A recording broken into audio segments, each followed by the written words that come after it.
It should be the first name on the list for Chelsea Yeah, in yesterday's game.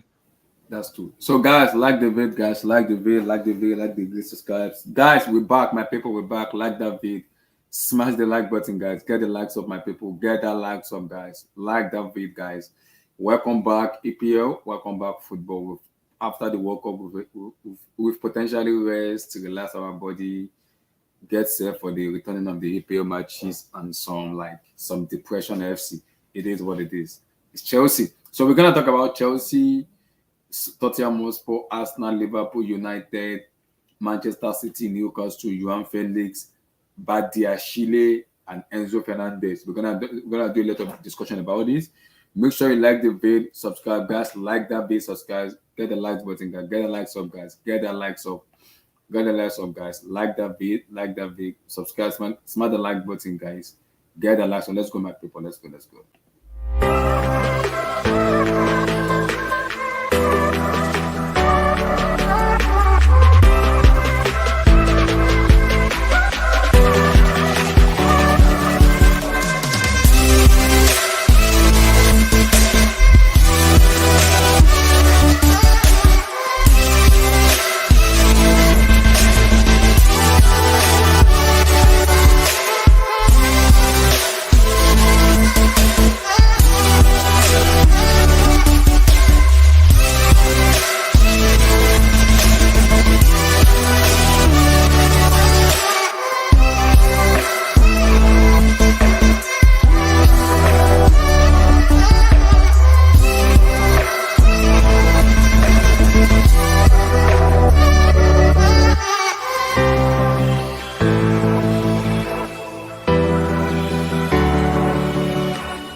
Yo, my people on that day now, like the video, like the video, like the video, like the video. Subscribe, smash the like button, guys. Welcome back, people here. Welcome back, football. We've officially missed you. It's been beautiful, guys. We've ranted, we've smiled, we've been happy with the World Cup. Now, finally, the World Cup is over. We can potentially focus more on club football and looking forward to the January transfer window, man. Like the video, like the video, like the video, like the video, like the video. Subscribe, smash the like button. Smash the like button, guys. Smash the like button. So let's go. Let's potentially talk about football because EPL is back. It's officially back, and back.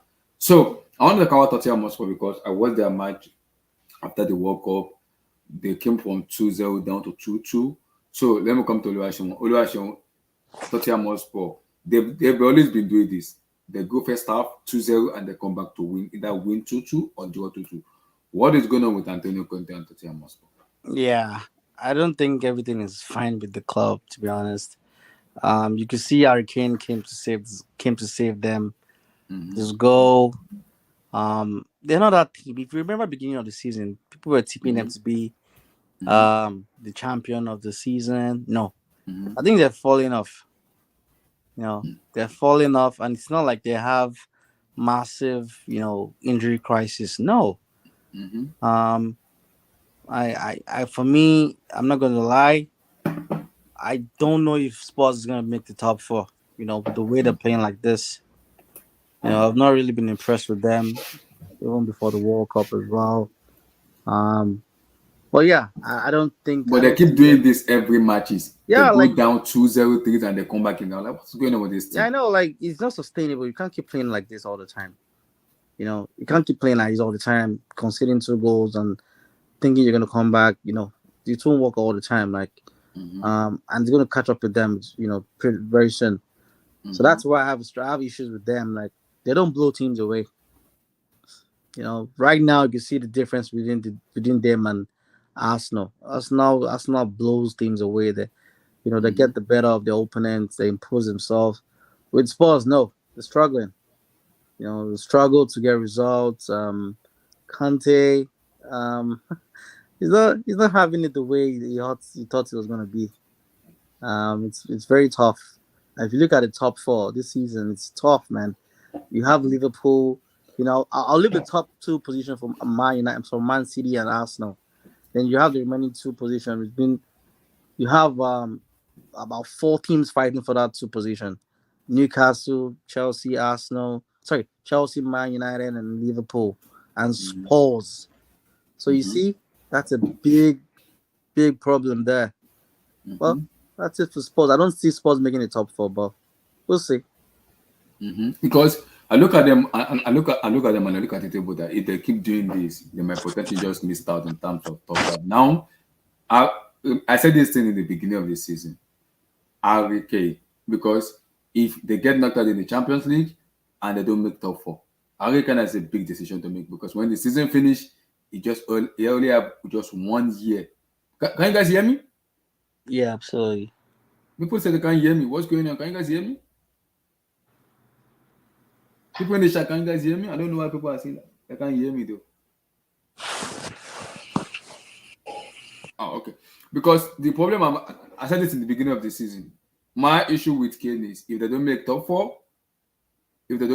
four, that's number one, and they get knocked to the UCL. Oluwa, Harry Kane has a big decision. He only has just 1 year on his contract when the season finish. He has a big decision to make. And I keep telling people say he's world class in terms of footballing ability. Yes. But to be in that category of world class, Harry Kane need a trophy No, to sit I, on. Yes, you know see. something, Abdullah?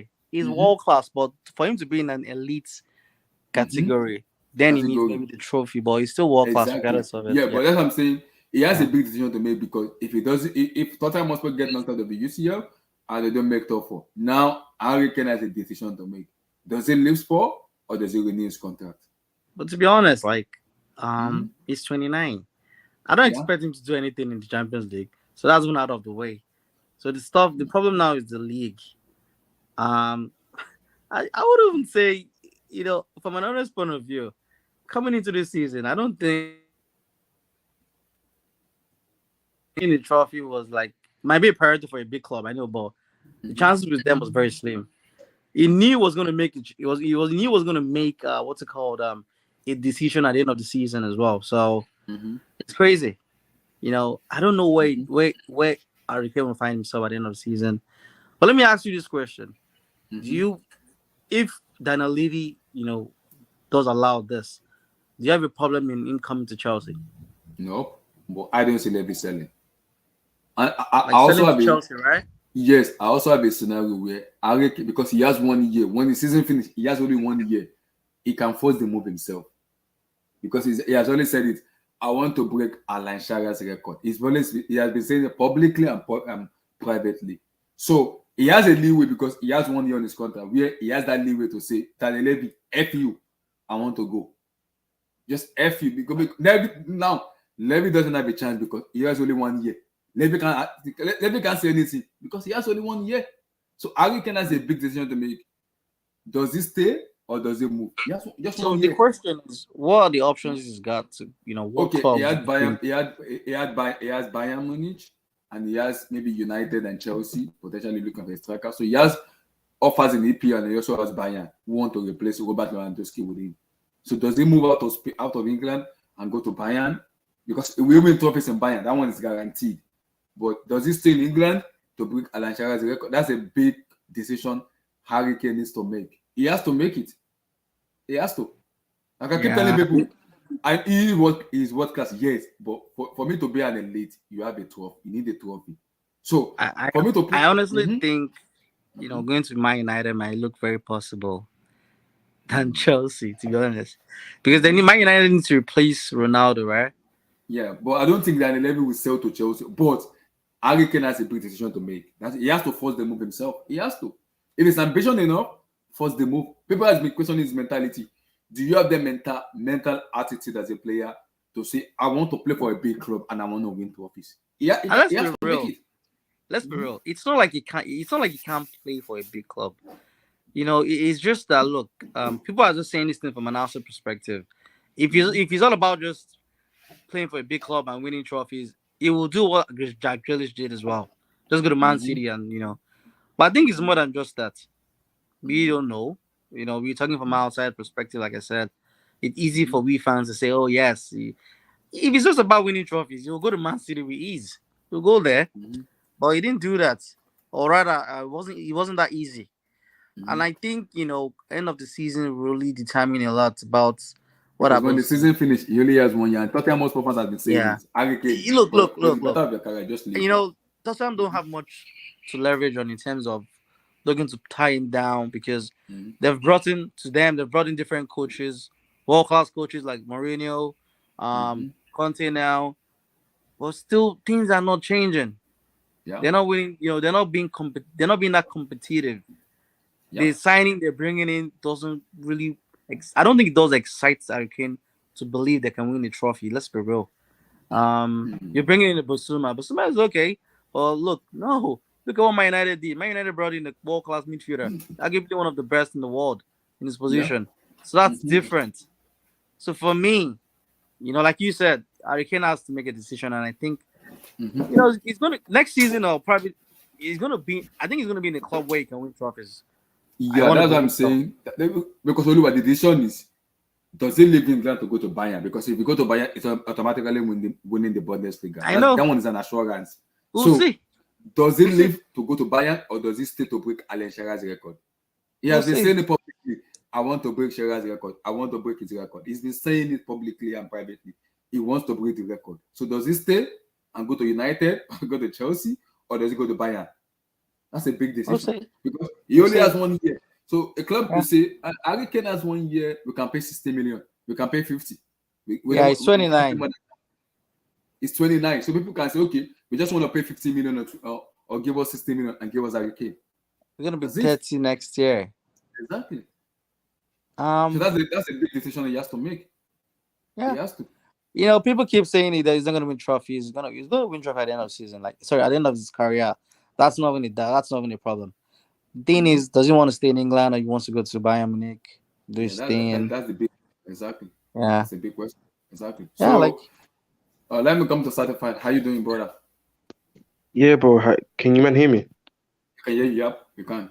So your take on Antonio Conte, Tottenham Hotspur, and Harry Kane, because I brought up this topic in the beginning. I said it.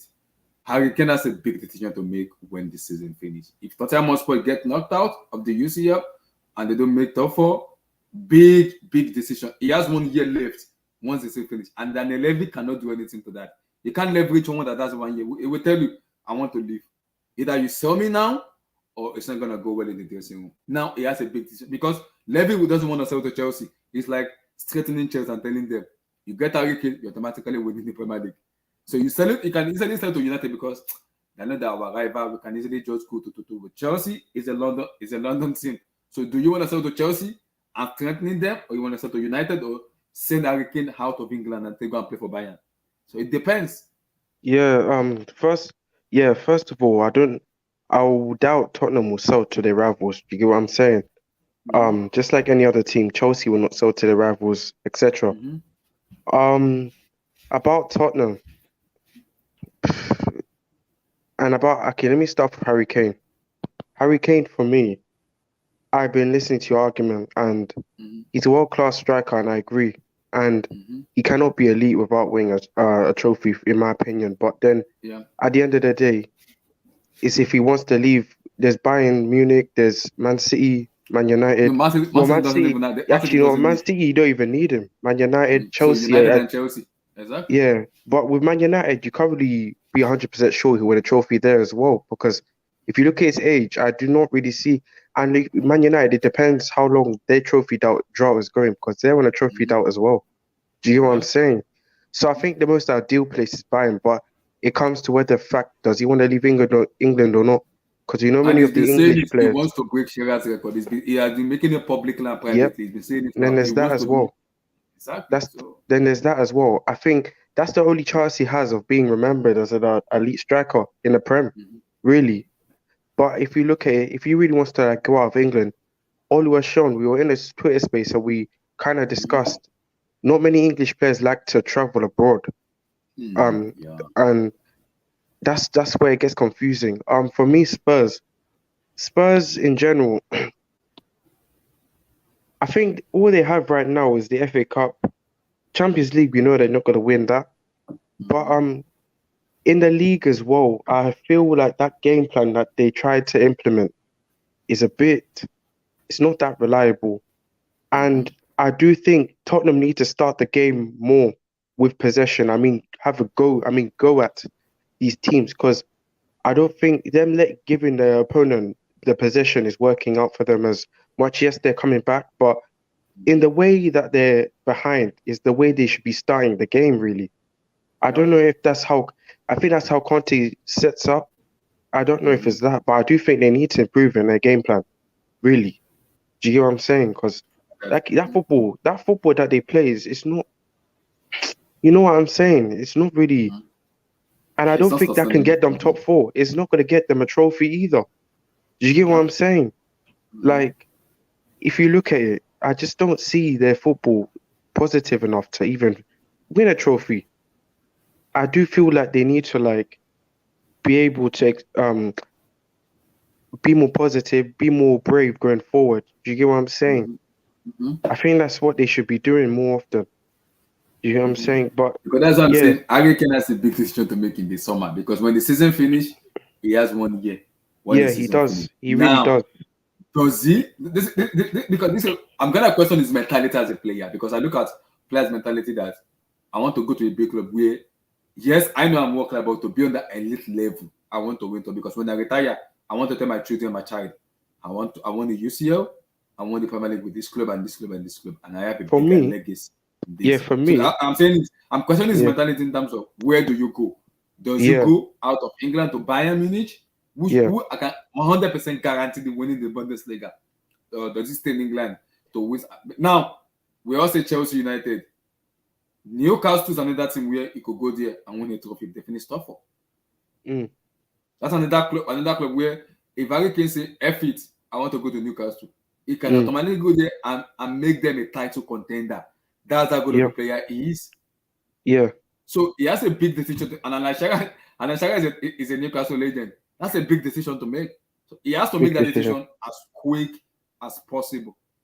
Yeah, he does. For me, if I was in issues, I would have, and I have not. If I'm a striker and I've not won a trophy yet, for me, I'll try. I'll probably try go to Bayern Munich because I do want to have that status to tell my kid that I've won this, I've won this. You know what I'm saying? I do think it depends on how long he'll go on because you know he's on 29. I do not really see him a lot. Normally, English players, if they on the verge of retiring, they'll go to teams like Burnley and they'll go to back to the Championship. But for me, it depends how long he'll carry on for. If he was to leave to Bayern Munich, he probably just win two league titles for Bayern Munich. Because let's be honest, I don't think Bayern Munich are that team that will win the Champions League this year or next year unless Yeah, they but get in. he can still win the Bundesliga and still say That's he the has a thing. trophy to win. But then, as the football generation's gone on, I've realized that people are starting to disrespect the Bundesliga title more. Do you get what I'm saying? Which is why, if I'm winning those things, is that really enough for me to tell my sons or me to be like this person of why I should get recognition to win a Bundesliga title? Am I Premier League? Yes, you are Premier League a legend because of what you've done on the pitch, but from what you have achieved from it, you know what I'm saying? But for me, Clarifying. yeah, So with regarding Harry Kane, in as much as we're Chelsea fan, I just think because of what Man United they've done in the past season and what they're doing now, that'll be a better fit for him. Let's be real. I yeah, I don't get where think you're Chelsea coming will be from. that. Man United, they have a better chance than Chelsea. Let's be real. We're just all over the place right now. We don't even know I'll who we're be gonna bring honest, in. Olu. Man United, look, they have that. They're building something at the back. They have young defenders. Midfield they have stability, and at the front they have goal scorers. Yeah, They have Olu. good wingers as well. Olu, in my We opinion, we are far off it. Let's be real.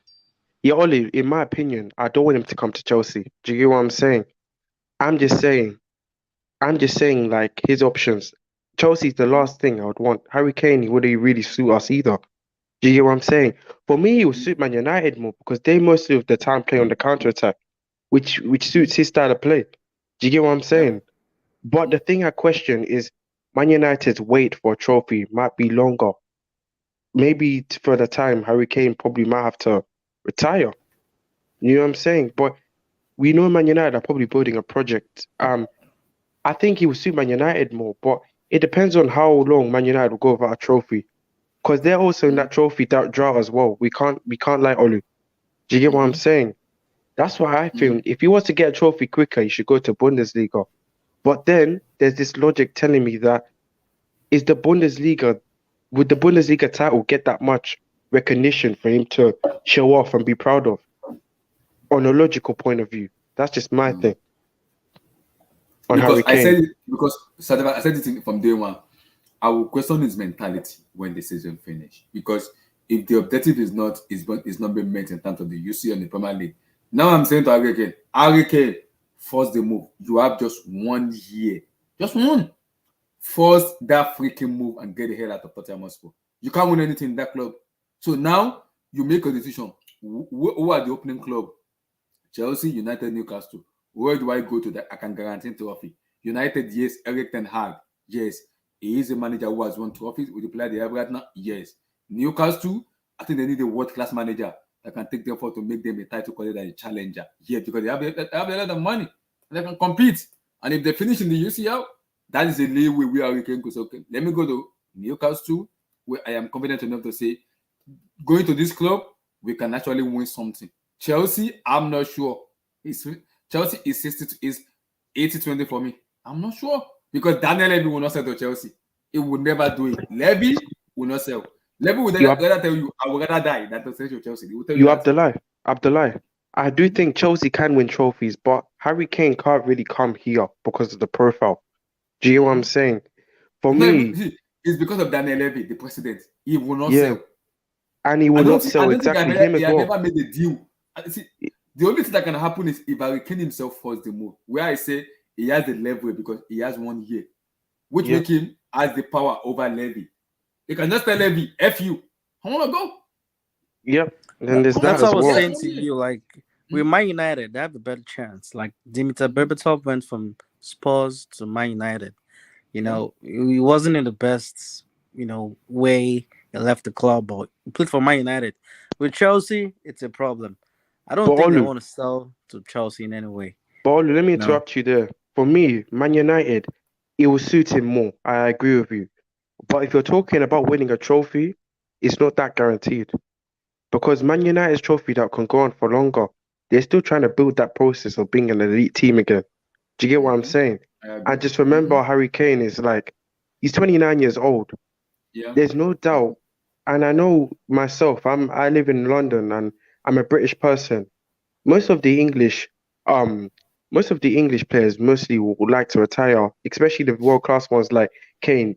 They wouldn't retire, but they will choose at 32 or 31 to go play for teams like Burnley, or they'll degrade themselves to the Championship. Do you get what I'm saying? Like, just because they can't handle the pace no more. Do you get what I'm saying? But for me, it depends how Kane really wants, how long Kane is willing to commit to stay with Man United if he goes. Because, like, Man United as well, it's not that guaranteed they'll win a trophy this year.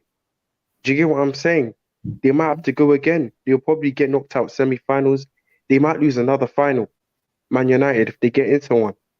So for me, it's a building process for them. They kind of do need to. I think Newcastle, I agree with Abdullah. I think they're towards the step where they're almost at a time where they could win a trophy. For example, if Newcastle are able to get into the semi-final of the FA Cup this or next season, then I can be able to see them win it.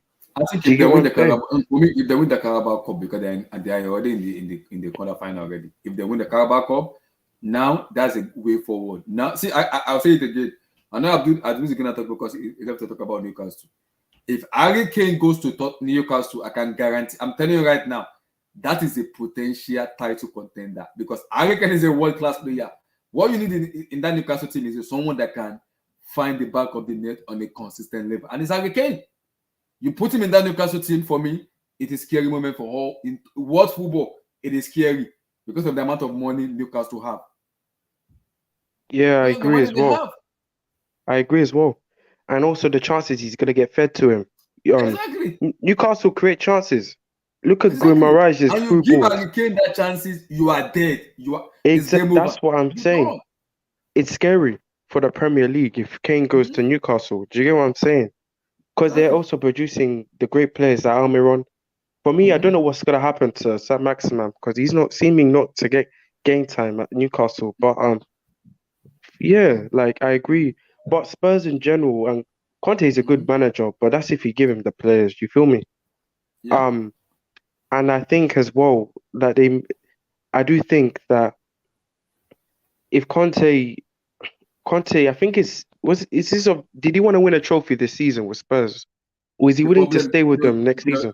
the problem is before I go to is an objective, and I say it again. What is the objective of Antonio Conte? Does he want to make the UCL? Because they are already knocked out of the Carabao Cup. They have the FA Cup. I don't see them going forward in the Eco. They get knocked out. Now Harry Kane has to make a decision because I don't see them going far in the UCL with the way they are playing like this. Now Harry Kane get knocked out of the Carabao Cup, FA Cup, UCL. He has just one objective: make top four of the Premier League. And if they don't make top four, that will give Harry Kane a big decision to make by May.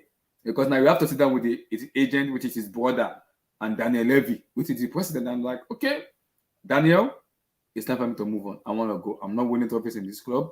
I need to go to a club where I can win trophies. What is my opening? Which club is interested in me? Newcastle, Chelsea, United, Bayern. Now he has to sit down and make a decision. United need a striker. Go there. Potentially they can challenge because of Eric Ten Hag, the manager, and the player they're building. Newcastle, I'm gonna see if he goes to Newcastle, I will be worried for my life because I know how good Harry Kane is. Chelsea, I'm not sure. It's 80-20 for me in Chelsea. I still With want to see what we want to Chelsea, do. with It's Chelsea, 80-20. And I can guarantee Daniel Levy will sell to Chelsea, except Harry Kane himself force the move. That's the only thing that can happen. I think Harry Kane thrives through counter-attacking football better. And Chelsea, let's be honest, Chelsea don't play counter-attacking football. Do you know what I'm saying? Chelsea are more possession-based team. Do you know what I'm saying? So Mm-hmm. he's not willing to just stay in the box and um come back and you know what I'm saying and wait. It will take us about 5 minutes to create a clear-cut chance. Like Mm-hmm. our creativity, we know is not that good as we've Mm-hmm. been watching games before the World Cup. Well, Mm-hmm. Bournemouth, I was actually impressed. Yeah, But that'll be we're another gonna talk subject about it. later. Yeah, we're Yeah, gonna talk I was about at the it. game really. I was actually at the game, you know. Wow. Wow. Yeah, so I was close. I saw everything. Wow. So So yeah, Abdul, Antonio Conte Spurs and Harry Kane, big decision in the summer. Abdul, does he go to Bayern? Does he stay in Tottenham if the objective is not made? If not made, because I said it from the day one. If the objective in Tottenham Hotspur does not fit Harry Kane, he will leave. Where does he go is a big, and he has been saying it publicly. I want to break Alan Shearer's record. He's been saying it both publicly and privately. He wants to break the record. So you can't break the record if you leave England and go to Bayern Munich. Go to Bayern, you win the Bundesliga. Like what Certified said, is the Bundesliga being well enough to say, okay, I have a trophy? It's like this will be dicey because the way people are looking at the Bundesliga, like, is he kind of big enough to have that conversation? So go ahead, Abdul. Yeah, big up everyone. Mm-hmm. Good evening from here. Merry Christmas to everyone once again. Sure. Merry Christmas to you, boy. I hope we all had a good Christmas. I did. I did. I had chicken and rice and fried rice and chicken and everything. My Relax. God, I've eaten everything, man. So, Mm-hmm. so Spurs and Hurricane. yeah. So the thing is, I think maybe we're getting carried away a little bit by Mm-hmm. what I call media football. Mm-hmm. Um, Harry Kane has already told you the most important thing is where a player's mind is. Mm-hmm. Okay. And Harry Kane has already told you where his mind is. Mm-hmm. He wants to break Alan Shearer's record. Yeah, he does. And he's not even far away. Abdul is not far away. So, that's where his mind is. Mm-hmm. His mind, what he's telling you is his mind is not to win trophy or to have a new challenge or to experience playing outside the Premier League. His mind is to break Alan Shearer's record. Now, that is clearly tells you he has personal ambition Mm-hmm. over winning a trophy or over football ambition. So I was Mm-hmm. just checking before I came online, and Mm-hmm. Alan Shearer is like 260. Mm-hmm. Hurricane is 196. Yeah, it's not far So, away. It's not. so let's say Hurricane is 200, Mm-hmm. and he's just like 30 years old. So if Hurricane keeps playing regular football and scoring consistently for Mm-hmm. like 3 seasons, he Mm-hmm. breaks the record and goes Yeah. above that. Yeah, it does. Okay, Mm-hmm. so that's number one. Number two is, I think he's number one England goal scorer. Mm-hmm. Okay, so now if he's able to, if he has the potential um, of hitting those two targets in like 3 seasons, Yeah. it will be like him winning the Grammy, for example. So now, Mm. are you telling him, oh, either win the Grammy as a solo artist or be a group, or be in a group, or be in a band and be doing well, Mm. right? So what I'm Mm-hmm. trying to say is the best environment for him to achieve this level is where he is at the moment because that's where he's done it so far. Mm-hmm. Okay. So now, and let's not forget, there's a lot of politics that comes with football. Yeah. If I Harry know. Kane gets the Premier League the goal scorer, the highest goal scorer record Mm-hmm. for the league, He won't. Alan is already in 20, so he won't. and hold on, Mm-hmm. no. He becomes he gets if he takes Alan Shearer's record. Mm-hmm. That's what I'm saying. So if he's able Okay. to surpass Alan Shearer's record in like Mm-hmm. three seasons, Yeah. and he remains as the um, England highest goal scorer, Yeah. he's more or less like a nobleman of football, Yeah. a Mm-hmm. nobleman of English football. Mm-hmm. Okay, politically, Mm-hmm. he can have relevance after even playing football for like 10 years. This guy still have to eat when they leave football. Yeah. The only reason why Alan Shearer is still on our screen now is because he has that record. Alan Mm-hmm. Shearer has won, but Alan Shearer won one Premier League, the first one, Yeah. and that was Mm-hmm. it. Mm-hmm. Alan Shearer, after that, never won anything again, never won Yeah. anything with England. Okay, but the reason why he's still on our screen is not because he's the best striker that has ever played in the Premier League. It's just for that record he carries. Yeah. So there's political capital that comes with that as well, and there is a lot of it. So um, But Abdul, let me put in so a spot now. If okay, one more thing, and then with England, he might have experienced the highest he could. He's played in the Euros final. He's mm-hmm. played in the World Cup semi-final. Mm-hmm. He might not go above that in England, right? And you have Mm-hmm. to give him credit because they've taken England to the highest level it has been over how many decades now? Since the 60s. In terms of tournament football, I think this is the most successful England has been over the past, like since the last World Cup and this World Cup, Mm-hmm. since the 60s. Yeah.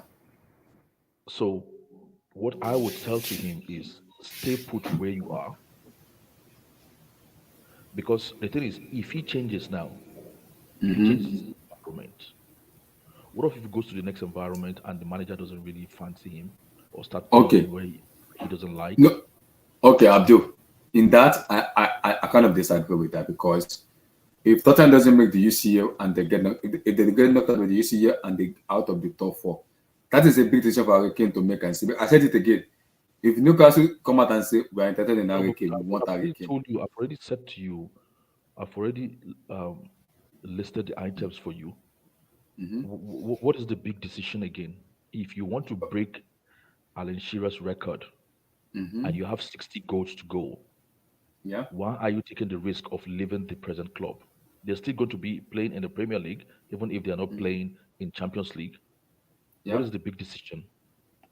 Okay, because if you move now, you might end up in a situation or an environment where it's not exactly conducive for you, conducive for you to perform, conducive for you to produce, conducive for you to get the result that you want. So there's no big decision because he has already told you what is most important to him. He's giving you his goal, he's giving you his universal goal that when I die, when I leave football, I want to be remembered as a guy that broke Alan Shearer's record. So Yes, where's the I agree. confusion? There's no But, confusion but for I me. agree. But Abdul, I There's agree confusion with for you. you guys looking at it externally, but there's no confusion for you because he stated it clearly in black and white. I'm after Alan Shearer's record. Record. And Yeah. believe me or not, breaking Alan Shearer's record, number one, is no joke. Number two, that carries capital, political capital in English football, right? And he might be on that, what do you call it, on that tide. Alan Shearer has been on that tide since he retired from football for over 10 years now. Okay, he might be on that tide for maybe the next 20 years. The only problem he might have is a kid called Haaland. Okay, so but does Haaland wants to stay in the Premier League for more than 4 years? Nobody knows.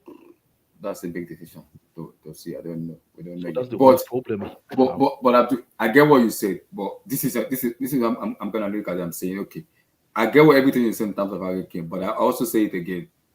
He is a world class player, but he needs to have that elite caliber in his name where apart from breaking an athletic record, he needs to go out and say, I want to be toe to toe with this player, with this player. I want it. I want a trophy to show myself that this. And I said it. You can't win a trophy leaving Tottenham Hotspur and going to But Bayern that's because to you, honestly, that's to you mm-hmm, in the media playing media football. That's to you playing media football. You don't have to win a trophy. As I've said, everybody has a different story to their greatness. mm-hmm, If Harry Kane doesn't win a trophy and breaks Alan Shearer's record, you mm-hmm. cannot dismiss that. You cannot discountenance that. You cannot say because of that you're going to diminish him as a striker. No, we are not. Mm-hmm, So all that, it's not every great striker or every great footballer that ended up winning something. mm-hmm. But Shearer has a Premier League, Abdul. He has a Premier League. So Harry Kane to justify his to But that's not justify his but that's not what that is not what he's carrying Alan Shearer now. That's what I'm saying. mm-hmm, Alan Shearer is not the only one that won the Premier League then. mm-hmm, Um, Chris Sutton won it with him then. mm-hmm, Graham Lesso won the Premier League with him. yeah, Um, I'm telling you, players who never won the Premier League after that one Premier League that they won, mm-hmm, quite a few of them, if not most of them. But it's only Shearer that we're still seeing, mm-hmm. and that is what is still carrying Shearer till now. Okay, so when Shearer left Blackburn, why didn't he go to Man United? Alex Ferguson wanted him.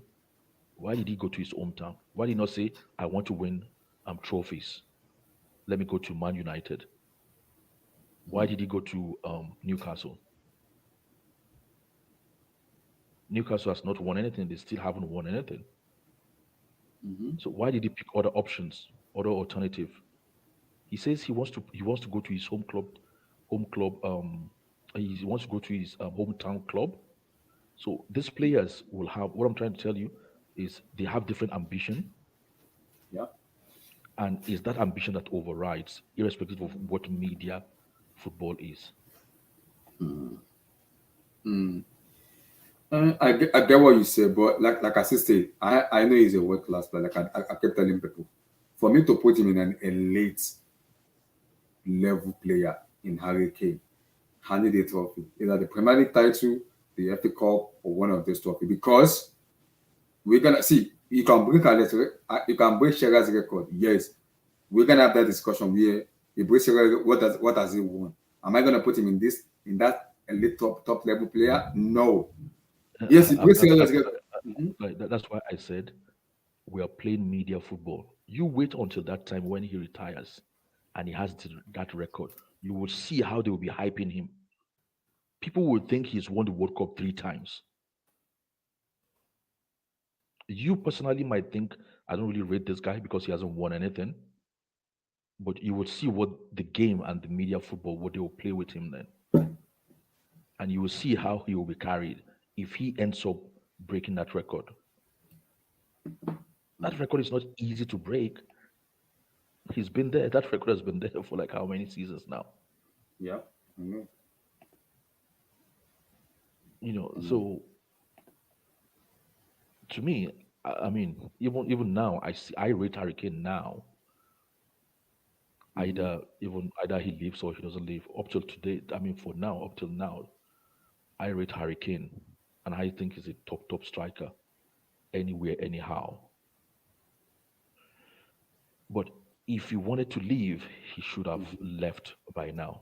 I don't think now is the right time for him to leave. Yeah, that's what I'm saying. That's what I'm saying. That's what I'm saying. When the season started, he made it publicly clear, and I stated and I said, Harry Kane has a big decision to make because he is 29. He will be 30 by June next year. So now, me as a fan, I'm saying he is a world class player. I know that will not be doubt.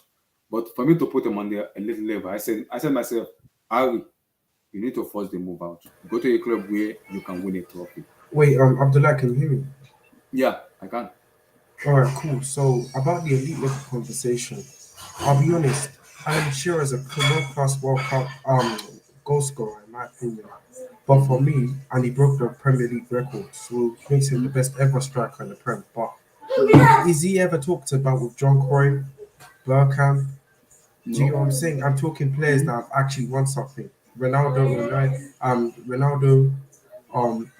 you know what I'm saying? I'm talking world class, I mean elite strikers that I'm gonna look up to. Do you get what I'm saying? Like that's a good argument there. Like you can say, like you can look at Thierry Henry. No one's people have cast him as an elite striker. Do you get what I'm saying? And he's so just Yeah, because of his achievements. Do you get what I'm yeah, saying? Like the Arsenal Invincibles, the Champions League. yeah. Like Alan Shearer won one Premier League, but like you can't really say people have looked up to him. I mean worldwide in an elite level. Do you get what I'm saying? It's only really here that praise it, like the way they do, because that's how England are. We'll praise our own idols to become something that they're really not, like elite. In the way the English media hype their own players. That's why I think I agree with Abdul's point in a sense in the way Harry Kane will end up. Do you know what I'm saying? Because he's had that, because he has that the record that he's broken from one of the best strikers. He can carry that because the English media are gonna hype it up, making it seem as if he is elite. Do you get what I'm saying? Yeah. So that's what I have to say about this. Fair enough. The Oliver, thing I anything think to chip? I, Okay, go ahead, I Abdul. want to Go even ahead. say is the thing I want to even say is if Harry Kane goes to Bayern next season and wins the league 3 times in a row, what does that say about him? What does that change about him? It depends, because like It if depends. you look at it, I think it really does depend Just look on at Lewandowski because now. Okay, let me tell you this. Lewandowski, We Lewandowski might has records. Lewandowski has leagues from the Bundesliga. Some people are still calling Lewandowski a brick striker. They say he only did it in like, oh, it's not a strong league. So people will always have opinion, but either you like it or not, you still have to give credit where credit is due, yeah, of course. And that's what I especially said. when they've gone to the level of surpassing records, irrespective of how they do it or where they did it. Okay, Alan McCoy is respected today. Why is he respected? Because of the number of goals he scored in the Scottish League. And you can say, oh, the Scottish League is this, is that. So how come nobody's done it or surpassed him ever since? Wait, who are you talking about in the Scottish League? Which striker? Ali McCoy. Oh. But at the time, like, was he really compared to? put in the name of Johan Cruyff or Bergkamp, Thierry Henry, do people still talk about him the way he does or call him elite? Would you class him in the top five elite No, no, strikers? no, no, no, nobody calls Ali McCoist elite, He's world class but though. no, nobody calls him elite, nobody calls him world class. But because of his contribution to Scottish football, in terms of the volume of goals he scored while he was still playing there, and the trophies he won Mm-hmm. for his club in Scotland, that is still what makes him relevant up till today. Yeah, but my point is, I don't. It's not about Harry Kane not being relevant. He will be very relevant. Do you get what I'm saying? If he breaks Mm. that record, do you get what I'm saying? It's just a matter of him being elite. If you look into the word in context, as in like, how should I explain it? Like, is he going to be that player? I'm not saying recognition, but recognition on another level. I So mean, the thing is this. worldwide. Let's put it this way. Let's put it this way. Okay. Let's put it this way. If we should go around the world and say people should like pick the two best leagues in the world, most likely most people will pick out of the two. They will pick the Premier League as one of the best in the world. They will pick the Premier League as one of the two best in the world. Okay, we all agree on that. That's the consensus. Okay, now if somebody in a league that you called one of the best in the world is one of the highest performer in the league, how are you going to go around not rating him? The thing is, I'm not saying Very that he won't difficult. get rated. That's the No. thing. I'm not talking about you in particular. I'm just saying people that will have a diverse opinion and say because he Mm-hmm. hasn't won a trophy, how Mm-hmm. will they be able to argue or judge that he's not an elite striker? That's how will you not term Harry Kane an elite striker just because he haven't won a trophy for the team or the team he played for hasn't won a trophy? Actually, that should give him more credit and more respect and more kudos. That look, he actually did it even in an average team. People will start saying that he did this in an average team. How many years Mm-hmm. did Wayne Rooney play in Man United? Why did he not break the record? How many Yeah, Abdi, you have a good point. You have a good point. how many And seasons let me tell did you Thierry this as Henry well. play at Arsenal? Why didn't he break the record? Yeah, Abdul, let me tell you something as well. Like in the generation of football, I'm not talking me because I do think if Harry Kane actually breaks that record, he will become an elite striker. Do you get what I'm saying? But I'm talking on behalf of the generation at the moment, where Mm-hmm. strikers need to be have at least the trophy. I'm not like need to have at least something to put on their name, some sort of achievement to put on their name to become at least something. You know what I'm saying? Just like Tottenham, Tottenham get bantered for as a whole. People question their big six how they got into the big six conversation because they have not won a trophy. At the end of the day, But I what keep he has saying, done, what he's if he does that, sorry to interrupt. Mm-hmm. yeah, If he does that, Yeah. right, Mm-hmm. he will have surpassed generations. You cannot pin him down to a generation argument again.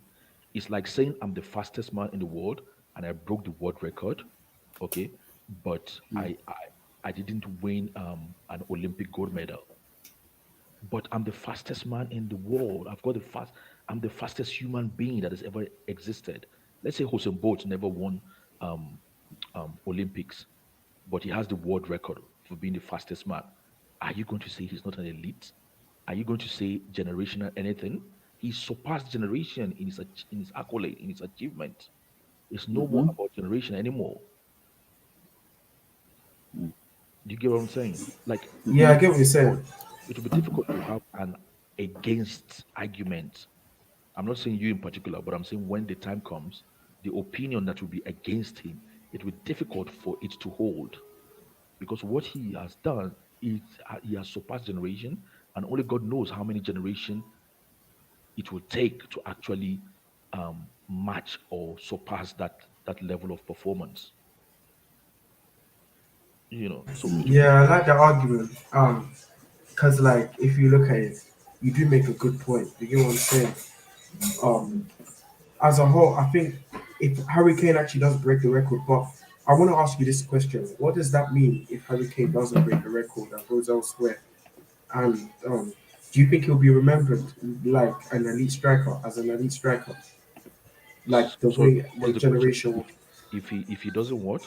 If he doesn't break the Alan Shearer record, Yeah, what does that say for you? Like, and he doesn't win a trophy at the end. What do you say? I will have that question mark in my conscience, right? How I will always have in sports. I always have this what if, what if. I will always have that what if, what if. You know that Mm-hmm. sports question, what if, what if? Yeah, Like yeah, what yeah, would have happened if Terry Venables had taken the England team to the '98 World Cup, right? Mm-hmm. What yeah. if? What would have happened if Mike Tyson was as professional as Floyd Mayweather? Okay. What if George Best was English? That what if will always linger behind everything you discuss about Hurricane. What if he didn't leave Spurs? What if he didn't leave Spurs? Okay, he went and he won a trophy. Okay, well, other players have won a trophy. So what has he done? But this one is the gold. Is the how do you say it again? Um, this is the what do you call it? He's the uh,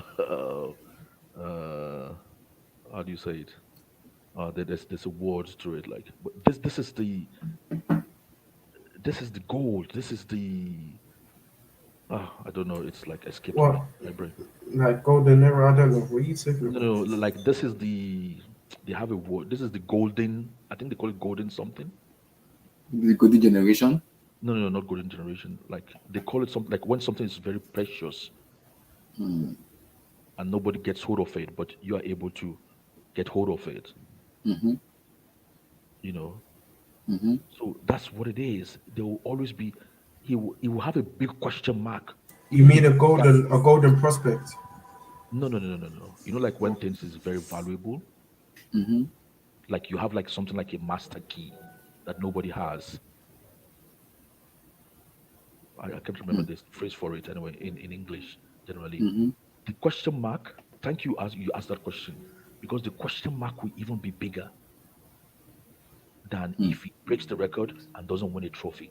If he goes ahead and win a trophy and not break the record, I mean, even look at the weight of that question. People will say, you've all seen strikers win trophies. Mm-hmm. The question mark will be even stronger. The question mark will be stronger. It will be like, well, only if he didn't leave Spurs. I can guarantee you, every sports supporter will believe he didn't break it because he left Spurs. They were like, well, if he had stayed only in Spurs, if he had only stayed in Spurs, look what happened to him. Good on him.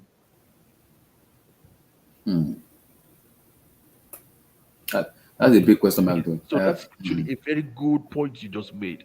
So if you had that strong point and you were to advise, you'd be sitting with Harry Kane now and advising him. If Harry Kane asked you that question, I bet you wouldn't have an answer for him. If you're trying to persuade him to leave to go and win trophy, if Harry Kane, forwards that question to you, you wouldn't have an answer. That what if I leave and I go to Bayern or I go to Man United and I win trophies, but I don't break the record? Who has an answer to that? There's no answer. That's a big question mark. That's a very deep question mark. Oh, fair enough. I get what you say. SK, Antonio Hey, Conte, Tottenham Hotspur, and Harry Kane. Because when the season finished, if the objective is not met by making the triple Champions League or even winning the trophy this season, Harry Kane will leave, and he's gonna have just only 1 year on his contract. What do you say to Harry Kane? He has already stated it both publicly and privately. I want to break Alan Shearer's record. So where does it oh, go? if I'd be like, even if they do make top four, he should still leave. Like his is really weird because I don't know if you guys watch basketball at all, but the guy that Harry Kane reminds me of in terms of basketball, I don't know if you heard this guy before. His name is Tracy McGrady. Mhm. Basically, he was a basketball player that people said was just as good as like Kobe Bryant. But unlike Kobe Bryant, you couldn't actually win championships. All you could do was get like scoring titles and stuff. And I'm looking at Harry Kane because people still disrespect that guy. I'm looking at Harry Kane. He reminds me of that guy because Mm. even if you break Alan Shearer's record, Alan Shearer has won a Premier League, right? Mhm. So Mhm. Mhm. he's always gonna have that on you if Mm. if that's all you do. And if you stay with Spurs, they've shown time and time again that they don't have ambition. I mean, Abdullahi, this is the Mhm. same team that after they finished third in 2018, they didn't sign a single person for a transfer window. Like then and now, he should have left. Do you guys remember that? Mhm. I remember under Mauricio Pochettino. You know the reason why they did that? They did that to save funds. It was for funds for the new stadium. That's you remember like they couldn't really sign no one. It wasn't because they weren't ambitious. It was to put that money into investment. Because if you look at that time, the stadium was getting structured. It needed final touches such as the toilets. I remember they were talking about Sky Sports. They needed to get the pitch done. You know what I'm saying? And they needed that transfer budget that summer. You know what I'm Okay, saying? Because that's it was fair. a if you just get into account that that stadium cost £1 billion. Okay, fair enough, fair enough. But no, but basically my point is, Spurs have shown Mhm. time and time again that they're not really gonna match the ambitions of like a Man City or a Liverpool. And two, even Mhm. if they were as ambitious as those clubs, they don't have Mhm. the resources to compete with them anyway. So, and then the other thing is Spurs don't exactly play in a way that instills confidence. Like genuinely, I don't know how they're even top four to begin with because like their performances this season for the most part have been garbage, like have been trash in my opinion. Mhm. So and at this point, the guy's about to be 30 in like March. So it's Mhm. like you really need to step up, or your career is going to be looked at with nothing to show for it. Mm. For me, I think Tottenham, they don't have a winning mentality. Do you get what I'm saying? They don't have that Pep Guardiola. They don't have the owners of the ambition of the cities, the Qatars. You know what I'm saying? Like for me, it, Tottenham need winning mentality all over the club. I mean, But you know from what the problem? owner, But yeah, from owner to players. You know you what I'm know what the problem saying? with that is though? Huh? You know what the problem is with that is you know what to even have a winning mentality. You know what you need to be doing to even get that mentality in the first place. What? You need You to win said, something. You need to win something. This is a club that hasn't won anything for the last 15 years. Yeah, 15 years, and they finished second. How many times? They finished second in the EFL Cup twice. They finished second in the Champions League. They finished second in the league as well. So like this is a club that's used to being first place losers. that's Like what I'm saying. They need to change it, and I think it starts from owners to pitch. They need to change. They need to get rid of that mentality from the owners to the pitch. I mean, from the players, managers, coaching staff. I'm talking like every just the club in general, because they got a winning stadium for sure, but the personnel in that, I think it's just more than the players really. I feel like it's the owners. I don't think the owners are you know what I'm saying. I know they sack Mhm. managers, but like their transfer budgets are like, I think that's just the only time I've really seen Tottenham spend the way they do. And I do think Conte should stay more. It's also about trusting the process. So then they like to sack managers like us. The only difference is they're not winning nothing. Do you get what I'm saying? So for Mhm. me, it's just more. It's just the own. You just need the owners from the coaching staff. I mean, just everywhere at Tottenham, really.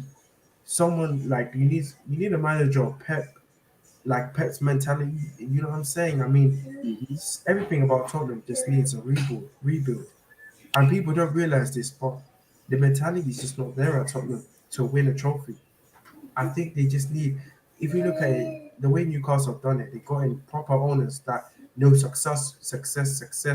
Levy, all the time, even in the All or Nothing Tottenham, if you've watched it, he's been saying our main objective is to get top four and build from there. He does not mention nothing about trophies, nothing. You know what I'm saying? I mean, Tottenham for me is just if Levy, if Daniel Levy really puts this club for sale, you guys need to understand. Like, I don't know if you're a Tottenham fan, right? Um, No. you're a Chelsea fan or Tottenham. Yeah, Mhm. yeah. No, I'm not talking. Yeah, I don't know if you, but I think leaving your club will do you very good. As in, like, you have the owners to be that intimidation, saying if managers come in, do not say top four is enough. I mean, you need a trophy. Like, look at Roman Abramovich. You can come, a manager will come in and know all he wants is instant trophy success. You need that sort of push from, from manager, coaching staff to inflict that on the players. You know what I'm saying? But it will take a Mhm. long time. I just do feel like Tottenham just need, they just need to get that winning mentality that teams like Chelsea, Man City have. Because remember, Chelsea started from nothing. We did not have a good history. We guys we need to Okay, but realize to be fair though, I back mean, in, you know what I'm saying? I feel like, Until but we, sorry to cut you off. To be fair though, with the whole Chelsea thing, I mean, Chelsea had. I mean, when Abramovich came in, I'd say Chelsea had a solid foundation to. yeah, we did. But look at us in the 80s and 70s. Do you know what I'm saying? Like, if you look at Nick, if you know Nick Blue, he will tell you all about it. Only was Sean. You're there as well. He tells you how it was like. Chelsea was about, we were not, other than last season, Chelsea were about to lose the club as well, and people had to go on the streets to donate. Do you know what I'm saying? Money, if you know the history. I read about it. Are you talking about before Abramovich bought it, right? Remember to save the bridge back in the 80s. Mhm. That's what we're saying. That thing. So I think you guys just need to. I'm not saying you're that club, but I do think you need to restore that sort of winning mentality the way Chelsea has built theirs. Do you know what I'm saying? I think start again, really, because like top four Mhm. is not really enough if you're not winning trophies. I mean, I'm sure you guys are fed up of it. I know you guys can win trophies, but I just think it will take a long time. People don't really talk about this, but I think people need to look at this logically, as in like you man don't have an owner that wants to win as much. Um, Mhm. the coaching staff think that I wouldn't say it's that pushy. If you watch All or Nothing, you can see. Mhm. And you've got managers that are coming in knowing that these players are bums, cussing them out in the press conference because they know these players are not set to win. Do you get what I'm saying?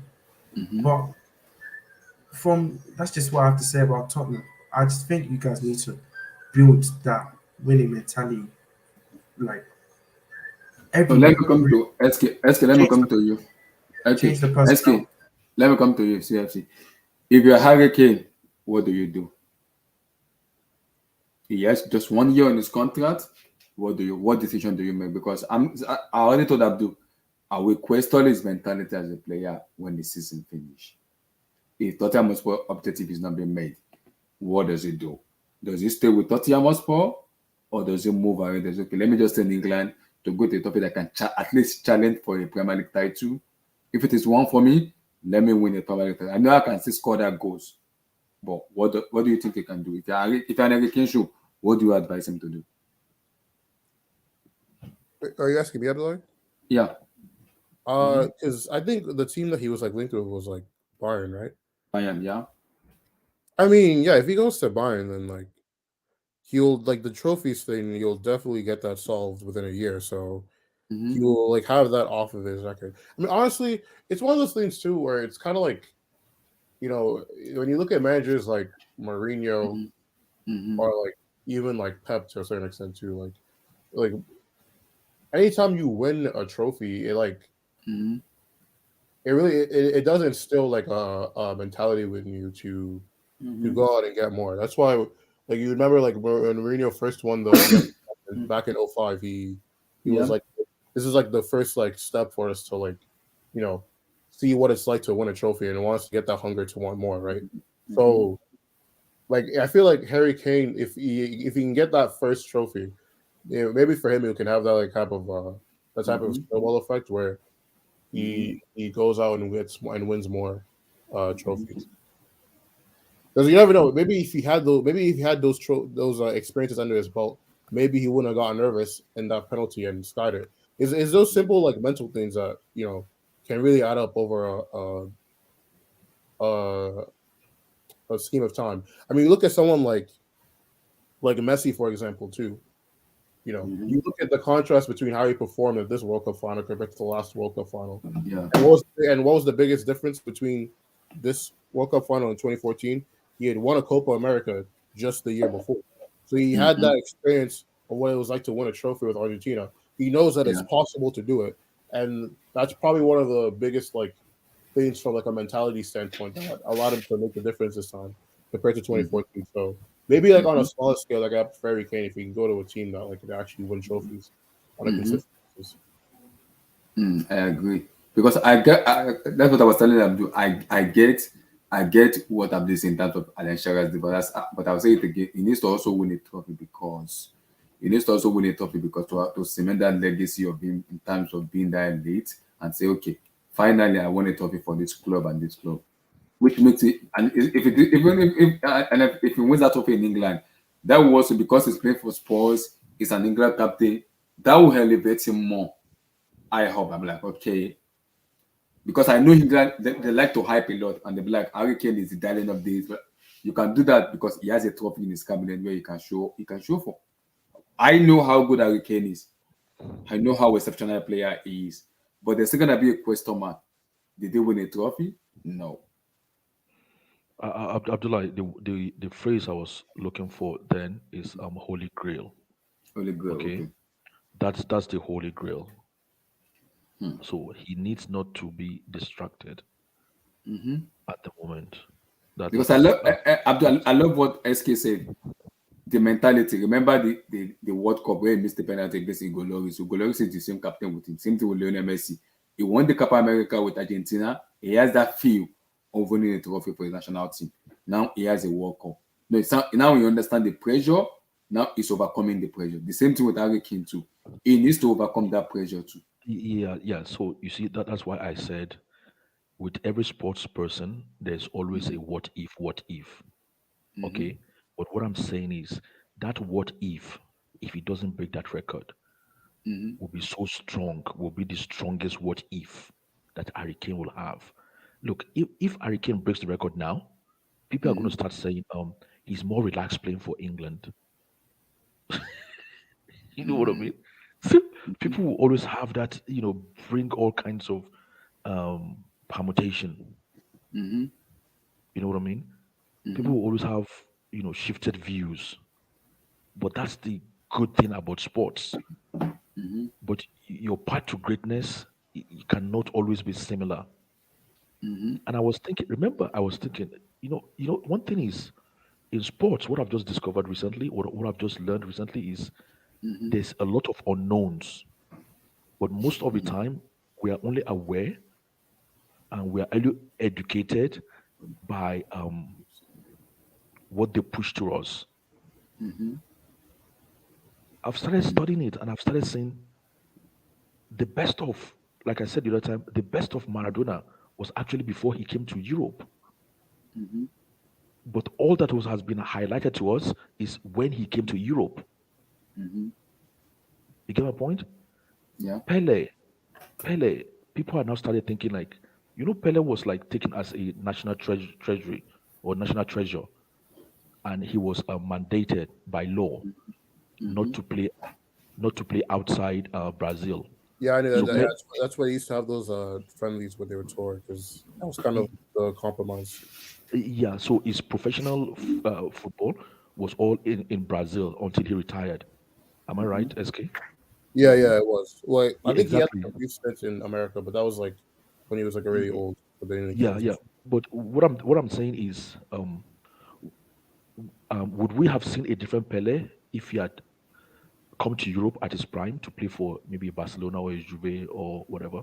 Well, okay. The only thing I would say in the Pele thing is that the one thing I will give him when it comes to people that say he played in like a farmers league or whatever is that in the context of like the time that he played football in, right? Like the leagues were way more homogenized to their countries, right? So like the concept of there being like a gajillion, a million like nationalities in one league wasn't really a concept yet. Which is part of the Mm. reason why I'm pretty sure it was part of the reason why the World Cup is such a big deal, because that was really the only time you saw like You retested yourself. Yeah. the world's best players all World's in best like player. Yeah. one Yeah. competition. So Yeah. from that aspect, that's why I don't really hold that one against him because it's like Yeah. I mean, what I'm trying to emphasize is in football or in yeah, sports, there's always what if, what if. I don't know how else to call it. Somebody might use a better term, but there's always what if in sports in general. But what I'm saying with Harry Kane is, if I'm his advisor, I would say you are closest to the Holy Grail. What the would this problem, mean to you? I guess the problem with that is that like I'm looking at it right now, Alan Shearer has 260, Hurricane has 196, so Yeah. So he let's say needs 60. 64 more goals. Yeah. Okay. He's entering 30 right Yeah. now, hmm so he essentially if he decides okay I'm gonna go for the record hmm and he stays with Spurs because at this point Manchester City have Haaland Yeah. and then they're pretty much the only Premier League team that can afford him. He's essentially sacrificing any chance of him winning any like what's it called consistent like likelihood of him winning a trophy. Like he's accepted the But, fact that it's probably not gonna happen. Because SK, this is what I thought I'd do because before we move on to the next I topic. actually have a good point. I have a good point. Okay. No, I think so. I actually have a good point. Um, we know it's a possibility that Harry Kane can break the record in 2.5 seasons.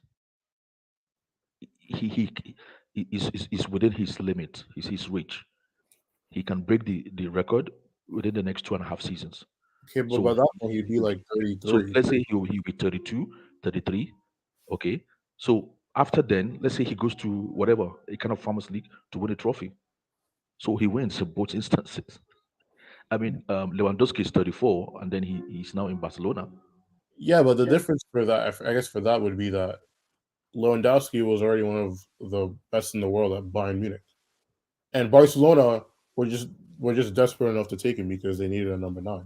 So, like those are very like specific circumstances that if he doesn't get that, if I can if 2 3 years from now, right, most top teams are more settled with their attacking situation and all that, then he's pretty much screwed because now he literally cannot go anywhere, and he's stuck with this with a mediocre team while also aging into his later years. So it's a big risk, right? And the thing is too is especially when we look at current like football culture, football media as it is right now, right? People don't put as much stock into individual trophies as they used to that's relative to what you're actually winning with your team.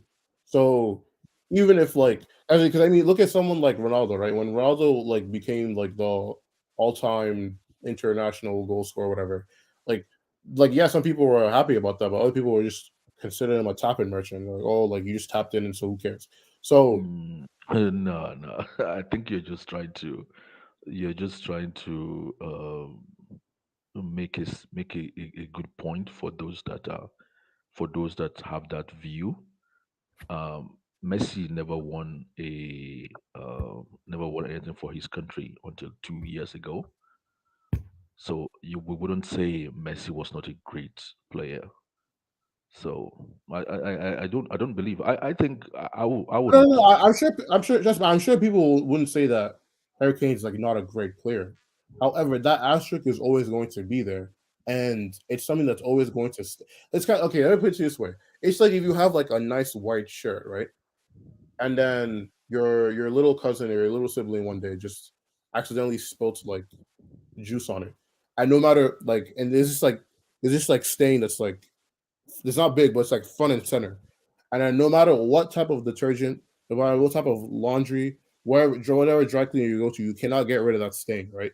Like it's going to be like that for Harry Kane's career. Like it doesn't matter if he breaks that record or not. People are always going to be like, oh great, you broke the record, but what did you win? Okay, okay. Let's. All I can say is Um, let's wait till he breaks the record because the thing is, if he doesn't break that record, I think the question mark will be bigger if he doesn't break that record because I people mean, will it would be big. I mean, yeah, it would be bigger than if he does. bigger. It would be bigger than It if he does break the record. because let's say However, he, for I'm trying to example, say is let's that if say he wins a trophy, it wouldn't be as big as either of the other two in general. And let's be honest as well, like if he doesn't win a trophy on top of that record breaking thing, there's good people are gonna keep saying it as well as a fact. Even in 10 years when he retires, in like you're gonna see fans in stadiums bantering Harry Kane for not winning a trophy. There will be a song, just like the way Gerard has that slip song in the fans. You know what I'm saying? That's And how I Jared and that's Jared, how and I Jared see it. even did win a trophy. He Uh, won two I trophies. know he won a trophy, but like there's No, some yeah, no, I'm agreeing with you. Yeah, the way the fans are. That's just how they are. Like yeah, yeah, yeah. I fans mean, will just pick something out of their history to make fun of. Look at the is it not way. is it not that stuff where they say like how do you put it in America where they say it comes with the territory. It's part of the environment. If you're a sports person, people will always question you no matter what. People will always have a question. People will always Yeah, have for Harry Kane, that'll be on the trophies and his exactly. success, and So it's got to stay with him. exactly. So That's what I'm saying. exactly, exactly. But then, let me ask, like we've said, I don't think SK was on the stream then. That let's say he goes to maybe a United or whatever, and then they win um they win the league 3 seasons in a row, but Harry Kane never breaks the record. People will still question him on that. Like, okay, you won a trophy. Well, so did then they will call a useless name. So did such and such player. He won a trophy. So did such and such player. They will call it some kind of like a low profile well, the only thing, striker. the only thing He is won fair the to league. Liverpool. So, but what did you do that is But let's be outstanding? honest. Let's all be honest. I think Harry Kane will get the banter not because he's a bad player, but let's be honest. Tottenham's one of the most hated clubs in right. I Exactly. think You see, that's part of it as well. so. If he's playing for that team as an Arsenal fan, a Chelsea fan, even a West Ham fan, Fulham fan as well, Thank you. Now you know they'll. you Do you get get what I'm where saying? yeah, yeah, Like yeah, they're just gonna keep bantering him about his trophies, and they're yeah. gonna make him smaller of a player. Maybe Um, even Liverpool fans. That's how it's gonna go on. That's just how football fans are in this generation. You know what I'm saying? exactly. They're gonna pick things to make, just like the way Manchester United and Chelsea. We hate Liverpool, just the way we picked out Gerard Slip, that bowled Liverpool the league. I know they Exactly. won. Oh my God. He slipped. You know the Oh song though, innit? Steve Gerrard, he yeah. slipped on his he gave it. See, They so will, God knows they what will song they'll banter make for him on Harry that Kane. forever. Exactly. And you know the funniest thing, I have a good one. I have a better one for you. Okay. Let's say he stays in Spurs for the next 2 3 seasons, he breaks the record, and then he go, I want to win a trophy. And then he goes to some United somewhere, I don't know, some other Premier League team, and then wins the trophy.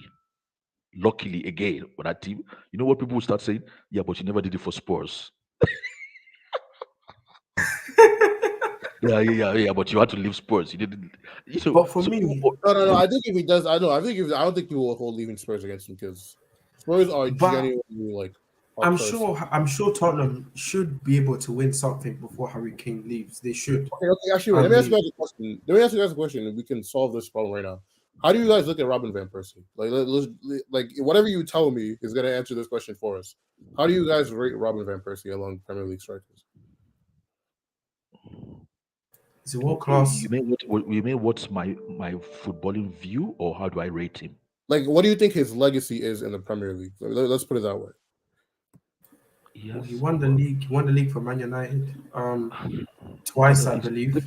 it's difficult for me to say his legacy because he won something, but then so many players won something. But if you want to That's talk the about thing. my view of him will be like he got too injured too often for Arsenal. Why There was that as well. somebody's other I mean other person's view might be he didn't win anything. He had to go to Man United to win a trophy. Somebody's Guys, other let's move on. Let's move on. Let's move on. Like the beat, like the beat. Like the beat, guys. Like that beat, like that beat, like that beat, guys. My people like the beat. So let's talk. I don't want to talk about it, but we have to talk about it. Abdul, I'll come to you on this. You and Felix. Potentially, the report we are hearing about him is a loan with either option or obligation to buy for 86 million plus add-ons from Atletico de Madrid. So Joao Felix wants to leave Atletico Madrid. Abdul, Joao Felix, I know you watched the World Cup and you watched Felix in the World Cup and you were impressed with him. So your take on him coming to Chelsea FC in January?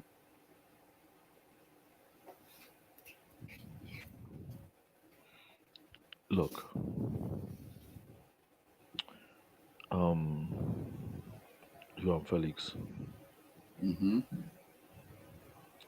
I've seen a lot of Portuguese players, Mm-hmm. um, and I don't really rate him up there per se with other Portuguese players. You don't rate him? I don't rate him. Mm. He's a good player. I'm not saying he's not a good player, but I am saying Mm-hmm. my own personal opinion. Mm-hmm. I do not rate him. Unfortunately, maybe if he wasn't Portuguese to me, maybe that would have helped me to rate him a bit better. Okay. Now the question you're throwing to me is, do I want him at Chelsea? Yeah, potentially on loan with either option or obligation to buy. Look, do I want him at Chelsea? Yep. You know, do what because the club are looking at And exploring I can live with him being a squad player. squad Okay, player. squad player. But he's too. I know he's too expensive for a squad player. Mm-hmm. So my conclusion is I don't want him at Chelsea. And let me give you my football reasons. Mm-hmm. My football reason is Joao Felix at that price cannot win you a football game, cannot win you a football match. He is not the kind of player that will win you a football match. I don't see him doing that. He might do it maybe 1 in 5 games for you, Mm-hmm. but we cannot depend on him and say, oh, we're going to meet Madrid next week. Oh my God, Joao Felix is going to destroy them. I don't see it. He might end up being that player in the future. I don't know. But my current opinion is he is just a good player. And there's too much hype about him. There is too much hype about him. I don't see him as an Eden Hazard. I don't see him as a Pedro. I don't see him as a Diego Costa. I don't see him. It will more or less be like buying another Harvard or Mason Mount. Tell me, why do we need him there? We have I enough of think this type. We have enough of this type. Get me somebody a match winner, especially a forward player. He's a forward player. Get me a match winner, a destroyer, a killer. but Abdul, I have a little bit of asterisk with that because if I'm looking at Joao Felix as a player, I think he's more technical than Kai Havertz and Mason Mount because he has a football brain in him. Where I'm like, okay, I need Mason and Kai to have that football brain in them to be more No, consistent. no. Joao is I'm not not. I'm not consistent. talking about. I'm not talking about measurement, but I'm talking about. I'm talking about um him being an additive, an addition. Him being an additive, an addition to the team. I just don't see what this guy brings. Of course, I might. You can say he has this. Are He we are doesn't. we talking about Joao Felix? Yeah, yeah. Of course, we can say he has this.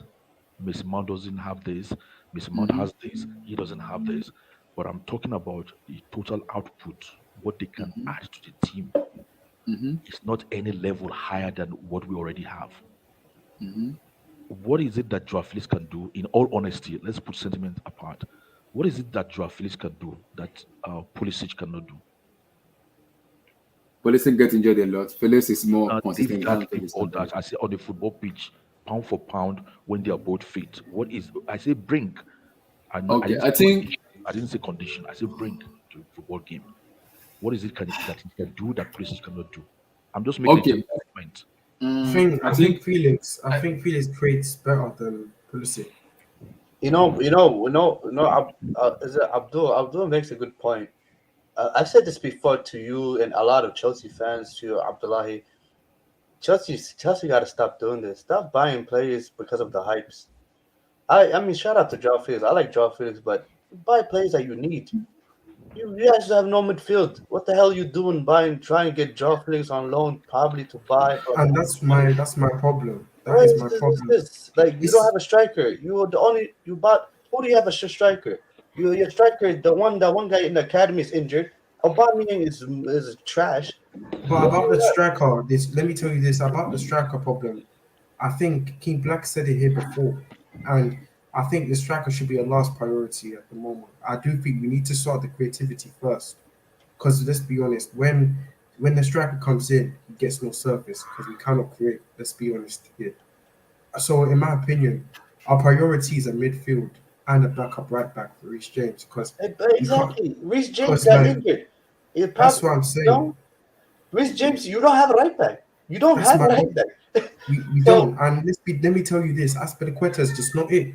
And I've watched it. Let me tell you something. In the Bournemouth game, I don't know if you've realized, but I saw him close up. One run from the one run that Reece James does makes him breathless. I saw him breathing. Someone listening told me. I saw him breathing like no other person. And he was, he only came on. This guy is just not fit. Aspilicueta, no anymore. He's not. Do you know what I'm saying? That's why I said we should bring in someone that's more young and more fresh. You feel me? That can give and we also need to keep track of his injury record because let's be honest, you we're can't be gonna we're selling gonna more. You can't be we're selling gonna any talk. more any injury prone players, and mm, make sure we also need to know that as well. That this January is really going to define where we end up the season. Do you get what I'm saying? Because like exactly. we need to be smart. I keep on saying this. Chelsea really need to be smart on who we're going to buy this You know. You January. know. No, I'm telling you. We're gonna talk about it much in terms of James Injury and everything. But You know. Yeah. Abdul, I'm going to yes here. Abdul, round up on Felix because I have a I'm someone who when I analyze player, I'm very meticulous when I analyze player. Me, I am very very strict when I analyze player. Maybe because I play football, I'm like I understand the way the player play and also how they feel. I'm kind of strict when I analyze. I'm like, okay, I need you to do this, and this on the page for me. If you're not doing that, you're not on the level of And Abdullah, Chelsea. And hold on, Satima, because yeah.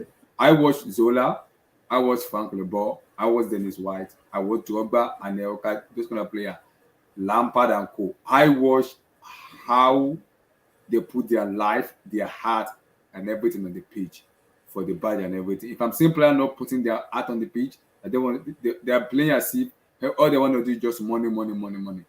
I'm gonna have a problem with that because I'm like, I've seen other players who wants to give their all for the team and they want to win trophies and show, okay, this is our club, this is our home. The fans is our people. We want to play for the fans, we want to play for the club, I want to play for the badge.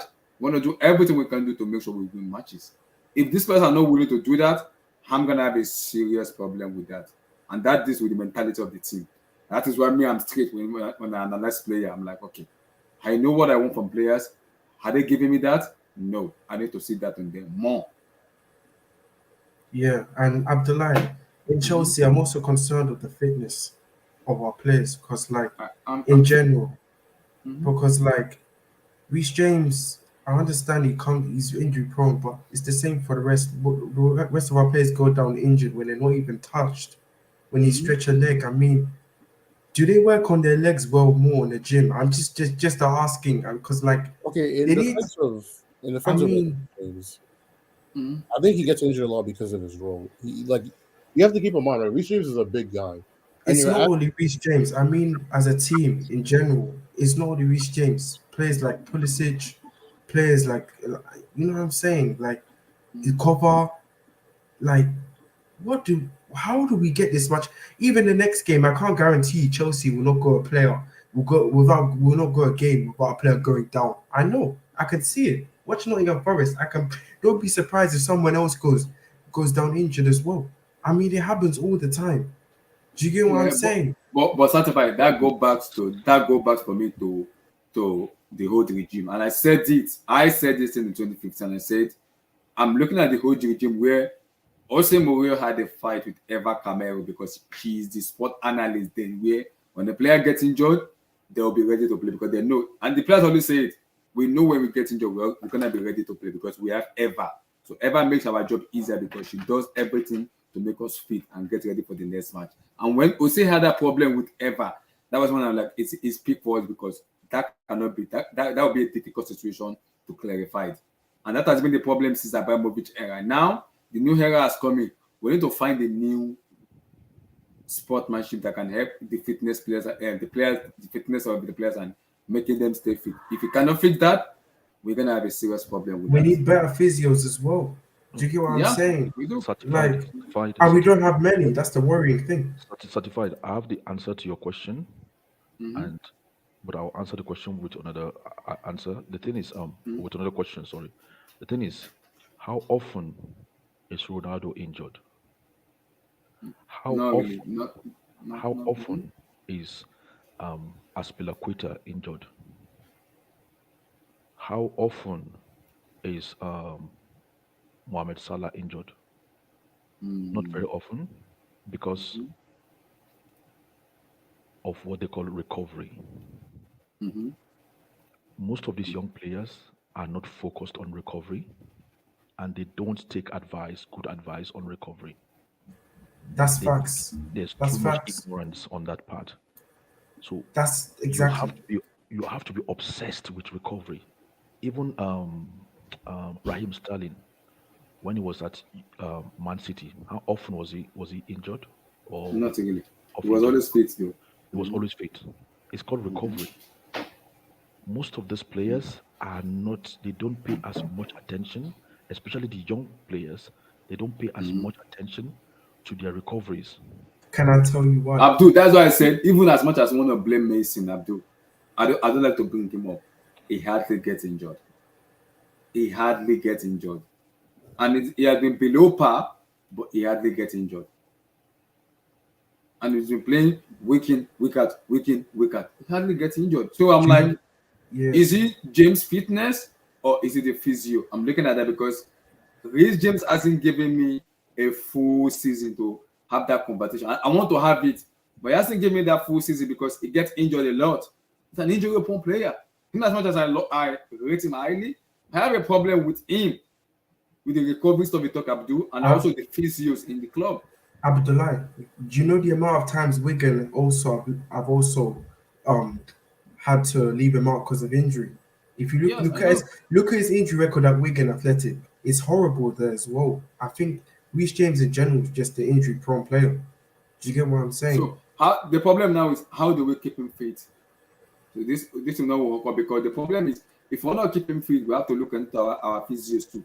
How did they keep him fit? And himself as a player, his recovery also is very, very important. And I know James is an hard-working player.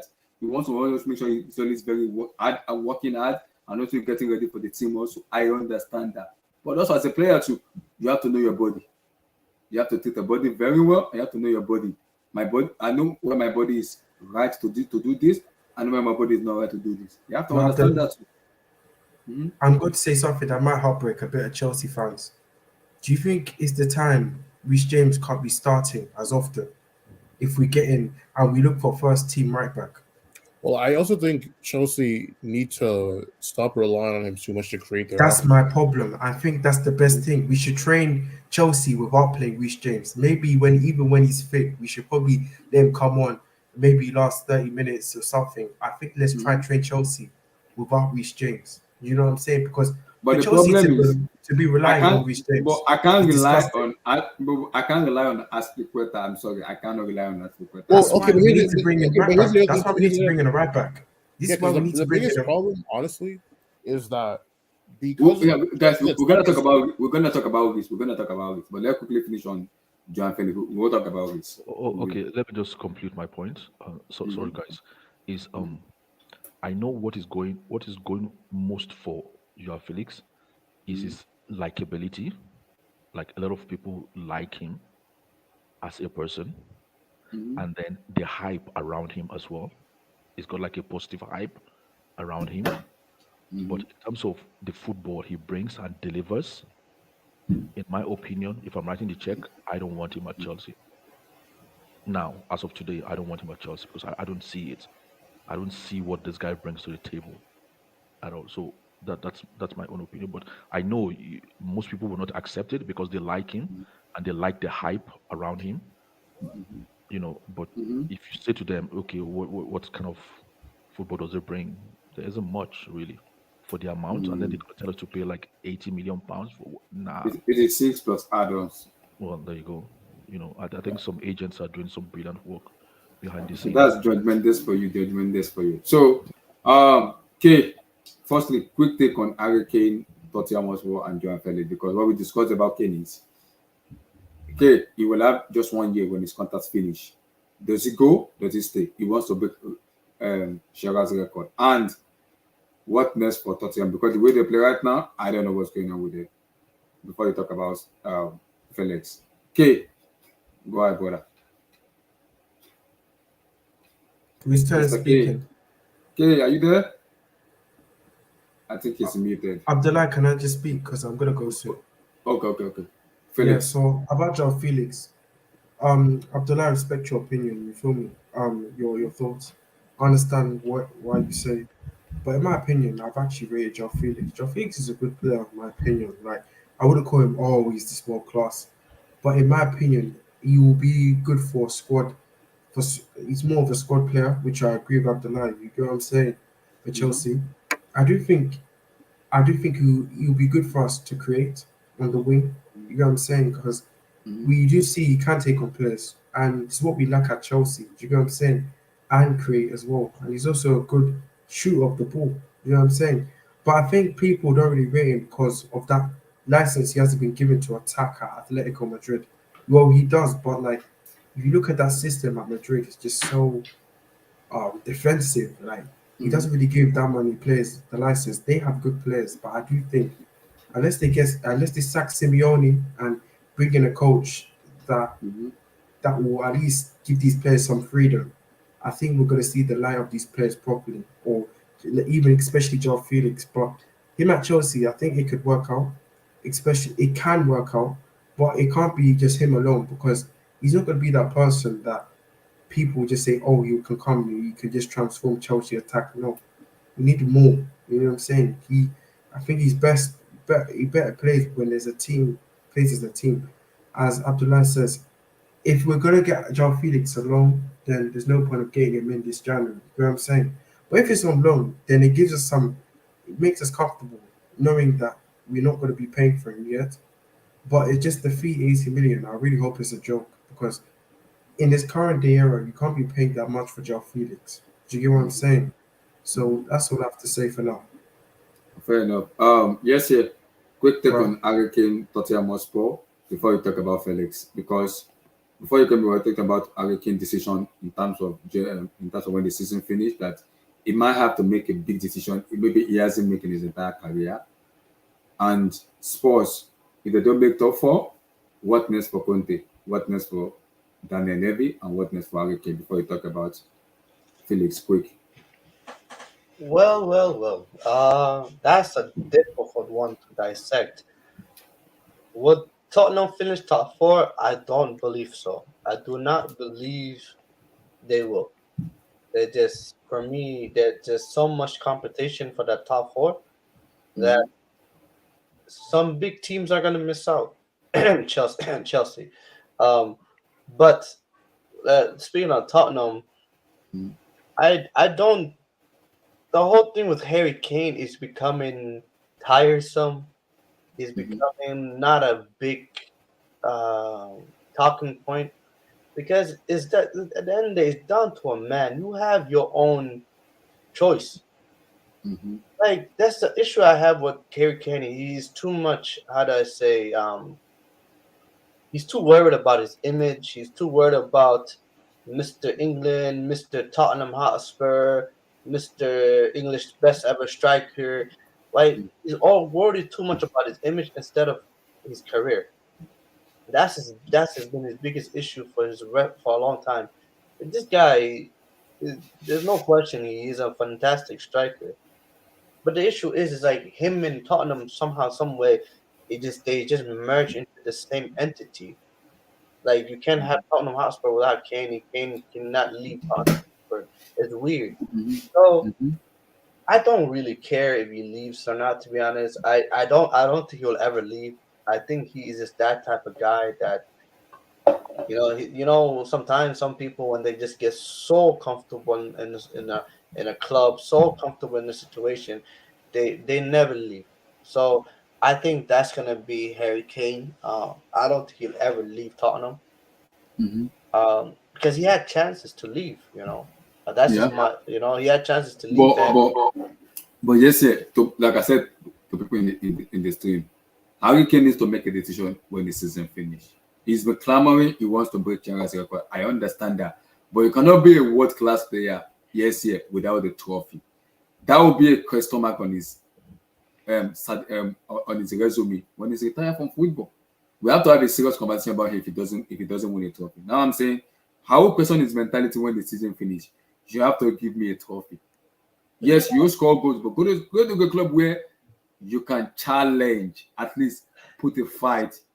one thing, the worst thing you can say about a player is like he lost his hunger, and that question should be asked about Harry Kane. Because the honest opinion is, how hungry are you for a trophy? Because if you're hungry to win things, you don't care what you do. Like I remember when Raheem Sterling was leaving Liverpool. Oh man, he left it. Oh, it was ugly. It was ugly. Yeah. He left it ugly when he went to City. Why? He wanted to. No, I'm going to City. I'm going to win titles. When Robin van Persie left Arsenal, it was ugly. It was Yeah. ugly scene. Babatov, same thing. Yeah. So it's when you leave a football club, especially like a big club, and Tottenham is not the biggest, but they're not bad. They're not a small club. They're a big club, and especially when you've been there for a long time, you're gonna face a lot of negativity from the English media, from the Tottenham fans, etc. Because they see as betrayal. That's the way they're gonna see it. But the reality is, it shouldn't matter. It shouldn't matter. People leave all the time. People leave all the time. How many strikers have left? So many, so many. So for me, it's silly that he's still at Tottenham. I think he's a very silly thing, and I feel like at the end of the day, he's a grown man, and he gets to decide what he wants to do. So for me, I understand you say you had a big decision to make, but it might be a big decision for me and you, the way we see it. But for him, he's just way too comfortable at Tottenham, and that's I think that's the biggest thing. And for me, it will also come down to it's like a domino effect. It also come down to your question, the other question you asked me, Antonio Conte. I don't see Antonio Conte leaving. I don't see it. I think what a lot of people say, oh, he will leave, he will do this, he'll do that. This guy, Antonio Conte, is a very intelligent man. He leaves for opportunity. He doesn't leave just to leave. This guy is very calculative. Trust me, Abdullah. This guy is very calculative. What I think is gonna Yeah. happen is I think they're gonna offer him another contract in the summer. I think he's gonna sign. They're gonna promise him that they're gonna spend money. Like always, Spurs won't spend money. Then he's gonna do exactly what he did during his Chelsea time, where he would just sit on that contract and he would do that and he would just collect the money. That's what he would do. He will pretty much beg, pretty much no, he will ask for the sack basically, but not asking for the sack. I So got I you. think So that's your take on Felix? my take on Felix. Like I said, Chelsea should not be linked to Felix. Abdullah, do you know the definition of insanity is doing the same thing over and over again and expecting a different result? The issue is, you gotta look at the player's profile. Joao Felix, the reason why he's leaving Atletico Madrid is nothing other than the fact that he is a very specific player that Yeah. needs a specific system to get the System to best play. out of him. I agree. And the issue is Chelsea are trying to define the system now. You Mm-hmm. don't you don't have you have not yet established that system. Yeah. Mm-hmm. So when you bring in Joao Felix, he's a fantastic player, but his number one issue is if he doesn't feel comfortable in a system and the understanding of what exactly the manager and his team wants from him, this Mm-hmm. guy he is no good. That's just the truth. Mm-hmm. I understand a lot of people blame Atletico Madrid and Diego Simeone, but the reality is Diego Simeone and Atletico Madrid have never changed. They have been consistently the same team they have always was under Diego Simeone. Because yes, I'm looking at it that I'm like you said, Felix is a different player that needs to play in the defense. I'm looking at Simeone coached Radamel Falcao, Sergio Cunaguero, Fernando Torres. So he coaches players. I'm like Diego Costa. I'm like, okay, those are prolific goal scorers that will score, that will die, You that know, will do do you know the anything. difference between those players are and João Felix? Mm-hmm. Those players, outside of probably Aguero, use a lot more of their physical attributes to their advantage, right? Like a player like Falcao or like Costa, they're very like strong, and, Mm-hmm. so, and they're very good at headers, right? And so Mm-hmm. they can use their strength. And someone like Torres is very quick and is able to use like his speed. Like João Felix isn't really gifted with physical attributes like that. He's definitely more of a technical type of player. He's And pretty much he's pretty much Kai Havertz. That's what he is. well, I wouldn't even agree with that because Kai Havertz, like That's what the he way, is though. the way Kai Havertz plays, like they occupy like different zones though. Like Kai Havertz, But SK, here's the issue. You're biased because you're a Chelsea fan and you're I don't. watching Kai Havertz. I'm And you not. watch, no, I mean, I'm just talking about how they play. I'm not no, saying no. who's But better that's than my who. point. My point is the conclusion we're making from Felix is the way he has played in Atletico Madrid, and the reality is he has not played well. That's why he's leaving. I'm So not saying that he's played well. I'm just talking about his no, output. the issue is we don't know what position he plays. We don't know how he plays. We don't know anything like that, anything at all, because all we have seen is the evidence we've seen is Atletico Madrid, and we have seen Okay, what we have But we seen from was Atletico Madrid is Madrid. but yes, we was the World Cup under Santos. Yeah, Let's yeah, always but then the World Cup is a small sample. Let's be real. Let's be okay, honest.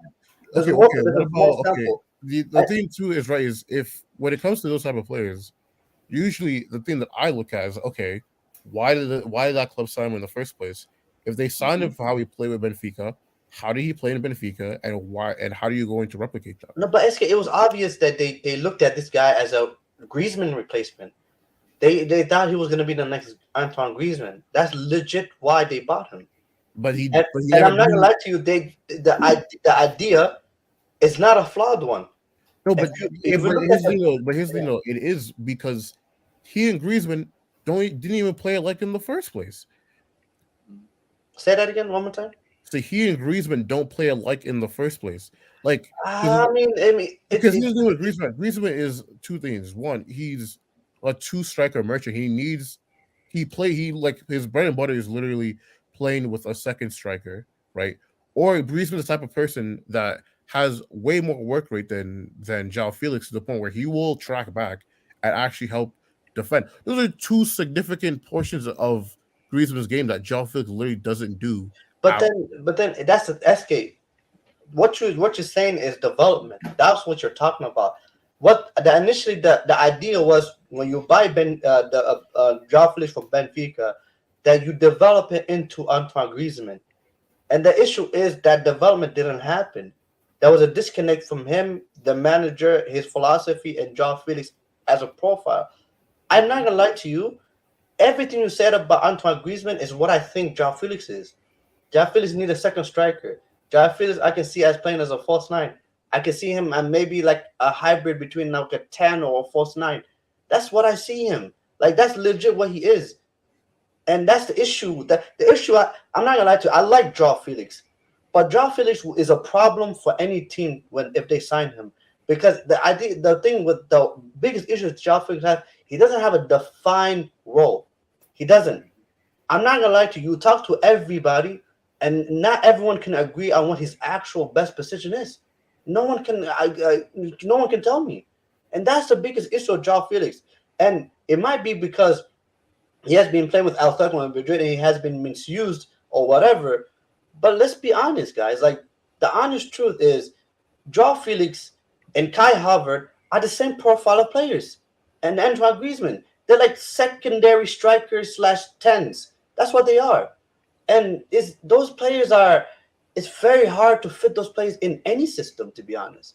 Let alone a system. The only manager I feel like that can get the best, if I'm 100% being honest, the only manager I feel like that can get the best of a João Felix is Pep Guardiola. Because Pep Guardiola, you can say, okay, he has multiple players that can play different positions. Like he plays, like he had put Kevin De Bruyne as a false nine. He played Kevin De Bruyne on the wing. So you can say, okay, João Felix can be in a system where it's positionless. But hence, so my point is like, if you're going to bring a João Felix into the team, you need to understand what you're buying or what you're trying to load in. And the biggest problem João Felix have, and that's why not a lot of clubs are after him. Let's be real out here. Like there's a lot of rumors out here, but he's still on the market. They still at Atletico Madrid, and the reason why is no one knows what position to put him. No one knows how to fit him in the team. That's because yes, sir. The way Felix play for me, looking at him from Benfica and Atletico Madrid is a flair player where he's more technical and want to get ball on his feet, dribble, pass player, 1v1, either shoot or lay up the ball. It's kind of player like that. He's very flair, technical player, and he has that ability as a player. But my bet on Felix is you are going from Benfica, who is more of a possession-based system, to a counter-attacking system in Diego Simeone. Yeah, that's the red flag I'm looking at. I'm like, okay, what is going on here? Because Simeone coach Aguero, Torres, Falcao, Diego Costa. So I'm like, what is going on? Real quick, can I just have my take? Sorry, I was busy a little bit. The Kane issue, I think Kane is probably one of the best strikers to come out of England. So it's actually a shame him staying at Tottenham for this long. I feel like if he had made the City move, forced his move to City, he would probably have cemented his legacy. Him not making that move you'll probably regret that at the end of the day. Yes, he might break the Alan Shearer record or whatever, but I think it's still what will actually matter at the end of the day is the amount of trophies you end up with. You know, when they come up with like the number of trophies you've won, you can't imagine someone like Tammy Abraham has more trophies than him. You know, more European trophies. And we both know Tammy Abraham can never lace his boots. Let's be honest. So. Yeah, on this João Felix to Chelsea, actually. How many Premier League did Steven Gerrard win? But yes, Steven Gerrard didn't win a lot of Premier League, but he won a lot of UEFA Champions League. He won a Champions League. He won a Europa League. Who's that Premier League legend? Who's that Premier League legend? Matt Letizia. What did he win? Yeah, are you gonna say Tammy Abraham's better than Matt Letizia? That's what because he has more trophies. Like it doesn't really mean much. It don't really mean much at the end of the day. No, what I'm trying to say is. What's good, G? What I'm trying to say is. It's not about how many goals or who's the better player. At the end of the day, the players want to retire and look back at their career and say, "Hey, I was able to win so and so trophy." Not how many goals they score. There will always be someone better than you. There will always be someone better than you. He's not talking about how many goals he scored. He would have. He holds the Holy Grail. He would be the only one to possess it for the time he holds it. You cannot compare that to trophy. It's look. And that's still up for grabs. There's certain individual trophies that are even worth more than club trophies. That's a fact. That's a straight. Like it's in basketball, right? Like even in basketball, we have to accept. Would you rather win a chip or be a Hall of Famer? I would rather be a Hall of Famer. than to win a chip. I'm just saying, because the individual legacy that just lives on. Like Harry Kane, he's gonna look back at his career. He's gonna look at his Player of the Year when he was on loan at Millwall. He'll look at all those Player of the Months, all those Team of the Year trophies he's won in the Premier League, the Golden Boots, Playmaker of the Season, the FIFA World Cup Golden Boot he won back in 2018. He's gonna look at a lot of the shit that he's won, and he's gonna be like, I've had a great career. Wait, So, like, wait, before we go, because we're going to talk about it. But Tosin, like I said, the way I rate player, I'm very strict in the way I. No, you just like team trophies. You guys are on this team. No, Like, see. and we talk about individual players all the time, but we are doing this team trophy shit. See, Harry Kane is a world class, but I'm not disputing that. I'm not taking that out of it. But for you to be that elite up, I need a trophy. He is, though. He is that elite up. That's the thing. He's not elite for The only striker better than him in the world is Benzema. That's it. Here's my issue with your logic, though. This is a competition. This is a competitive sport. So you're telling me like the whole objective is to win things, and you're telling me that guy has never won anything, and I'm supposed to sit there and be like, "But what has Tottenham won? But what has his team won? But what has his team won? But listen, they haven't won anything. No, that's not an excuse, though. There's no excuse for you to win nothing, especially in the era where you can move. No, but I promise you, if Harry Kane won a Carabao Cup, you guys would be like, all he has is a Carabao Cup. That's what you guys would be saying. Like, who cares? If he had an FA Cup, you guys would have been saying, all he has is an FA Cup. Yes. Like, who cares? Like, I care. All that matters really is the league and the Champions League. That's really all that matters. And Tottenham will never win the league or the Champions League. It's really tough. Yes, I got you. The same reason why it was so beautiful seeing Messi win the World Cup. It's the same reason why we care about trophies, bro. If you don't care about trophies, then stop watching the game. There's no point in watching the game. No, but that's like greatest of all time. But that's what I'm saying. That's different. That's different. Like being one of the best. That's like yes, sir. But Harry Kane is already one of the best strikers of all time in the Prem. Like, that is a debate. That's not even a debate. I agree. I agree with you. Wait, how is that diluted though? How is that diluted? Wait. Yes, sir, wait. I have a red flag on that. My red flag is, yes, one of the best, but can you give me something to show up in terms of trophy? No. So all-time top scorer, all-time Premier League top scorer, that won't matter? Tosin, you can win all-time this, or you can even break Shaga's. Stop. That's y'all league, man. He hasn't won those ever in y'all league, and y'all going to just sneeze over that? Lionel Messi won the Copa America first with Argentina. He has a taste of a trophy before winning the World Cup. I'm saying that to Harry Kane. Can you take something in the Carabao Cup or FA Cup? Then you can win that big trophy. That is my leeway when I rate players. That's my leeway. Win the Carabao Cup. I promise you, if Harry Kane went to Manchester City 2 seasons ago and he's on back-to-back Premier League trophies, right? I wouldn't look at him any different today. No, I would if he was at Tottenham. I really wouldn't. I genuinely wouldn't. I would have just said, I would just say no, he's on a better team. That's all that is. Abdullah, real quick. Yes, we cannot dispute the talent Harry Kane has. But what we're trying to say is with the type of talent he has, we are talking about one of the greatest players to ever play the sport in England.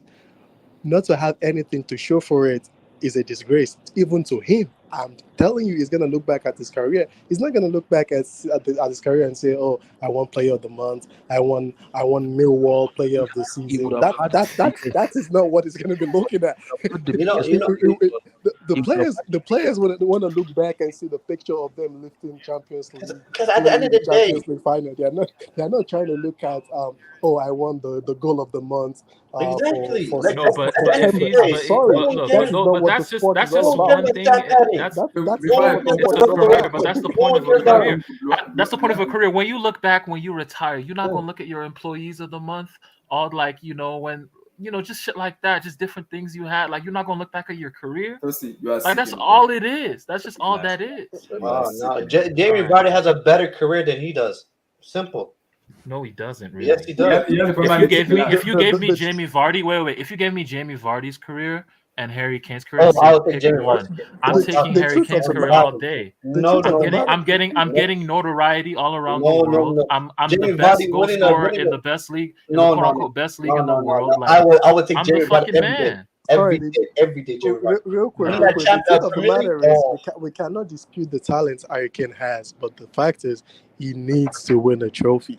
Just so like he's a loser. that's He's a loser. you can't just you can't just sit in your So is comfort zone Martial and say, more of a hey, winner than hey, Harry Yes, Kane? yes. Rashford's a more of a winner than Harry Kane. It's that simple. He's a loser. Yeah. yeah, you have to leave your comfort zone. You like we got to be honest. He has don't a even chance to go wanna- to Man City or Bayern Munich. He has a chance to go to one of those clubs and win trophies. He didn't. He was loyal to the Spurs But fans, why I do you guess. care about him stat padding trophies? So We if Harry care. Kane came to, That's what like, why do that's y'all what the- care about that That's so what much? that's what the game Win. is all about. Because that's why we want our team to win. No, but that's y'all as fans. Mr. Blue Eyes, are you there? No. Here's the thing. Like, do you think we do you think that the thing we care about the most is not about who wins the Champions League or who wins the Premier League or whatever? Do you think we really care about who is the top goal scorer of the league? Do you really think we really care about that? Yeah, but yes, that's an unfair question though, because it depends on what we're talking about. If we're talking about teams, if we're talking about clubs, then of course we're gonna care about what they're winning. But if we're comparing individual players, then we're gonna compare like how well they play, like how good of a player are they, like literally, like who's a better passer. Like being a better passer has nothing to do with if you won the Champions League or not. Being better at shooting the ball has nothing to do with if you shot it in a final or not. Like if you're better at those things, you're better at those things. And if you're not, then you're not. No, like, but SK, I understand what you're saying. But the thing is like, okay, you remember winners. You don't remember people that lose. You don't. Okay, but yes, though, here's the thing, though, right? Those are for casuals, and if I'm speaking to you, I want to assume that you understand the sport better to have a more nuanced opinion than player actually won this trophy. Thank you for that And this point. one didn't. Thank you for that. I've made that point before too on this channel. I've made that same point on this stream. Like if, No, but I SK, I feel like that's being disingenuous. My dad, No, I feel like that's being disingenuous though. Because the thing is, at the end of the day, bro, like we know how weak some of these leagues are. I'm not gonna lie to you. In terms of quality, a lot of these leagues, Premier League, La Liga, all of them have declined. I play stat padding to score a whole bunch of goals. Then you had to equate to the greats. Okay, well I look at players like Thierry Henry and Alan Shearer that actually won something. Then all of a sudden I'm supposed to say, oh, Harry Kane is the greatest striker in the Premier League because he broke the goal scoring record. Yay! None of us have said that. None of us have said that. None of us have said he's the greatest. That's the narrative that you're gonna feed. If you were to compare those players, you don't need to bring up their trophy cap to say Thierry Henry is better or worse. Yes, I do. Oh, yes, I do.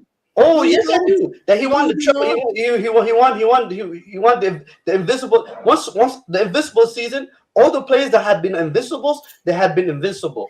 That's the reality. That's what they're called, invincibles, for a reason. Every player, oh yeah, he's an invincible. Yeah, Patrick Patrice Evra. What do you remember as? Okay, yeah, he's a fantastic player, but no, he's an invincible. He was part of a team that went unbeaten. You remember great teams. That's the reality. Yeah, but you look at the players, you're like, oh yeah, they were great. Yeah, but you're saying yourself that's the team that he is a part of. That doesn't speak to his individual quality. You literally just said it. It's the team, not the player. You just said it right now. But then it matters. It matters. The team matters. The team matters. That's my issue. Mr. Blue Eyes, quick on Kane and Mr. Joao Felix. Wait, Abdullah, you never asked me about this either. Oh, I'll come to you. Don't worry. Tosin, I will come to you. Relax. Happy holidays, Merry Christmas. Happy holidays, everybody. Just say happy holidays. Yeah, I know. Merry Christmas. No, it's Christmas. It's not holidays. What are you talking about? Christmas was 3 days ago, bro. I know, but still, it's the festival. It's Christmas. Yeah, I hear what you're saying, Tosin. But yeah, happy holidays, Merry Christmas, everybody. Hope Santa was good to you, and you did not do what I would not do. Big up, yeah. No comments. Exactly. Blue Eyes, Harry Kane, because this is it now. Before we talk about Felix, I said it. When the season finish, he will have just one more season. He has three options: either to go to FC Bayern Munich or to stay in England to break Alan Shearer's record. He has said it publicly and privately. I want to break Shearer's record. And he has just 60 goals to break that record. And Newcastle, Manchester United, and Chelsea are the only team that are looking for striker. that he's gonna go there and say, okay, I want to win something. If he doesn't go Yo, there, if Harry he will Kane, for Bayern. if Harry And we Kane will goes toss to it. And I said Newcastle, it. what are y'all saying? And I told Blood, and I said it. If Harry, see, I will say it again. Harry Kane for me needs to make a decision when the season finishes. I don't trust Tottenham finishing top 4. And if they don't finish, he has to make it. And Daniel Levy will not set to Chelsea because of 2 London club. He has to force his way out of. Babatov did it. So he has to. Van Persie did it for Arsenal too. He has to force his way out of Tottenham and say, Daniel Levy, F it. I want to leave. I want to go to a club that wins trophies. He has a decision to make. Does he stay? And that's what I'm going to say. I'm going to question his mentality as a player. What is your mentality as a player? Okay, now prove it to the whole world. I have a mentality of winning. In me, not just being the player of the season, winning golden boots. I want to win something for my name, for myself, for my family. Yeah, but which one is more rewarding, right? If you're Harry Kane, which one is more rewarding?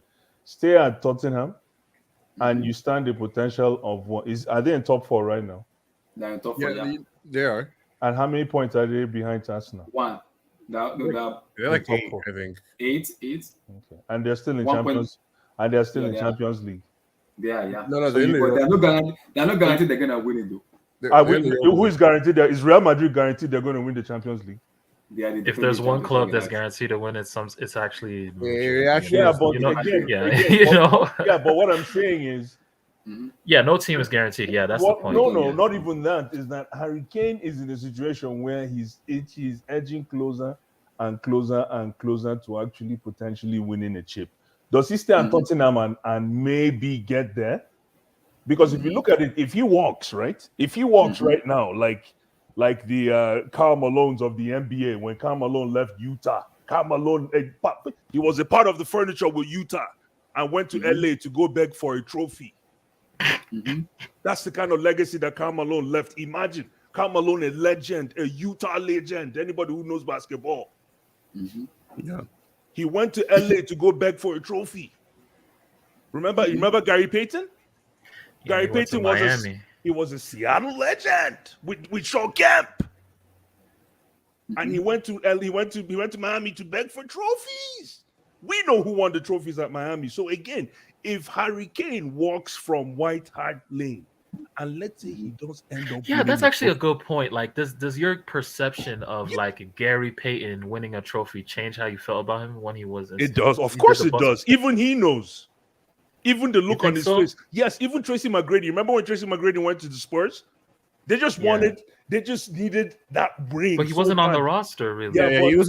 No, he was suited up. That year they lost to Miami. I was watching that game live. He was suited up to play. Remember? I think he retired before. That was up. No. He was. They were hoping he was going to win. He was couple of seconds close to winning a ring. No, I'm saying like he wasn't on the team. So you're saying Harry Kane? No, he was on the team. SK, you didn't watch that game. You know what's funny? He was on the bench. He was on the bench to play that game.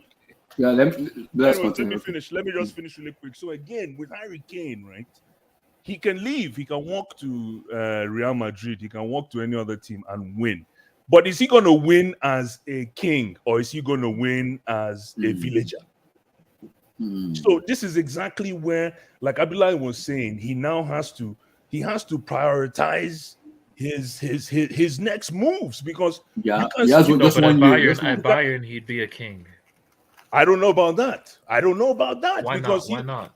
Because Cesc Fabregas came to Chelsea as a contractor. He's not a king. No, but he's a midfielder. Like, and he wasn't. He went to Bar. Actually, no. This is what Fabregas did. Fabregas was a king at Arsenal and went to Barca to be a villager. No, but he never won anything until he came to Chelsea. Anything tangible where he was actually active in the winning process. It was until he came to Chelsea. Bless, I made this point before you came. I said it, and I will repeat it again. Yeah. If Harry Kane goes to Newcastle, I am worried because of the money they have. No. That's not even the problem, Abdullahi. That's not even Harry Kane is a striker. Strikers score goals. No, but the thing for me, Harry Kane can stay. Harry Kane can stay at Tottenham right now and create history, and be part of folklore. People are going to talk about him in 50 years. Yep, that's the same point I used. You understand? So Harry Kane, because let's say Harry Kane, if he sticks around, because if they finish top 4, top 3 this season. Daniel Levy is going to put down another 400 million.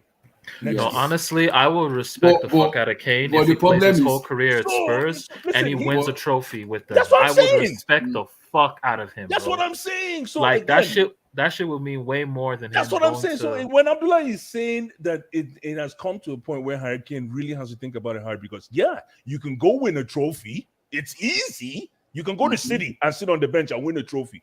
But again, is that what you That's what want? Grealish Wait, did. Blue That's Eyes, what Blue Eyes, Grealish can I ask did. you a That's literally what question? Grealish did. Wait, last Blue Eyes, season. can I ask you a Yeah, question? yeah. I asked Abdul this earlier. Sure. So, based on what you just said right now, right? Yes. How do you feel about Robin van Persie when you look back at his Premier League career? Let me tell you one thing that Robin van Persie did. I love that question. Hi, SK. God bless you for that question. Robin van Persie is not Arsenal history. Take that to the bank. Nor is he Manchester United history. Really. Exactly. Thank you, Tosin. Robin van Persie is what do you call him? What's his name? Benito is former coach of Liverpool. What's his name? Benitez. He's the Benitez of strikers, because Tosin called him. He's not a Manchester United legend. No, is he an Arsenal? He's just a mercenary. He's a businessman. He's He a went to get a chip. businessman. He went to get a chip. No, not that he went to get a chip. He knew what. Listen, I remember that year very well. I don't know how many of you remember that year when he crossed that cross-carpeting. You go to the enemy's line and you go and win a chip, and you go win a chip because of the number of goals that you brought to the table. Rooney had to Rooney had to check himself. No, he had to take a back seat. Yeah, take a back seat. So again, I don't consider Robin van Persie, and I know Arsenal fans are probably going to crucify me for this. I have a lot of Arsenal friends that I grew up with actually, and I know how they feel about Van Persie. But for me, Van Persie isn't really, because anybody who can make that move and go to enemy territory, you're not really a legend. And this is the one I'm talking about with what's his name, Shea Fabregas. You just don't cross anyhow. And that's why I respect Harry Kane. He stayed in his lane. Oh, no pun intended. Though, but in Serie A, that's what they do though. In Serie A, they cross. And you play Inter, you play for Milan, you play for. I know. That's what they but do. In the EPL, crossing, there's nothing wrong with it. But if you look at everybody that crossed in the past, let me give you examples like Gallas. Remember when Gallas crossed? Oh yeah. Exactly. No, didn't Gallas like threaten Chelsea that he would score an own goal or something? He did. Something like that. Leave Exactly. That's There's something crazy. something about cross carpeting. You know what's funny? Is not ethical. You know what's funny? To your point, I can only think of one player that did what you quote unquote did, but he still looked at as a legend. Who? Cole. Ashley Cole. Yeah. Yes, but That's thank you. SK, another good point. Ashley Cole, the difference with Ashley Cole is when he came to Chelsea, right? He didn't come to Chelsea and say, I'm the man. Ashley Cole came into Chelsea and he came to work. Everybody came to work at 8. He came at 6:30 because he knew there was a train moving. He came to be part of the system. He didn't come for the system to be part of what he was bringing. No. So he had the time. He had the time to grow with the team, and that's the problem. And Harry Kane right now, ladies and gentlemen, is in cruise control. He's a fat cat. He's in a very comfortable spot. And yes, you gentlemen are absolutely right. If he steps away from the comfortable spot, he's gonna get a ring. But does he really want to do that at this point? How old is he? Yeah, 28, 29. Just he's about to be ride it 30 in out. March.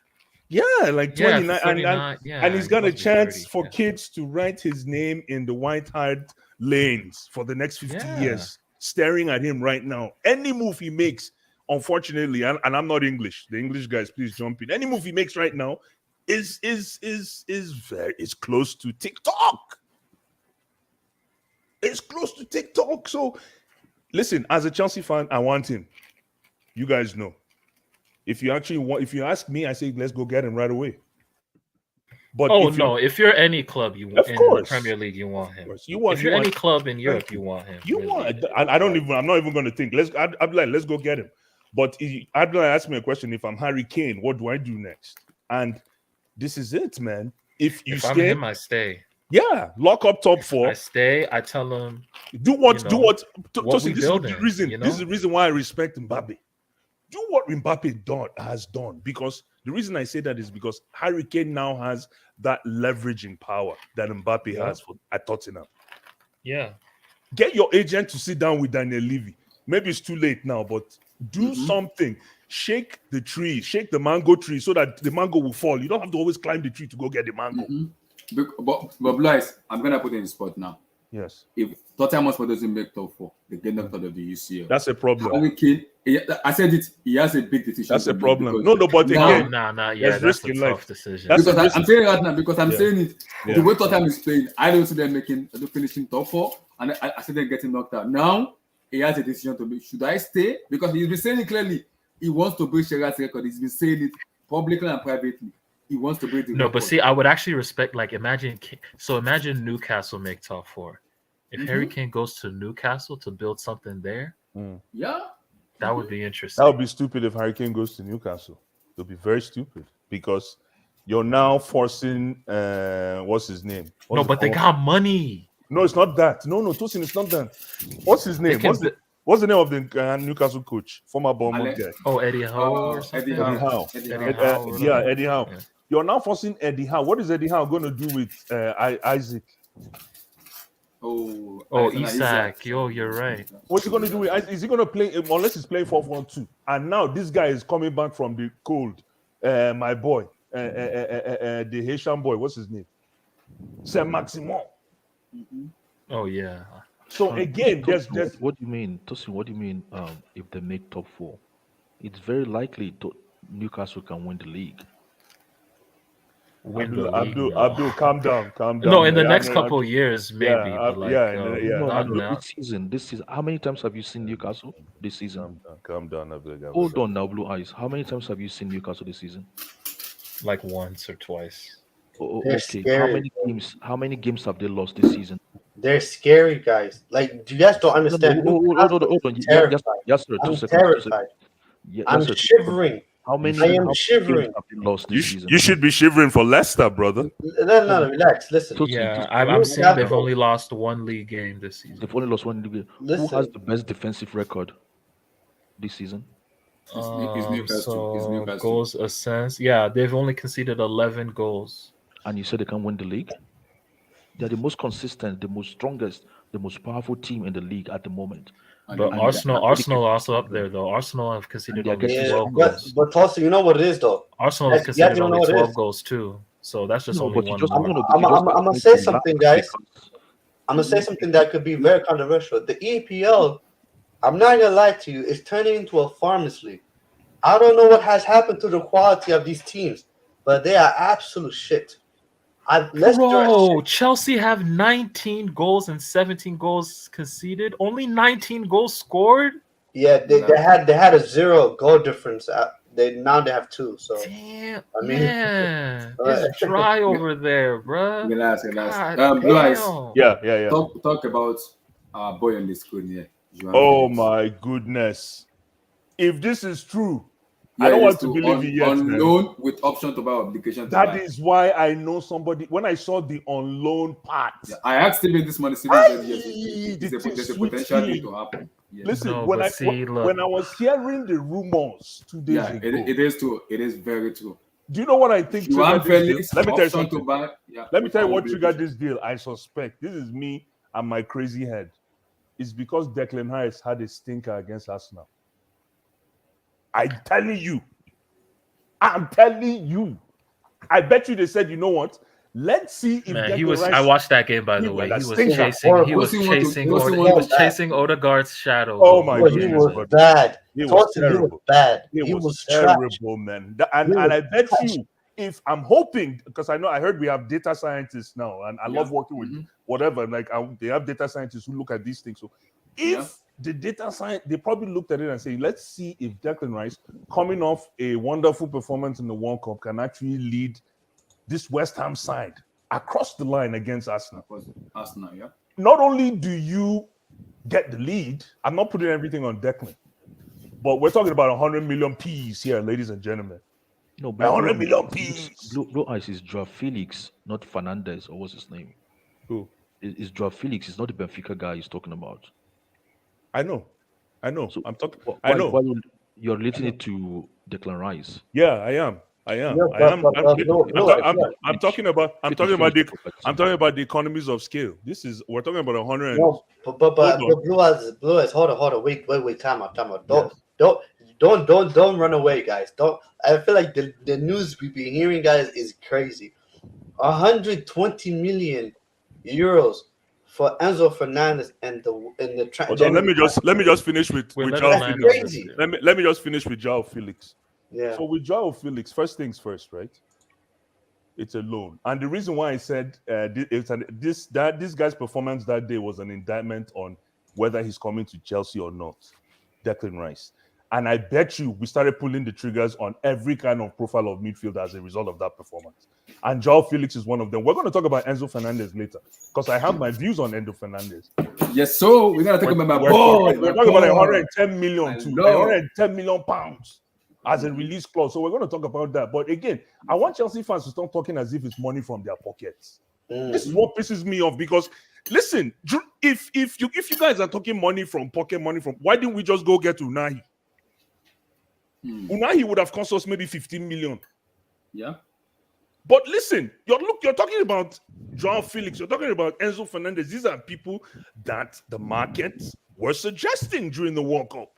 Yeah. No, but I'll still take Onahi ahead. Of course, that's what I'm saying. But again, that's what I'm saying. Based on football market. Yeah, but anyhow you want to look at it, ability. we're talking about big clubs. That's a small club mentality, Abdul. I appreciate you. But you should be that should be West Ham, Aston Villa thinking. And it's unfortunate. That's why you have to always remind Chelsea fans, even if we make a big investment, it could tank in our faces, right? Yeah. But we can chest it. Yeah. That's the kind of club we are. We can chest it. It's not a problem.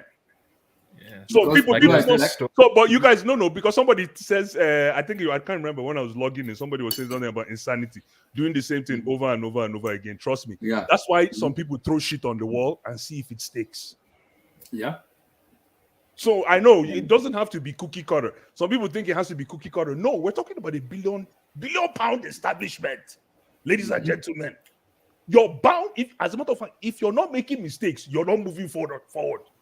Yeah, I agree. Especially in the EPL, man, you gotta keep it is a moving goalpost. The EPL is a moving goalpost. Look, we're facing a league in 2022 where Arsenal could finish the top of the line, top of the food chain. But Yeah. here's the issue though. Go ahead. So again, coming back to Joao Felix, it is a fantastic, shrewd, and top of the class signing if we can get him on loan. Because it's with option or obligation to don't buy. forget about the option. All this option thing is people creating nonsense, right? Even if it's option to buy, that's fine. But loan says to me that we are not even sure about him, which is good. Yes. It's not like we're going in and we're paying money. Where will he play though? It doesn't matter where he plays. No. There you go. No, let me land. You're a Man U fan. Let me talk. No, I got you, bro. No, hold on. It matters. Hold on. Yes, sir. Hold on. It doesn't matter. Doesn't matter where he plays. The thing about Joao Felix is that Joao Felix is what you call, I don't even know what to call.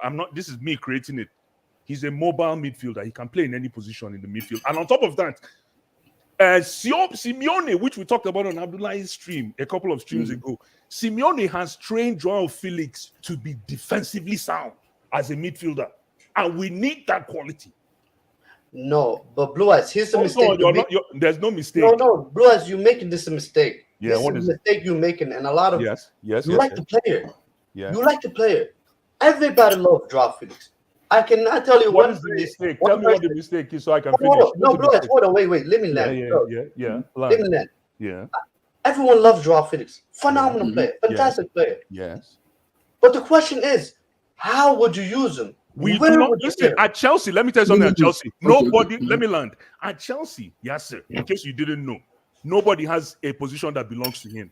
Tell me which player has. That's the problem. There's not a problem. No, it is not a problem. You have to fight for that position, no. In Chelsea. Look at this guy. That's what I'm saying. You have to fight. I'm a Chelsea fan. Yes, I know what I'm saying. This is simple.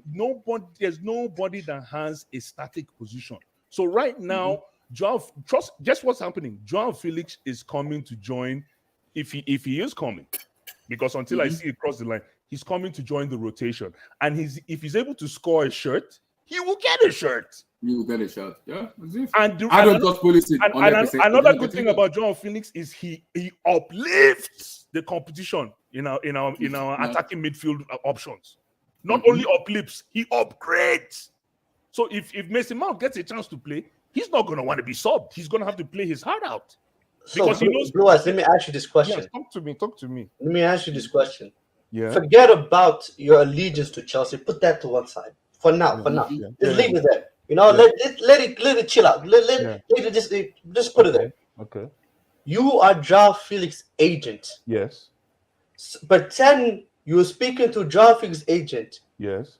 And exactly what you said is, I will bring you and you will be part of the rotation. Yes. What would you say if you're the agent of João Felix? What would you say to that? Listen, let me tell you something. Yasser, have you played? You've played this game, right? Yasser, let me ask you. Yes, I played this game. Okay. Nobody, I don't know. Have you done any contract deals in the past as a player? No. Okay. So let me give you just a quick notifier here. You can be worth 200 million, right? You can be a club's target, but when the club comes to buy you, they don't tell you they don't tell you you're coming in to be my guy. Yeah. They tell you we're bringing in you to show us where you come. No, not show us. No. We're bringing you to the family. We're bringing you into the team. That's how you bring a guy in. I know you have to put your shoulders around him, make him feel like he's the man. Of course, if you bring a top guy, you tell him he's a top guy. But in the case of João Felix, you understand? Mm-hmm. If João Felix doesn't want to come to Chelsea, based on we pitching to him that he's coming to be part of the rotation, and if he can get a start, he gets a start, then we don't need him in my club, man. Yeah. Dude, we don't need that kind of personality in my club. But what I've seen with João Felix, because of what he's undergone at Atletico, that's another thing I like about that kid, is that he had to chip away at his own personal DNA as an attacker to sacrifice and be more of a defender. Yeah. That is the student I want in my club. Because a player like that should have asked for a leave long time ago, even though he's locked in a slave contract. Mm-hmm. So you have to consider all those little things. And it's a loan. So at worst case, we send them back. Send him back, yeah. What are you talking about? It's a loan. Like, haven't you taken a car that you really can't afford on a spin? Yeah. It's a loan, so you're taking back. Or sometimes you keep it for a month, Seth. Mm-hmm. Sometimes the manager says, keep this car for a month because he wants the car to stay with you at the end. Mm-hmm. How many times have you asked? So again, this is if we were buying him, Yasser, then we can have a different discussion. We start talking as if we're the ones that put the money down. But we're talking about, I think this is a shrewd move in the sense that we take him on loan. Let's give it a try. Yeah. And if he works, then we'll talk about a deal. No. I think it's just his agent doing a very good job. Whatever it is, man. Whatever it is. Oh, that's whatever that's it is. Really all it is, really. Let me ask you a question. Can I finally speak on this? I just want to ask one last question. One last question, Tosin. João Felix and Christian Pulisic, who is better? Felix. Okay. I rate them equally. Okay. Excuse me. Stop. Don't worry. João Felix and Kovacic, who is better? Oh, Kovacic is a better player. And stop. Stop. Tosin, stop there. Excuse I'm me. I'm not done. Kovacic and Felix. I rate Kovacic higher. Yeah, same here. Okay. Oh my God. João Felix and Mason Mount, who's the better player? I'll take Felix. It depends on the Mason Mount we're talking. If you're talking about the Mason Mount of the Champions League run, yeah. Thank you, Tosin. It's funny you're comparing Felix with Kovacic. Hold on. They don't play in position, so why are you comparing them? I'm not comparing. Does Kovacic win you games? So I don't understand. Another question. Another question. João Felix and Kai Havertz, who's a better player? João Felix. I don't know what you guys are talking about, man. Like, I'm confused, man. Like, I really don't understand what you guys are talking about. For a guy we're going to pick up on loan, and you guys are talking about how we lack creativity. Abdullah, real quick, because I spoke on Harry Kane. Can I really speak on your Felix? So Felix, and I will come to Tosin. Okay, Like, Sorry, Abdullah, so just I one I second. Oh, think sorry. Go ahead. João Felix on loan makes a lot of sense to me. I'm not a big fan of him because he doesn't have like a specific position he plays. He literally plays like a number 10 and behind the striker, and that system seems to be obliterated right now. So not a lot of not a lot of teams are using that system. But I would take him any day, any time at Chelsea right now because we need something different. We need guys that can shoot from outside the box. I think John Felix actually ticked that box for me, and Q, I Q, think you know what I'm trying to the point I'm trying to make is with a I mean we cannot dispute this guy has a high profile. Even if I don't really like him as a footballer, he has a high profile. For a player that has a high profile, if Chelsea were really serious about this guy, he's not the kind S- of guy who will go on loan. He's not the SSB. guy he's not the guy who will try and take on loan. They wouldn't try and take him on loan if they were no, no, that no, no. serious about him. Abdul, the problem is, Just his the agent problem that is, a good deal Abdullah, for I him. have a brief question if you don't I, mind. We uh, Chelsea fan have been talking about why we want him. Why should you come play for Chelsea? That's another question. I don't want him. I can, already can, No, said we can, Chelsea can, fans are like, can I answer your why question should you real come play for quick? Chelsea? Can That's my okay, I okay. question. can I answer the question real quick? He said he's an high Go on. profile player, but yes, you got to remember Atletico paid a lot of money for him, so not a lot of clubs can actually fork out that kind of money. Money, yeah. But you can go on Atletico loan to other wants. clubs as That's Chelsea as why. well. That's why they're trying to get him on loan now. See how he performs. Then, if he performs well, then during the summer, then what do you mean? What do you they mean get if to he reset. performs? He's just played the World Cup. What performance do you want again? I, At the He's World just Cup, played the World Cup. he had a decent World Cup in my opinion. He So wasn't that's really. what he's going to perform. That, You can I see think, you've seen Abdul, I think he what can play performance are much you better saying? than that, though. No. He Abdullah, can you play. guys still Chelsea haven't are not responded to my Chelsea question. are not serious. I will, Oluwa. Why No, should he come Chelsea play for Chelsea? no That's my Chelsea question. no We Chelsea are Chelsea not speak with serious. arrogance, like listen. Chelsea is that kind of No, Do, club no, that no, no. everybody wants to play Chelsea for. can I make a point real quick? Chelsea fans have been dancing for Rafael Leao for a Yeah. long time now. Don't You mind. remember Don't that mind them. Don't mind them. No, this not guy me. Don't No, literally mind them. kept Rafael I'm not. Leao on the bench during the World Cup, K, nah, right? No, K. When I see you, me and you one star. No mind no. this. I'm No not. mind. I'm not. I'm not dancing. Thank you, Dancing. Gary, my chairman. No, You, I'm you know, just to reiterate what Blue said, I think if it's a loan, just only a loan, it's a good deal. But if Atletico Madrid finesse Chelsea Football Club to No. somehow Yes, no. The report is obligation to buy, even Fabrizio said it, a loan, because what Atletico Madrid is demanding for club is loan with higher fee, and the club are saying no. We want him on loan first. Let's assess your Felix. If that he is give what us I'm that what saying. we want, That we is what will I'm pay the saying. money Atletico No, It's want. all but about what you but want. wait, What wait, about wait. what But he like, wants? Abdullah, okay, Well, so that's what I'm saying. That Chelsea are unsure about him. Why? How are you going to be unsure about a high-profile player who's just finished playing a World Cup? no, but let me. no, but then Every this club. The truth is, every club is unsure about him. And let me just go to this. Okay, so from the Chelsea fan perspective, I'm getting this done.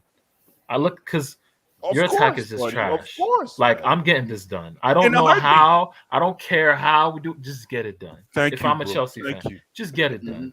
Okay. We have Uh, Nkunku, we have João Felix, we have Kai Havertz. We can play all three of them as attacking midfielders and then put a striker. Maybe bring back Lukaku. Who knows? Hey, wait. And then no, seriously. We have an attacking midfield. We have Abdullah, a great. calm That's down. a great Abdullah, attacking midfield trio Abdullah, if it's done well, and you can play on the counter with that. That would be crazy. I'm going to make Like, this point real quick. Then I'm gonna let the next person go. So at the beginning of the season, when Manchester United tried to sign Casemiro, a lot of us we are like, oh, Casemiro is it's coming too for the old. money. Oh, he's too old. We're not talking now. Exactly. We are awfully quiet all of a Flip sudden. Don't flopping. mind them. Yeah, Don't he's mind them. gonna I be was like, one of those. I was actually one of those hitting on Casemiro. he's gonna be making this and so amount of money. We're awfully quiet now. All of a sudden, Casemiro and I run in the entire EPL. Ericsson works into that Manchester United. Ericsson is a So steal for me for we free. missed Oliver, okay, your mic is a little bit breaking up. You know. But then Tossing hand up. Wait. Yes, tossing hand up. Can I go after Tosin if you don't mind? After Tosin, Oliver, after Tosin, you go. Yeah, but Tosin. I mean, from the Felix. Chelsea fan perspective, you just got to get it done. But Tosin, why is everyone? Why is Yes, a lot? let him. No. I'm gonna ask a question to Tosin. Why is I don't understand what's going on with Felix. Why a lot of clubs hesitate to get him? I don't understand. So let me explain why now. So let me explain why. So my prediction from the football fans' perspective, he's not going anywhere. Not in Jan. He's just not going anywhere. What is happening is George Mendes is, the same way he was prostituting Cristiano last summer is what he's doing with João Felix right now. Okay, he's just prostituting him to all the top clubs, in Europe, and he's saying, João is desperate. Give him an out. What can you guys do? And Atleti are playing hardball. You guys think it's not just the loan. Like this loan is you're virtually buying him. So like when PSG loaned Kylian Mbappe in 2017, they pretty much we bought him. So this loan, whoever gets him, tell me how it becomes a purchase. I want to hear that transition. No, because they want the obligation. Obligation, on top of it. Yeah, so they just want the obligation. Okay, yeah, and the obligation. If he scores 15 now, goals and we win. No, that's an option though. That's the option. Now that becomes the option to buy. But see, they want an obligation, and they are charging 90 to 100 million plus 86 plus add-ons. Close to 100 million. No. Abdullah, trust me. They want 100. I don't know what the pounds. No, but it's okay. How much? They want 100 million euros. No. How much is his weekly salary? Just calculate his weekly salary by half a season. I think salary. That's something all Premier League clubs can pay. That's not an issue. That's what I'm saying. So what is this salary? It's what he's worth. It's what Atleti are asking. Yeah. If we can muster his Tosin. If we can muster his salary, right, and he comes in. And he gives us even Mason Mount's numbers last year, which I found were bogus. Those GA 28. If he can give us 28 between January and March, sign the motherfucker. No, but Uluas, do you not see the issue though? What Tostin said, the issue is not George Mendes and Felix. The issue is Atletico Madrid. The issue is these guys are smart. They're smart. No, but again, they don't want to. Of course. Have you loaned him out and all that stuff? Is anyone? No, but what you're saying, listen, we're talking about billionaires here. Yeah. Okay? And you're talking about Tolboli, there's somebody whispering in his ear right now, telling him, listen, this is a kid. He's probably drawn everything down on the map. Their data guys have looked at the most exciting attacking midfielders in the World Cup, because obviously now we're going for Fernandez. What's his boy's name? My baby, my boy. So you can tell that there was some research that was done over the World Cup. If we actually looked at, because to look at João Felix, who I thought he had a world-class performance, but it was underground. It was quiet. It wasn't because Portugal didn't do too well. That's why people didn't talk about João Felix. But I thought João Felix and Bruno Fernandez bossed the Portuguese midfield. Actually bossed it. And I know nobody wants to talk about that, but in all honesty, yeah. But the thing is, though, I'm not going to lie to you guys. Like, if I'm João Felix personally, and me from watching him over the years, if you're going to the Premier League, the only club that'll fit him, football, like, if we're talking, like, football-wise, is Manchester City. That's 100%. Really it. And Manchester City don't 100%. Manchester City don't need it. But you can never, you can never, Tosin, you see this life, you never get what you want. And the road to heaven is never straight. It's never straight. It's always corner. We call it corner. Bro, honestly, I just don't see. He doesn't have the physical qualities for the Prem. But I just no. It's not about physical quality here. Not exactly. You guys haven't answered my question. Sorry. We keep talking about what we Chelsea want as a football club. Why should you come play for Chelsea? Why not Man United? I'll tell you why. I don't We care about sound like we have better players, like we're speaking with arrogance. Like I don't care about Man United. No, I'm It's a very saying good why not question. Man United? Why company for Chelsea? Why not Chelsea? Why should he go Chelsea at play this point in time? Okay, Tell me. then why should he play What's for Man special United? about Chelsea right now? So Let's you be tell real. me what is good about Man United. Why are you suggesting? Oh yeah, they have a better project. Blue eyes. They have better projects. They have better players. Which project do they have? Oh yeah, Hey, we have the project, man. Don't worry. They have better projects. Which project? From the back I'm not to the gonna. front. I'm They're not. more Wait, stable right but now. honestly, Blue Eyes, I'm not even gonna cap. If I'm a young player and I'm looking at Why would you come to Chelsea? Look at the young stars we have. What are we United making looks use of more them? enticing right now. I'm just not gonna cap. I'm not gonna cap. Let's stop deceiving ourselves. Just right now. Listen, just if I am right Joao, now. if I'm Joao Felix, I am taking that deal. If that loan deal is on the table, I'm taking it and running. You know why? This is going to be one of the few times that we get an unorthodox player who doesn't play like what we have right You now. talk about we. You're not But talking about. Blue Eyes, does you it made that suit point. as You well? made that point that Bruno and João bossed the midfield for Portugal. Yes, they did. you. If I'm João, I want to play with Bruno again. I want to rekindle. Thank you. You think about I'm just saying. Listen. You want to play in a static team. You want to be like a new Raheem Sterling. So, but let me get this straight. So, because of Why the should new you come to Chelsea? That's a problem. it doesn't matter. Wait. As a United fan, you know what? I'll make a deal with you, okay? You can go to United on loan as well. The same deal you want to offer him in Chelsea. No, you can get it there as well. Blue Eyes, I'll make you a deal. And it can lower you money more than Chelsea. And he's going to play Champions League too. No, Blue Eyes. It's not about that. Casemiro left from Champions League to Europa League. Does it make any difference? Casemiro is old. Pogba went to Man United when they have the Champions League. Casemiro is an old man, man. No, you're giving serious. I'll make a deal. As a United fan, I'll make a deal with you, okay? If you want Joao Felix, you can have him. But please, stay away from Enzo. Stay away from Enzo. Leave Enzo alone. Stay away. I'll tell you something about Enzo that you're going to have Felix. Man, you guys are overhyping this guy. Because you know something as well. These players understand Chelsea is desperate for a creative player. So that's what I'm saying. It's not about Chelsea. It's about the player as well. They understand Chelsea don't have such caliber of player that can do create chances for them. In Man United, they have it going for them. Man United can come arrogant and say, "Hey, we have better players than you." We don't have that right now. Please. Wait. You are telling me he should go to does he bench Rashford? No. He doesn't have to bench Rashford. No. They need to replace Ronaldo.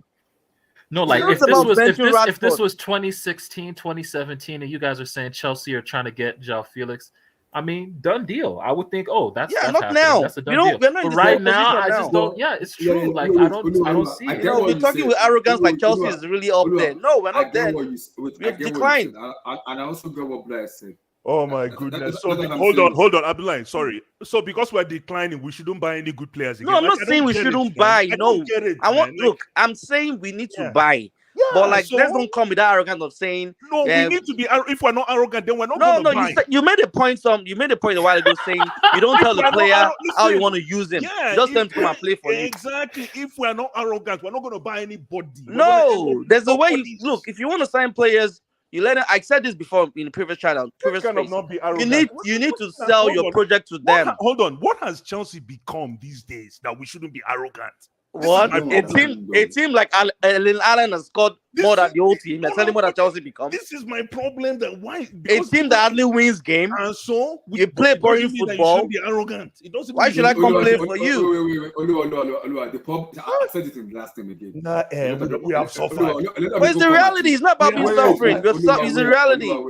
That's why we're 8th in the league. A lot of people come at when I said it. Arrogance for to end. Chelsea Football Club under Abramovich is even than under Todd Bowley. We have to have that in our brain. So Chelsea is going into a different process and different procedure. If as a fans we're having that mentality of it is Roma, we will fail. And I say it again, this Chelsea team is not ready to win the Premier League right now, even in the next 2 years. In Champions League, yes, because we are made. This team right now is equipped to win the UCL because we are a tournament team, not a Premier League team. And I will say it again, we are a tournament team, not a Premier League team. Until we fix whatever needed to be fixed, we're going to be ready. But right now, we are not ready. So bring You're it to telling me about Felix. arrogance. A team that have not Wait, gotten more than 75 points in 5 years. You're wait, telling me wait, about arrogance. yes. No, I get what you say. Wait, I get which what you say. arrogance? Wait. Oh boy, You're not Man City.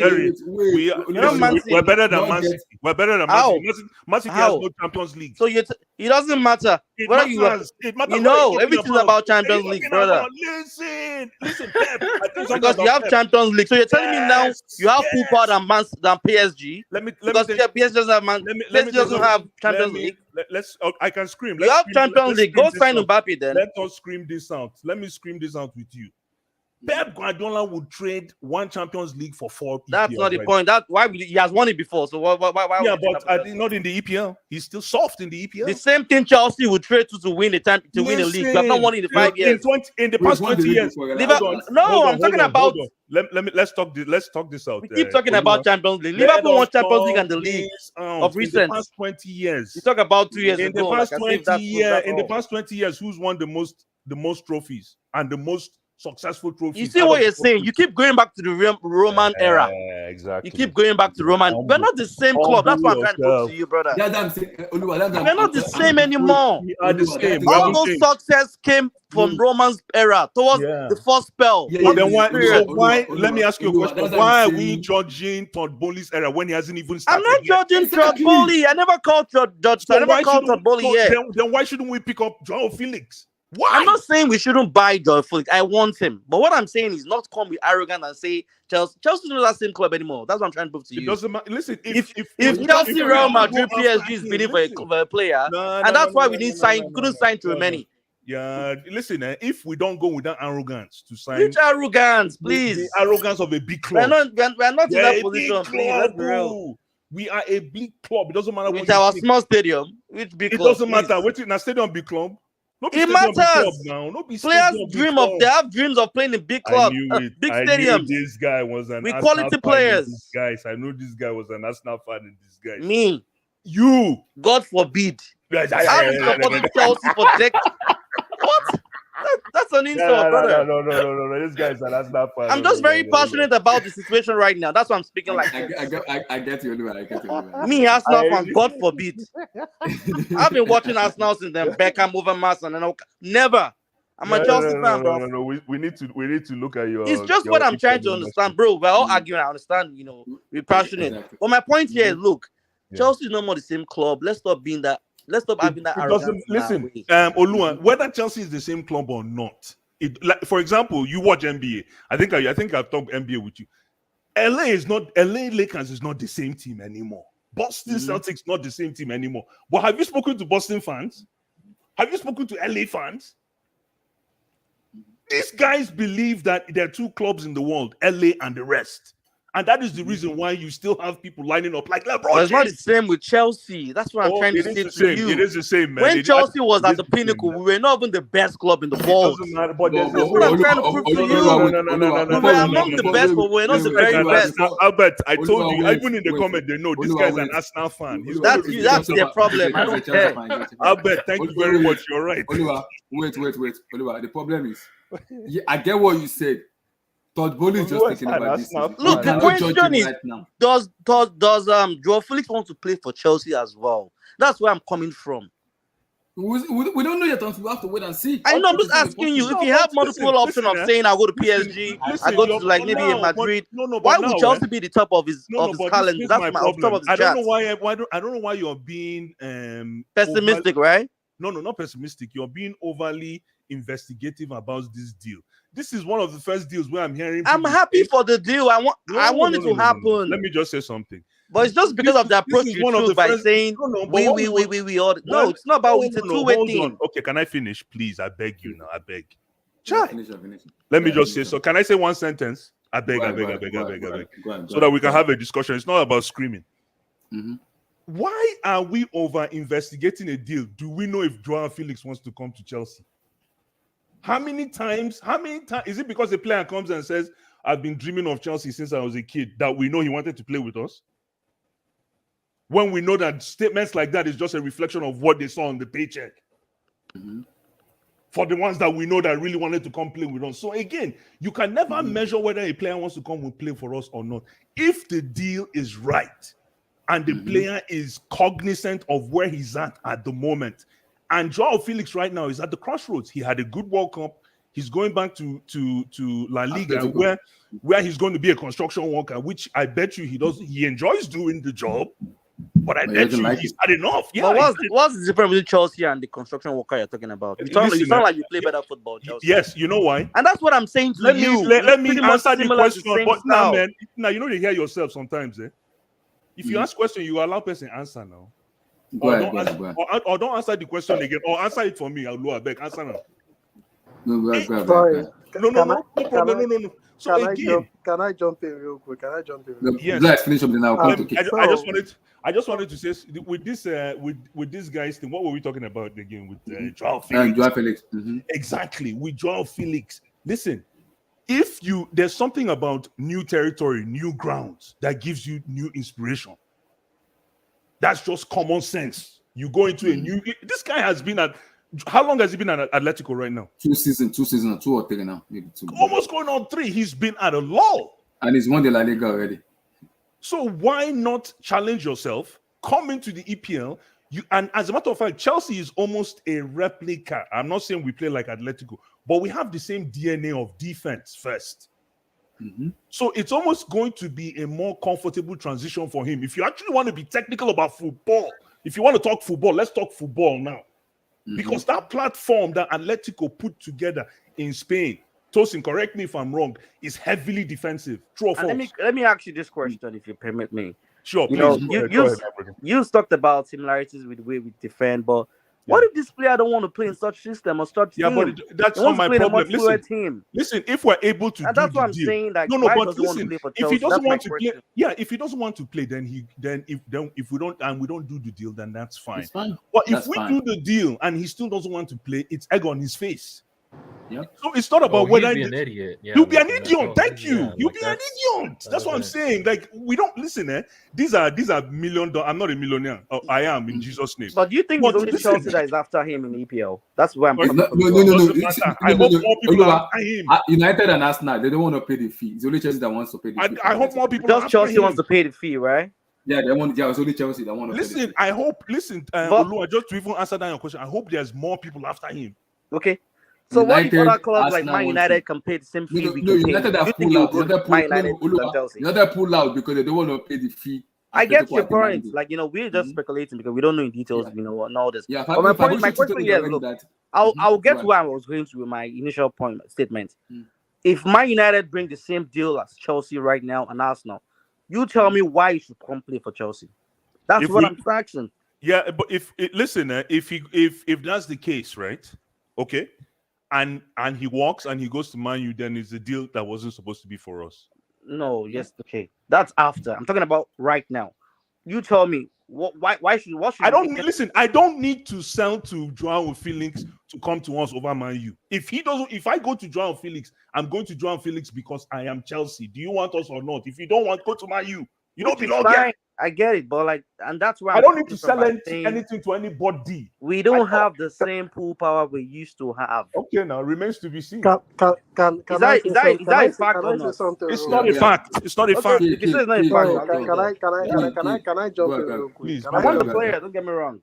Can I jump in real quick? Go. Yeah. So this Joao Felix, arguably, if we check Chelsea's front line, probably the best dribbler we have in that front line is probably Pulisic. And he's on the bench. And watching Pulisic play against Bournemouth, your blood pressure is always fluctuating because you're always worried: is this guy injured? He's always limping. And watching Pulisic playing also, you're always praying that if the wind is way too much, if the wind blows southwest, Pulisic might follow that wind. We always praying that wind goes in the opposite direction from where Pulisic is playing. Having said that, having someone like Joao Felix come to that team who just I don't want to talk Pulisic, Abdul. I don't want to talk Pulisic. That's why I'm keeping quiet. I'm not talking Pulisic. Let me say this. I'm a big Pulisic fan, but we got to be honest with each other. Like every tackle, you feel like, oh, this guy is injured or this guy is almost out. Did you miss Pulisic in the World Cup? we went from watching.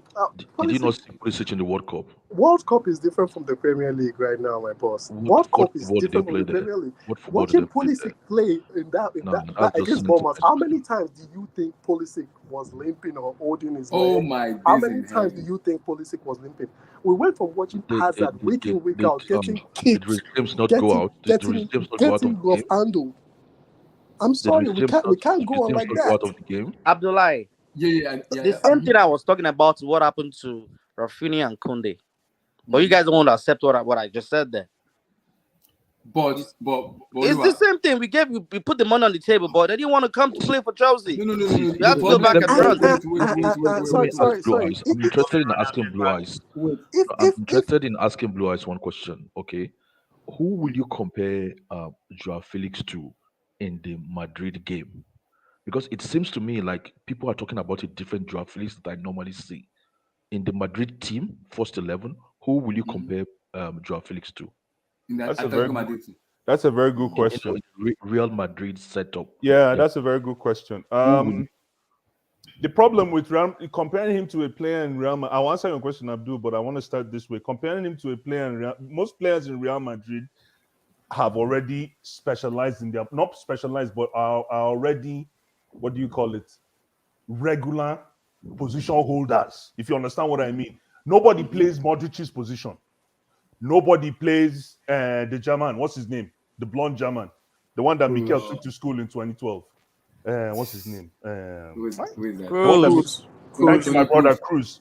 These guys have established roles. Now, if you bring in a guy like Joao Felix, Joao Felix is more of a mobile. He's a hybrid of that midfielder / attacker.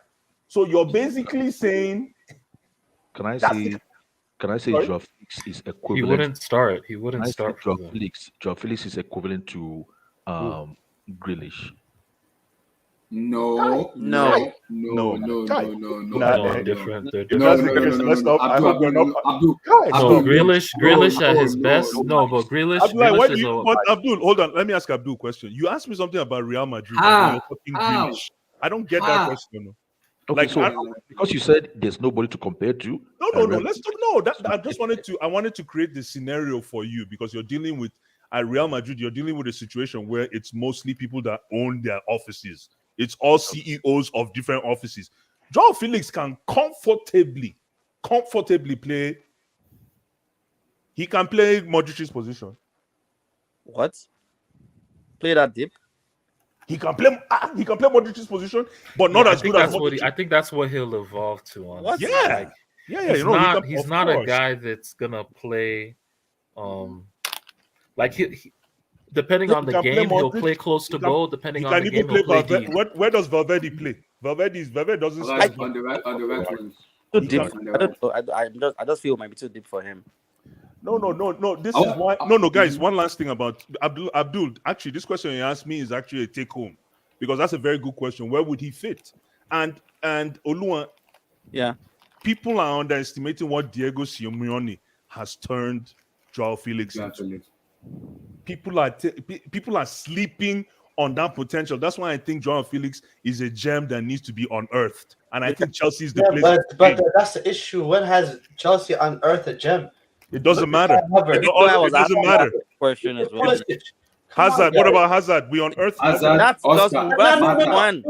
Wait. Hazard. That was under Mourinho. Come on. You gotta give Mourinho his credit. No. Listen, no, because if Joao Felix comes to Chelsea right now, the pressure will not be on him. He'll be stupid not to take that deal. Not as easy as you sound.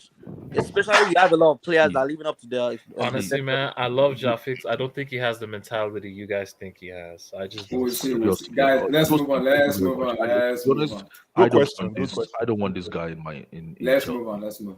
I just don't see what he's going to bring to Chelsea. Let's move seriously. On. So, according to the reporter, we are looking to get. But you want Rafael Leao, right? No, I think you have to pronounce. Why would I want Rafael Leao? That guy is the most laziest player in the world. Yo, Abdul, don't let me pull out receipts. Which receipts? I have receipts for you, man. I have receipts. Hold on, Abdul. You have receipts for you twerking for Leao. No, that I want him at Chelsea. Yes. No, not that I want him at Chelsea. Okay. Don't worry, I'll play it for you next time. Abdullah, go ahead. You come here and you tell me how you his name speak like is this. his name is That was twerking for Badiashile. Leon. No. I just described what he is. I didn't say do wait. he should come. Stop there. Relax, sir. So we're looking to get Badiashile to potentially in the next few days to wrap up the deal for him. Tosin is a Monaco player. I haven't watched him because I didn't know much about him. But you are a French guy, so you watch head of French football. Give me your take on Badiashile. Man, first of all, Oh no. that's my guy, man. Oh, for real? Okay, good. Fuck. I know nothing about him, so teach me. Badiashile. I've never Man. heard about him. Nothing. Teach me, please. Nah, like he's just a classy player, man. Really nice left foot. Beautiful. I don't like that. really He only good. plays one foot. He's a lefty. Oh yeah. Yeah. He's a lefty. I don't like So- that. Anyways, trust me. You don't like left-footed center backs? I don't like one-legged center back. Sorry. Go ahead. So who are we mean- talking about?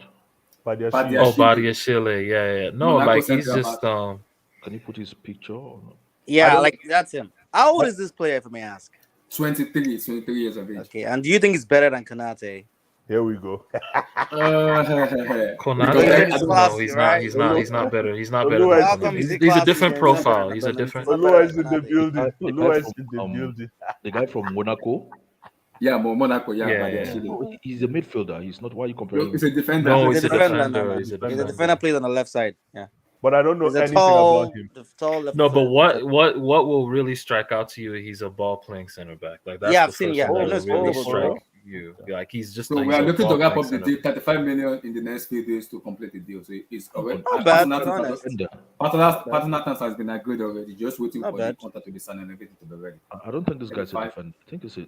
He's a He's a defender. defender. He's a He's defender. a Yeah, defender.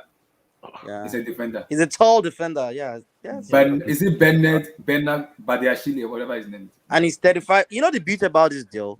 Malan Sarr is going to play a big role in this deal as well. Yes. You're going to move Malansa? No, Malan Yes. Sarr is in Monaco on loan, and Yeah, he he's on- plays a certain yeah. amount of game. Yeah. They're gonna trigger the, I think it's extra 10 million for amount of game being played. No, but that's just highway robbery. So hold on a Yeah. minute. Hold on a minute, ladies and gentlemen. So what is our defense going to look like when this? So guy- no. Oh according to yeah, the like report- like I don't wait, get it though. let me- Like, don't you guys I have this asked- wait, Colwell guy? no. I This asked Levi Steven Colwell said guy as he well. said Yeah. potentially Steven said potentially Koulibaly or Silva, both of them might leave at the end of the season, one of them might leave. So, but Badiashile is coming to be a deputy for Wesley Fofana because of his injury. So they're having a little bit of doubt with his injury long time. So Chile is gonna be like a starter. So Okay. when Fofana is fit, they can rotate between him and But Fofana. Fofana- But Steven said Koulibaly and Silva, not sure on them yet because of their future. We're not But the sure. thing is, though, Fofana plays, he's Right right side side of the oriented, of the and defense. then Badiashile is strictly left sided, so that doesn't. I even think make it's a sense. Koulibaly Koulibaly alternative. or Yeah. Silva in between yeah. two of them. So one of them will have potentially leave. So that's what Steven told me. One of them will leave. So Chile is coming in to be like stop. Just start there. So We'll it's gonna be a rotate between them. I think this might be the last season for what Silva as well. Silva. Yeah, Yeah. I think so. Mhm. Yeah, he's giving us like 2 years of 2-3 years now, right? Yeah, Yeah, this might be his last season. Wait, Hey, but- has he hit 100 appearances yet? Yeah, he had already. He did Wow. already against Bournemouth. Wow, that's actually nuts. Who? Thiago Silva. Oh, okay. Yeah, Yeah, we he can't was be already that lucky next season having him to play in week out. No, 39 thank God. years next season? No. No. Like It will be 39 September next season. Oh Lord. But you know that Bournemouth game. It says to me that. Anyways, we're not talking about the game here, but We'll that talk, okay. we'll talk about it possibly today or tomorrow because we're gonna do a show. Still see Chelsea tomorrow, so you can start cursing right now. Tomorrow we'll curse a lot because some stuff is gonna be said. I respect. I don't want to talk too much. Let me just keep short because animal repository system and that guy called Mason. I'll talk about them, but So not now. how much do we want to get this guy for? 35. 35. And like I said, the Malansar deal is also going to help. So it'll probably take off like 10 million pounds or 10 thereabouts. million pounds. Why? So they're gonna buy. They're gonna keep Yes, they're Malansar? going to buy Yeah, Malansar. they'll buy It's Malansar. obligated to buy him if he plays a certain Obligated to amount of buy. games. Okay. So that's in a way, it's like exchanging from Malansar and paying maybe extra 50 million for this guy, For Badiashile. which Yeah. is not bad. We'll see. Okay. No, It's a no, left-footed he's player. only 21. He's 21. He's 21. Oh, I thought he's 23. Oh, 21. decent then. That's good. I mean, that's not bad. I don't know. Because I believe he's 23. personal terms has been agreed already. Just Yeah, for it's the not bad just for for Chelsea, to agreement. be honest. Yeah. I don't Y'all know. remember that clip of Thierry Henry and Badiashile in the Champions League when Henry was coaching Monaco, and Henry looked at him different because he didn't tuck in his chair after the press conference. He just gave him a little stare, Oh, that was it. and Badiashile's tucked in the chair. Are you serious? Yeah, Was it that? yeah, kid? yeah. Okay. That was him. That was Badiashile. That was a 19-year-old kid, bro. Like Henry was. Okay. Yeah, man. So I hope he doesn't have disciplinary issues.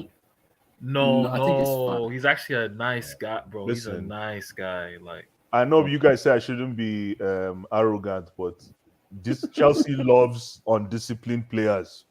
The system will calm you down. The system. That's why I was hoping we were going to get Balotelli those days. Oh, come on. Man. Bless God, bless God. I was hoping that we were going to pick up Balotelli because I'm Bless. telling you, You are Balotelli would a have street calmed fighter, down. man. No. Guys, Balotelli would have guys, calmed making down a and mistake. scored goals. Scored goals. You're making the mistake. Is the Why? money that humbles you. y'all ended up getting Diego Costa, right? Y'all ended up getting Costa. Was so that it worked out. but at that point, Balotelli was already down the hill, man. Well, guys, let me ask you these questions. Like Yeah. now, we want to get the player like Felix. So, what do you do with the player? So, what do you do with a player like Conor Gallagher, Loftus-Cheek? What do you do with those players? Lila Kenya, they must go. It's simple. So they have to go, right? No, Yes, sir. Olua. I think I can. After Boli's second deal, or maybe before his second deal, I say I'm starting to like this guy. Okay, but what I've just learned recently is big organizations and government, they don't do commercials anymore. Commercials is what I mean by marketing and all this stuff. Yeah. They just do what they want to do. They just do it these days. Because if they do commercials and they start telling you, we want to do this, we want to do that, then you guys will start arguing with them. You start criticizing them, start pulling them down, distracting them, and all that. So big governments these days, they don't do commercials. That's the phrase they use. They don't do commercials anymore. Whatever they want to do, they just go and do it. So I think I can sense what this guy is doing because if you look at the players he's buying, they're either 20, 21, or 22. So Yeah. he's buying young players that will be within the control capacity of a young manager, a low-profile manager, right? But at the same time, there's going to be serious competition in the team. So it's not going to be a matter of Conor Gallagher, okay, so because we bought this guy, that guy, Conor Gallagher, or have an easy time, just go out on loan. I don't think that's going to be the case. It's either I think it's going to be you compete or you get out of Chelsea. That's what I'm sensing. Yeah. So they're gonna leave then. Right. So they're either going to compete. If they can't compete, I think they're just going to sell them. Yeah, which is fine, to be honest. Like enough of the average, it's not quantity. But you guys say we should. Why do we need Felix? No, keep Loftus-Cheek, keep everybody. Let's have one big happy family. Relax. No. Relax. No, but like it's pretty clear though. You guys have been looking for this left foot center back profile. It's been obvious. So you guys started at Gvardiol at 90. I think you guys even fiddled with Kimpembe for a bit last summer, and now y'all just settled on the cheapest option, Badiashile. So I mean, let's see how it works. Let's see how it works. And another thing about Settled on him because he's 21. Imagine if you put Joao Felix close to Jorginho in the midfield. Chineke me. I don't think Chelsea. I don't think Boli wants Joao Felix because I don't think if Boli wants somebody, he's going to start saying, "Oh, come on loan." And then No. Abdul, you don't know what Fabrice Mbembe even said it.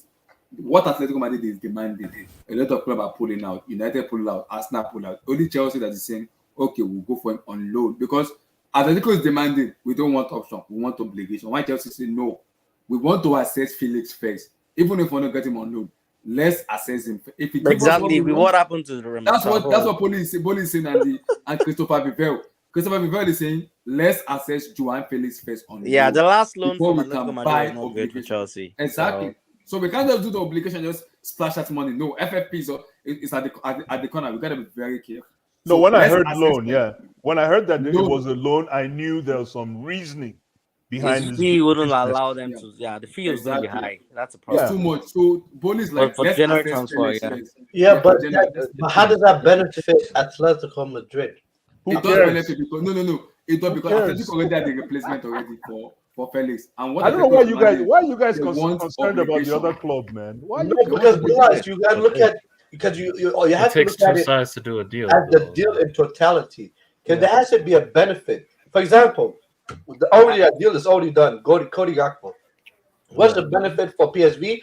They get 37 million for Cody Gakpo, and Liverpool Yeah, gets. that's where I was coming from. As Yeah, well. but the benefit for the first benefit, fringe benefit actually for Atletico Madrid is we offset. What's that math? How much does he get paid a week?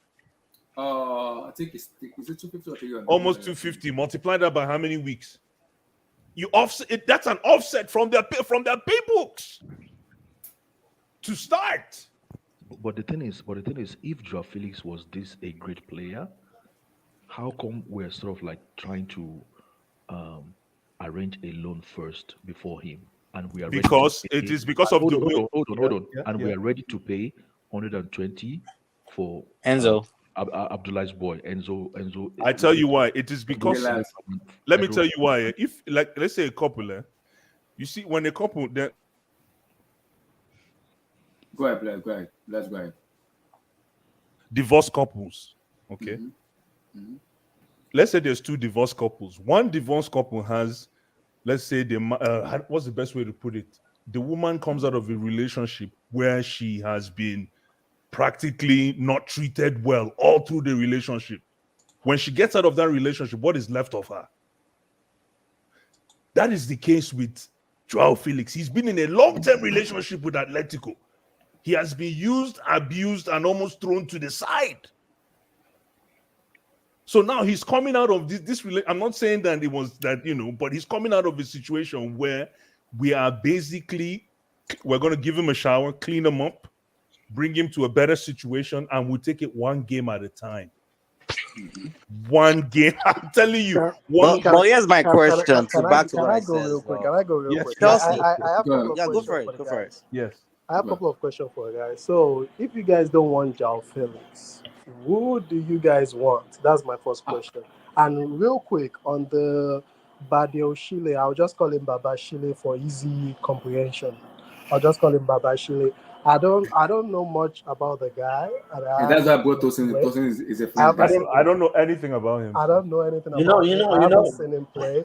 I Yeah, just go on. feel like the way Todd Bowley is going about the business is actually getting like these young guys. Is just actually mixing it up with like some little high profile guys. So I don't know what he's trying to do, and because I feel like Chelsea missed out on a lot of good defenders during the summer. So we just go for whatever we But Kai, can get. here's the thing for Badiashile, I've watched him play a lot for Monaco. He's one of He Monaco's. was linked to United. I remember he was Yes, linked to so United. trust me. Anyone that's linked, everybody gets linked to United. So I have to do a lot of research, and the research I do is non-so YouTube stuff. I have to watch the game. For me, Badiashile is a good player. I really like him. I remember him when he was 19 years old. He was a good player. He was arguably, I think he up to today, I still think he's the best Monaco defender, 100%. So he's and that's maturity. At the age of 21, to be mature in a Monaco team, to control, like to marshal the leadership, to marshal the back line, he's a fantastic player, and he's cheap. That's the thing. You could get him for cheap, but this is the issue. Chelsea had an opportunity to sign Tchouaméni, cheap as well. But what did Chelsea do? They ignored it. Why? Because Chelsea likes shiny toys. They like shiny toys. They like a player when it's shiny. 100 million, 120 million Enzo Fernandez will put down. But you don't want to pay 30 million for Tchouaméni. Me don't like. No, but I don't get it. Like why? Who's twerking for Tchouaméni here? Nobody's twerking for Tchouaméni, man. Like the fact that we didn't get Tchouaméni doesn't mean we missed out.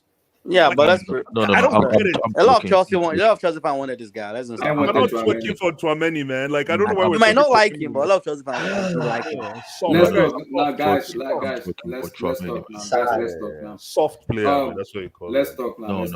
Just because you missed out on the player, you know. Mute the mic. Not to do with penalty. I'm saying the game in general. Soft. No, everybody misses penalty. Like Roberto Baggio missed a penalty against Brazil. What are you talking about? Yeah, but like Blue Eyes, this was the guy that fantastic people said player. was going to replace Jorginho because of his physicality in the DM. No, Blue Eyes. That's the reality. No, Before the World Cup, Declan Rice before the ran World him Cup, over. he was the perfect guy for Chelsea midfield and Declan Rice. Let's move on. So, according to a lot of Chelsea fans, even on Twitter, you see it everywhere. I tell you, the problem with Chelsea fans is if the person has, we've said this many a times, if the person has a foreign name, then it's sexy. It's a sexy player. That's why we're calling Declan. That's why Tchouaméni's a baller. That's why we're calling Declan Rice Declan. Yeah, Tchouaméni's a baller, Bryce. Don't do this, please. No, Tchouaméni is a good player. Yeah, he's a baller. Don't do this, Blue Eyes, please. Tchouaméni is a baller, but he has a lot of work to do, man. Like Yes, the way you no, guys Blue Eyes, I don't mind that. Let's move on. Let's leave Tchouaméni alone, man. If you talk to me about Declan Rice, who I still think was garbage against Arsenal, talk to me about Declan Rice. We'll have a discussion. I want to talk about my love, my boy, Enzo, my love. Abdullah, leave him alone. Leave us. Mute on mic. Mute that mic. Relax. Mute that mic. Tosin, I'm gonna come to you, my boy, my love, my love, my boy, my love. What makes him your boy? Wait, are you ready to put down? So Abdullah, you're One ready to put down. 130 million. You're ready to put down 100. Yes, sir. You take a Declan Rice ahead of this guy. 130 million for Enzo, baby. Blue Eyes. Yeah, I'll take Declan Rice over this guy. Thank you. Listen. Abdul. I will go for Rice. Can I say my piece, guys? Can I say? No, let Abdul go. Right. So the thing is, with this kid, oh my God, 130 million. Yes, sir. Okay. 130 million euros. If I was in Boli's shoes, I would actually pay 150 million. Now, this kid has, in fact, I can write a book about this kid, and he's only 21. Yep. Nobody can tell me that this guy cannot do anything a central midfielder can do currently. See, the most difficult midfielders to find is a central midfielder, especially in these days, because it requires a lot of discipline. Now, people will tell me World Cup tax. Okay. There's nothing wrong in World Cup tax, but what makes his World Cup tax unique is if you mold a team that is built to play for one player, just one player, then the players that you use to do that kind of things have to have certain level of IQ, i.e., players that know everything about football. I'm sorry, I don't think Argentina will produce a central midfielder like this guy for a very long time. Oh my goodness, man! It's unfortunate. Abdul, you can fry egg. Hold on a minute, though. Didn't you just watch? The first time you watched Enzo was in this World Cup, right? This guy was not even a regular for Argentina. Oh my God! I've been watching him from Mugepa play too with Joanna. Abdullah that is talking now. Listen, but you started watching him at the World Cup. No. Abdullah told us about Abdullah told us about this guy when the Champions League fixtures was done.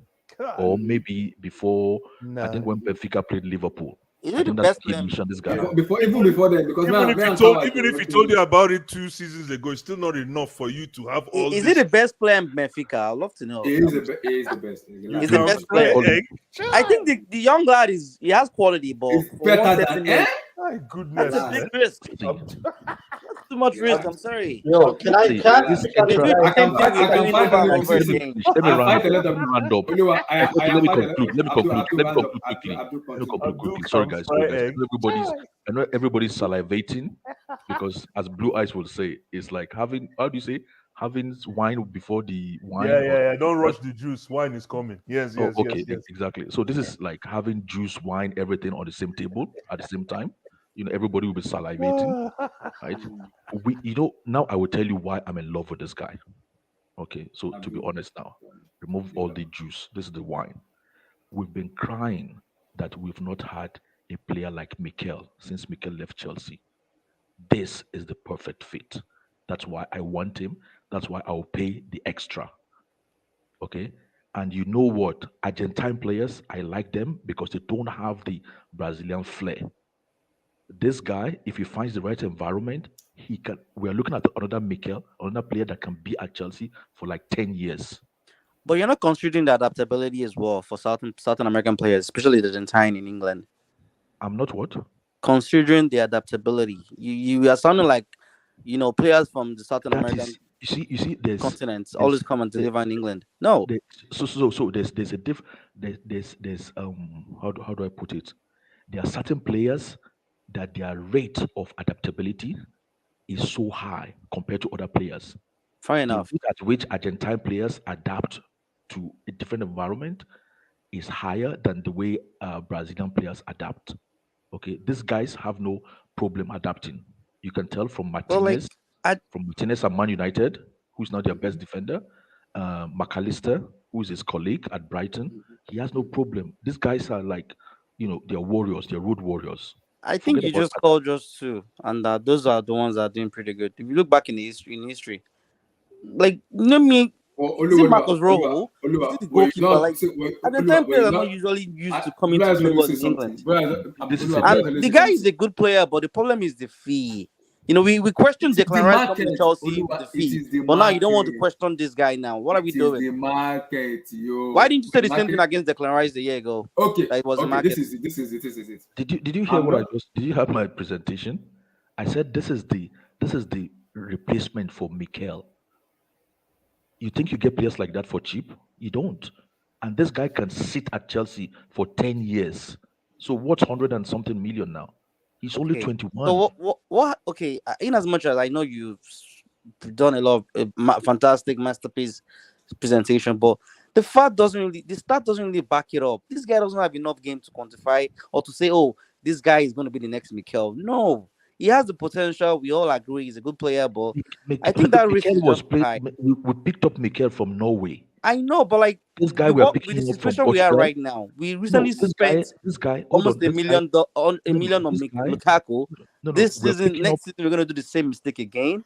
no, we're Why? picking up a guy, no, we're picking up a guy that has just been rated as the best young defender in a World Agree. Cup. Yes, No, you agree. don't agree. In a No, World he's Cup, the young best player. I'm not disputing that, in but a look, World Cup, he's a World Cup winner. Is yeah, Lukaku a agree, World Cup agree. winner? Is Mikel a World Cup winner? This Mario guy's a, Götze was good at the World Cup. What was his career like after the World but Cup? this guy was no, this guy was a what do you call it? An important piece in the Argentine. Okay, we'll leave it there. Look, It's not like I man, don't want look. him. Like Abdul, if you're a round up, Chelsea fan, Abdul, you round want up, you want Abdul, it round up. happening. Abdul, round Okay, up. I'll okay, come to Chelsea. guys. No, that's it. Thanks a lot, Okay, guys. Tosin, Enzo Fernandez. I don't want to talk too much because I've been watching him from River Plate with Julian Alvarez. I can keep talking. I just want to calm down, just relax. I want to enjoy my moments. You was watching River Plate games, huh? It was Cow that made me even watch River Plate. It was Cow. Cow was like, look at this guy. Chelsea might need him. I was like, okay, who the heck is this guy? And once I was like, okay, let me start watching it. I was like, oh my god, I need this guy in Chelsea. I need this guy in Chelsea because one thing I like about this guy is anything about South America, I need it in my Chelsea. Chelsea like it when it comes about mentality. South American players has that mentality. They have brain. Chelsea player need the player like Enzo Fernandez, who, if your brain is not correct, we go make sure it's correct. South America has that in them. Tagliafico, Enzo, McAllister, the kind of player that they can do shit out. Oh, Chelsea doesn't have a player that can do shit out in Chelsea. It's annoying me. We are too lazy. I don't like it. I need the player that can do shit out. No. I like that in my club. Maybe you can fake injury. I like that in Chelsea. I have missed it because we have it before. We don't have it anymore. Rudiger, example, is a madman. I call him a mad idiot. But Rudiger give me something I like in him. Enzo will give me that. No, like Enzo, he's a top player. Like, you know, he's that deep line playmaker. But I just like if Enzo's going for 130 million, I just wonder what would Pirlo have gone for in 2004 or something. It is the market. Like in today. Like would he have gone for 200, 220? Maybe. Because this is like just in terms of his market value, like I think he's worth 70 million at most. That's fair enough. But Benfica, Benfica, the way they sell But players, Benfica Felix, have been smart. They've been smart, and Nunes. Benfica have, but the thing is, River Plate negotiated, like a 15%. No, actually, I think it was as high as 25%. Yeah, of sell-on clause. A sell-on clause.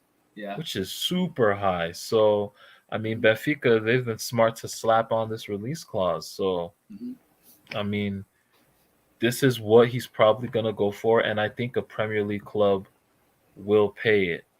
Now, Chelsea most likely will pay it. Chelsea's the only English club that will pay that amount of money. United are willing to pay it too, though.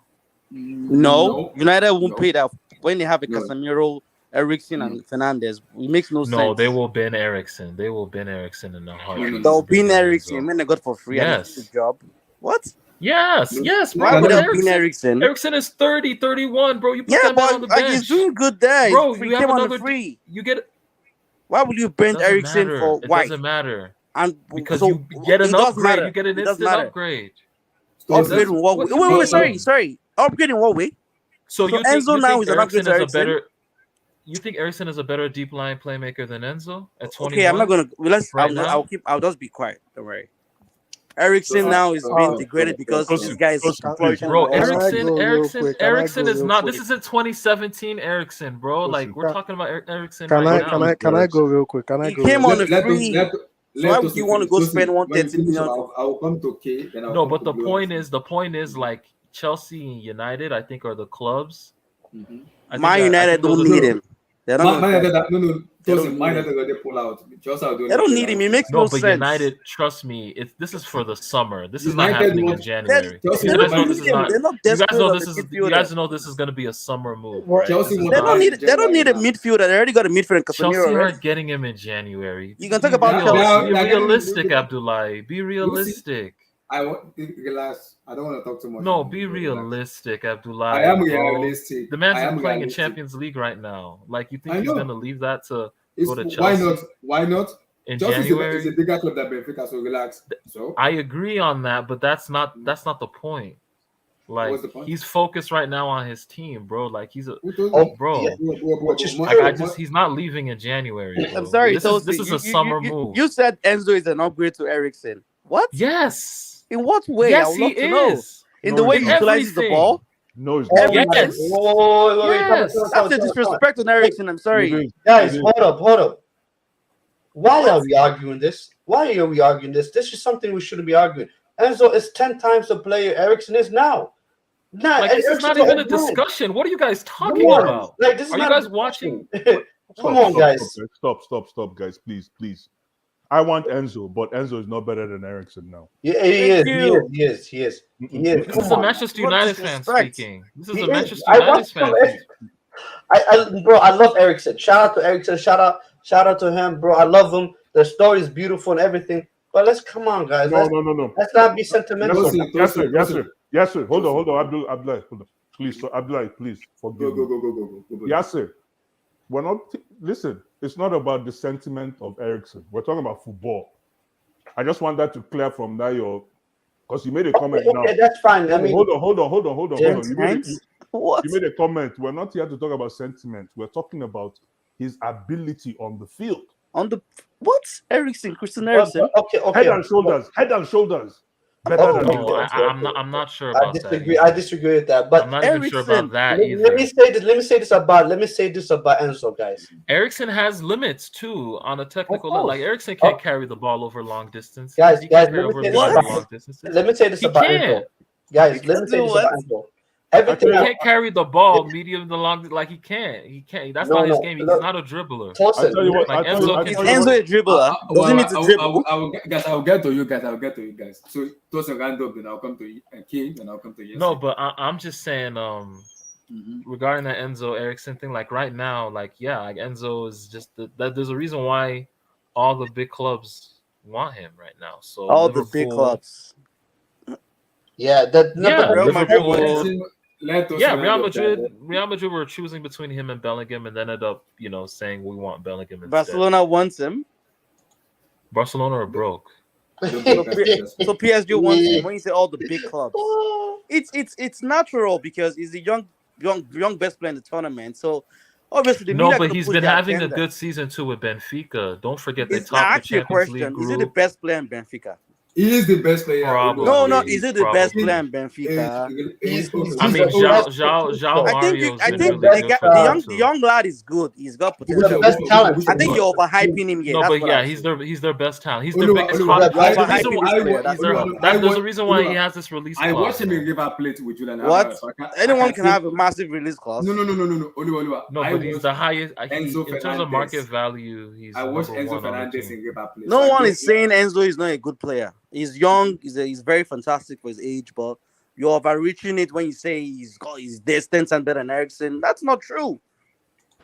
It's not. He's still learning his So trade. I'm not Please. saying can he's. I go real quick? Can I go He's now? still Can I go learning now? his trade. Yeah. He's not there yet. But a player with that upside, you just take that. You invest in it, right? Enzo Fernandez. Now that's Tosin. That's a sales pitch I will listen to. What you just said right now.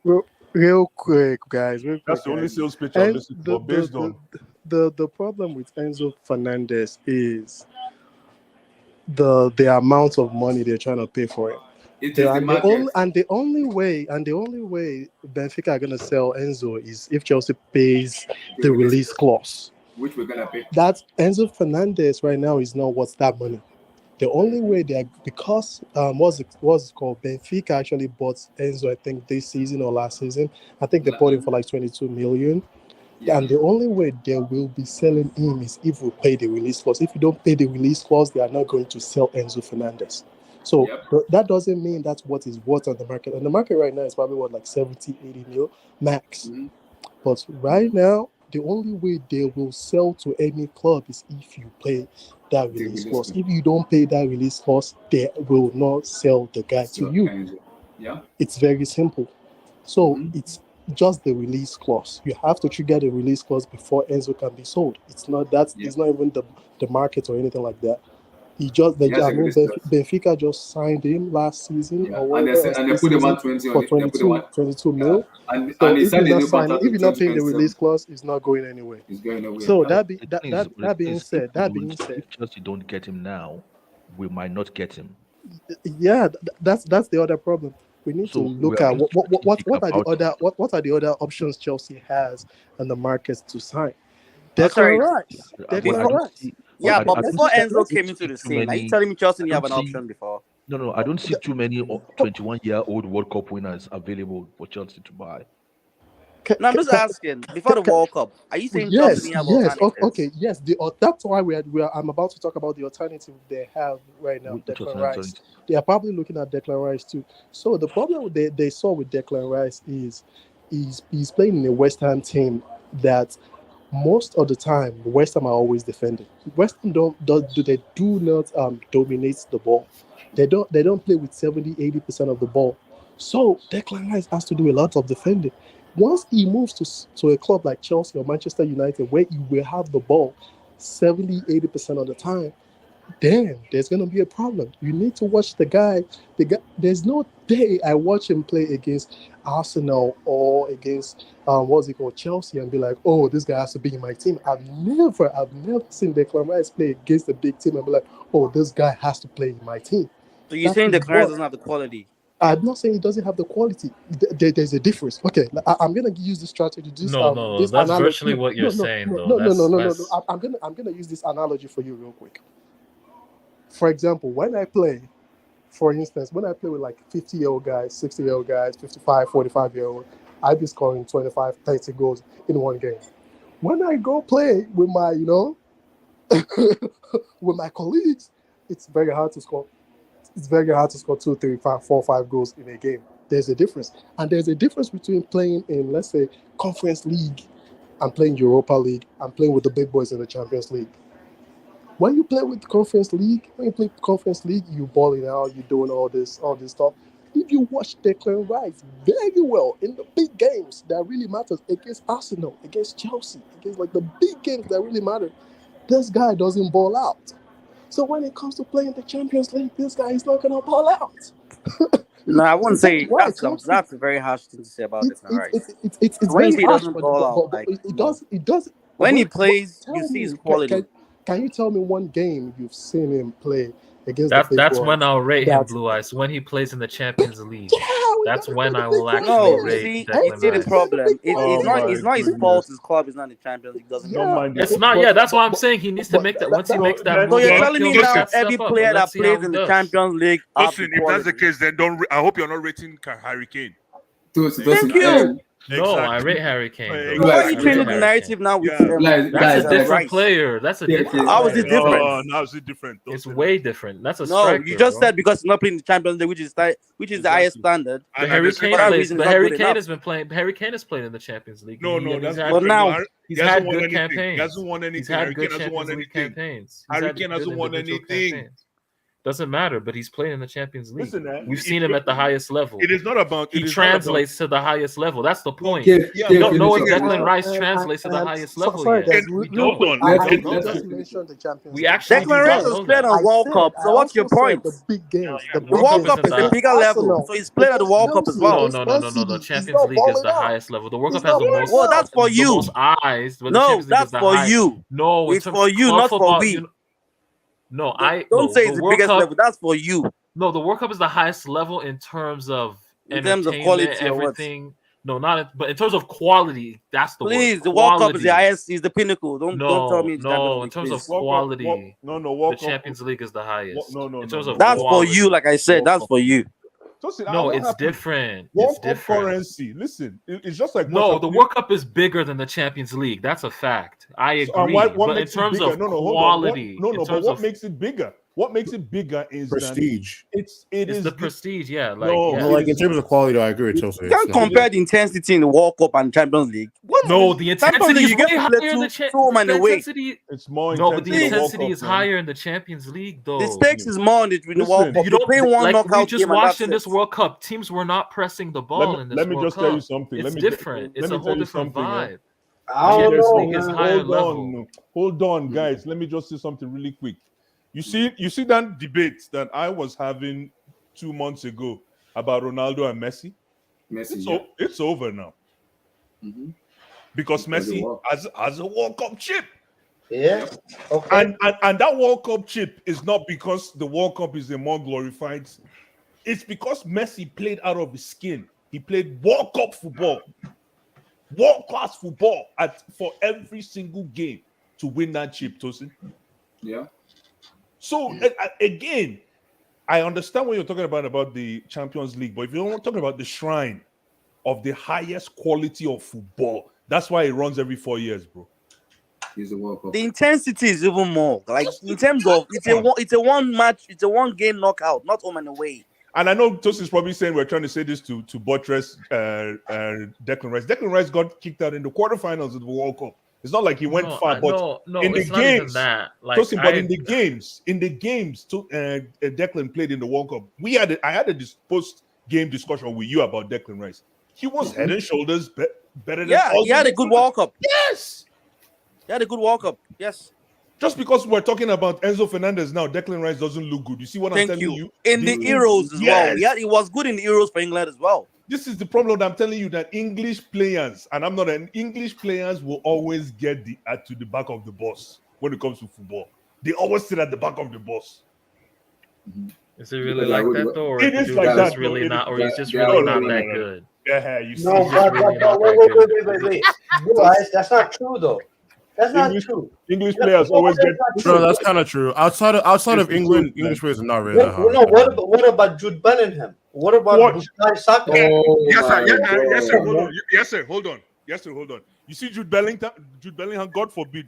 I hope that guy becomes a monster because I like where he's going. But right now, I don't think he's ready. Saka. Let me tell you something about Saka. Saka is a very interesting figure because Saka has this Nigerian international. He has this. There's different things about him. If you understand, yes, you're laughing. Yeah, I'm laughing. Yeah. I do. I know where Bless is going to. Nah, Yes, Niger you're laughing. picking now. Now, Nigeria picking bros. Now they try talk, but I know they try find a play. How I go Now take stop on picking. and stubborn. So he's all over. He's like a symbol. He's a revolving symbol. Yasser. So if you look at Saka, he fits every mold. Yeah, he does. He He fits. does. He can sit here. He can sit there. He can sit everywhere. You know, and at the same time, so it's for everybody. So Saka is easier to. But you see the Declan Rices, the Mason Mounts, the Phil Fodens, the Jude Mason Bellinghams, this one that went to City from Leeds. Oh yeah, Calvin Phillips. Yeah. Calvin Phillips, his own is coming. He hasn't gotten enough yet. He needs more games before they descend on him. Oh, we don't even want to talk about Hendo. Hendo is already part of the furniture in terms of people they diss. He's already part of the furniture. So, and I'm not here to defend English players. I'm just But saying all it's- these players you've mentioned, it's just mid. Yeah, but listen, there's one But thing. no, Blue Eyes. I've seen mid Argentinian players I'm that are sorry. treated like gods. Blue Eyes. There's something they said about this Enzo guy that because he's played in the World Cup. How many games has he played in the World Cup? He's To played in what the I'm saying. Champions League Exactly. too. The That's what I was has saying to played Abdul. over almost 200 games in the top league. But Enzo is playing in the Champions League right Consistently. now. Enzo is What? playing in the You know what? Champions League How many right games did they play in now. the Champions League? Is the question. It's played from the beginning of the match to the end. How many games has he He's played been in playing- Champions League? He's been playing all. It's just this How season. many? That's How many all. is Declan played? This is Declan How Rice many has has played Declan played over in the 200 Champions League? games. Thank You tell me another Thank midfielder you. that's got Thank a lot of you. caps Oh, for my his Man, age. you gassing the dude. You gassing the dude off caps. I'm man. not gassing, no. But I think you're Gassing the dude disrespecting off Declan Rice. caps. Or the other guy was disrespecting Declan Rice. No, Oluwa, let me answer your Oh, question, man. right? It's not how many games you play in the World Cup, it's what you do. I didn't say World Cup. I'm talking about Declan Rice In general, his he's league. talking about his yeah. In his league, Talking he's been about overall- consistent. Yes. Tell me Thank another you. midfielder in his age that has the same caps, appearances. You tell me. That's For his age. that's a Man. point. I even forgot So about what that. is he With gonna the do? So experience he's he's gonna- got, consistency. Tell me. Kilometers, man. So basically, he's what Henderson, James Milner at Leeds. Like, is that's really what it is? A young No, player playing a lot of games. No. Is that really what you gassed off? You Let me gassed let off me tell you caps? what His it is. quality, His name. regardless of what you want to Oh, think of him, his man. quality, please. Oh man. You might Yeah, not so want far. him in Chelsea, but that doesn't mean he's not quality. But Oluwa, let me not joke about what I've already said it. The serious part of what I like about this guy is I respect Mikel a lot in football terms. Okay. And to me, this guy looks like the perfect Mikel replacement. The perfect guy. Like I think he can mirror Mikel's Chelsea career. He can mirror Mikel's. Okay, that's a very Chelsea career. ambiguous. That's an ambiguous statement. Why don't you tell us how he's like Mikel? Yo, No. actually, So by the way, I just want to say this though, like the way you guys talk about Mikel, the conventional Chelsea fan base, they don't Of speak course, like this about That's him. and that They is the don't. reason. You know, I'm just letting y'all know that right now. Like they don't. Let me tell you something, and that is the reason why Mikel is a Chelsea legend. Those ones don't know ball now. He needs more haters.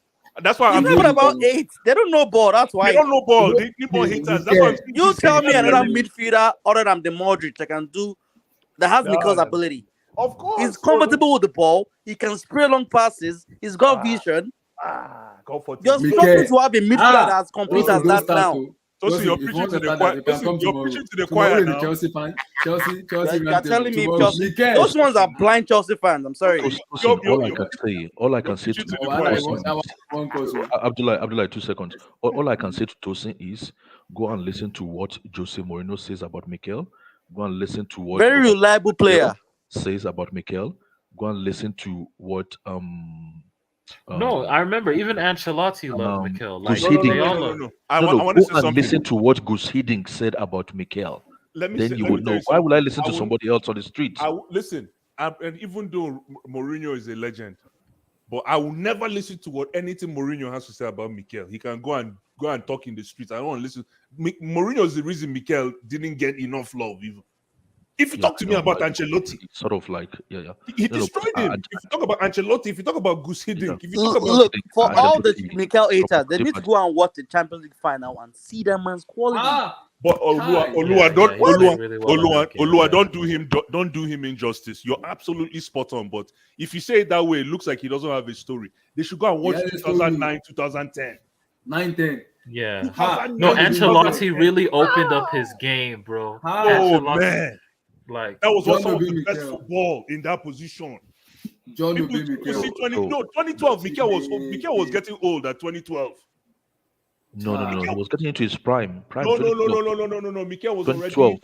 No, 2012. Mikel was a little older. No, don't get me wrong. The thing is, in that position, Abdul, in that position, remember, the older you get, like fine wine. Remember the Colo Torres, a lot of the Torres, Yaya Torres. You start to hit 28, 27, 28, 29. The older you get slower, you get wiser. It's more your mind over matter, which was what we started seeing. No, but that time, like when Confederations Cup, Mikel, my God. Woo! Against Spain? Against Spain? He did against Spain. Oh my goodness. Anybody that doesn't watch Mikel, like he was like Illusionista. Like they were like, the only thing is Mikel didn't use his call, so that's why a lot of fans didn't like him. Like Oliver, no, because Mikel is not sexy enough, and it's not about being sexy. No, he does his dirty job. No, and but that's why they didn't Mikel's like him. game is sexy as fuck. It is. Mikel is in his back, bro. On the ball, he's as cool as he's a very fantastic player on the ball. He's a cool customer. He has football brain. Yeah, he has a football brain, my brother. Not like the midfielders of today. You give them the pass, they don't know what to do with the ball. Yeah, no, he can you know what, Tosin? You know what, Tosin? I don't really respect Gary Neville's opinion, but just go and listen to his opinion about Mikel. Are you serious? He was on trial at the age of like I think 15 or 16 at Man United for like maybe like 2 years or so. Go and listen to Gary Neville's opinion.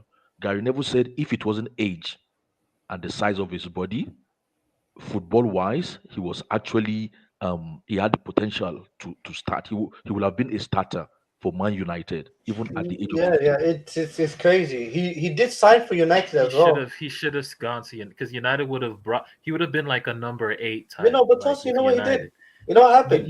They dropped him too deep at Chelsea. Like, I mean, like he's still good at that position. That's why when people talk about hijacks these days, I laugh. But we've been doing hijacks since. Yeah, but that was that was a great hijack. That was a great hijack. I'm just that was one of the best hijacks I've ever seen. Guys, we're talking about how but Mourinho. No, it's not even Chelsea. It's Mourinho. Yeah, like Mourinho. It was a crazy hijack, man. It was a bro. Crazy you know how Blue Eyes. You know how people say, "I won't believe it till the players hold the shirt." I look at William. That's crazy. He had the shirt. Same thing with William from Tottenham Hotspur to Chelsea. That's a reliable midfielder. Oh, that was crazy. Actually, very guys, reliable for over a decade. I think that's the greatest hijack. It was the biggest hijack. Had his shirt on with Alex Ferguson. Listen, Abdul, you're forgetting. Mikel went. I don't know if you guys remember. Mikel went missing for 2 weeks. I remember. Mikel went missing for 2 weeks, and people thought he was kidnapped. Not the fragile midfielders we have of today. Don't be Mikel. Oh my God! Tomorrow we are doing the Chelsea round table. Oh my God! No. Listen, Tosin, that's why when you make that statement, I'm surprised nobody has said it a long time ago. Listen, I've been defending Mikel Obi since 2005. Maybe only you, right? Player that came second to Messi. Yeah, come on. No. He's just my brother. I know. That's why I don't like when Abdul said something about Mourinho. I know obviously Mourinho found him. Mourinho was the guy that gave him life. Absolutely, but I don't like what Mourinho did to him. And no, it's established. It's well established. He remolded Mikel's game. Yeah, he did. Mourinho, that was one of his biggest mistakes. Is No, he but- changed his game, man. Yeah, but again, that's why I say the reason why I even like Mikel the more, if that's English, is he had the mental fortitude to undergo that transition. Yeah. A lot of kids get lost in Yeah, translation. no, he said in interviews that he looked up to Makalele, and he just stuck with. He just got his vision. But the issue is the issue is Mikel has so much talent. Mikel's talent should have been more. He should have played further up. This was the problem. I saw Mikel was doing an interview on a radio station sometime this year in Nigeria. I don't know if you saw it. And they were talking. You saw it, okay, good. And they said, but the guy who was interviewing said the owner of the radio station asked him to please ask Mikel this question. That he asked Mikel, said, "Do you think that you would have been a better number 10 if Mourinho left you at number 10?" Mikel said, "Man, when he went to Chelsea, Mourinho called him aside and said, bros, I can't bench Lampard. I cannot bench Lampard because that's the position you would fit. But I need you in my 11. Can you play Makalele's role?"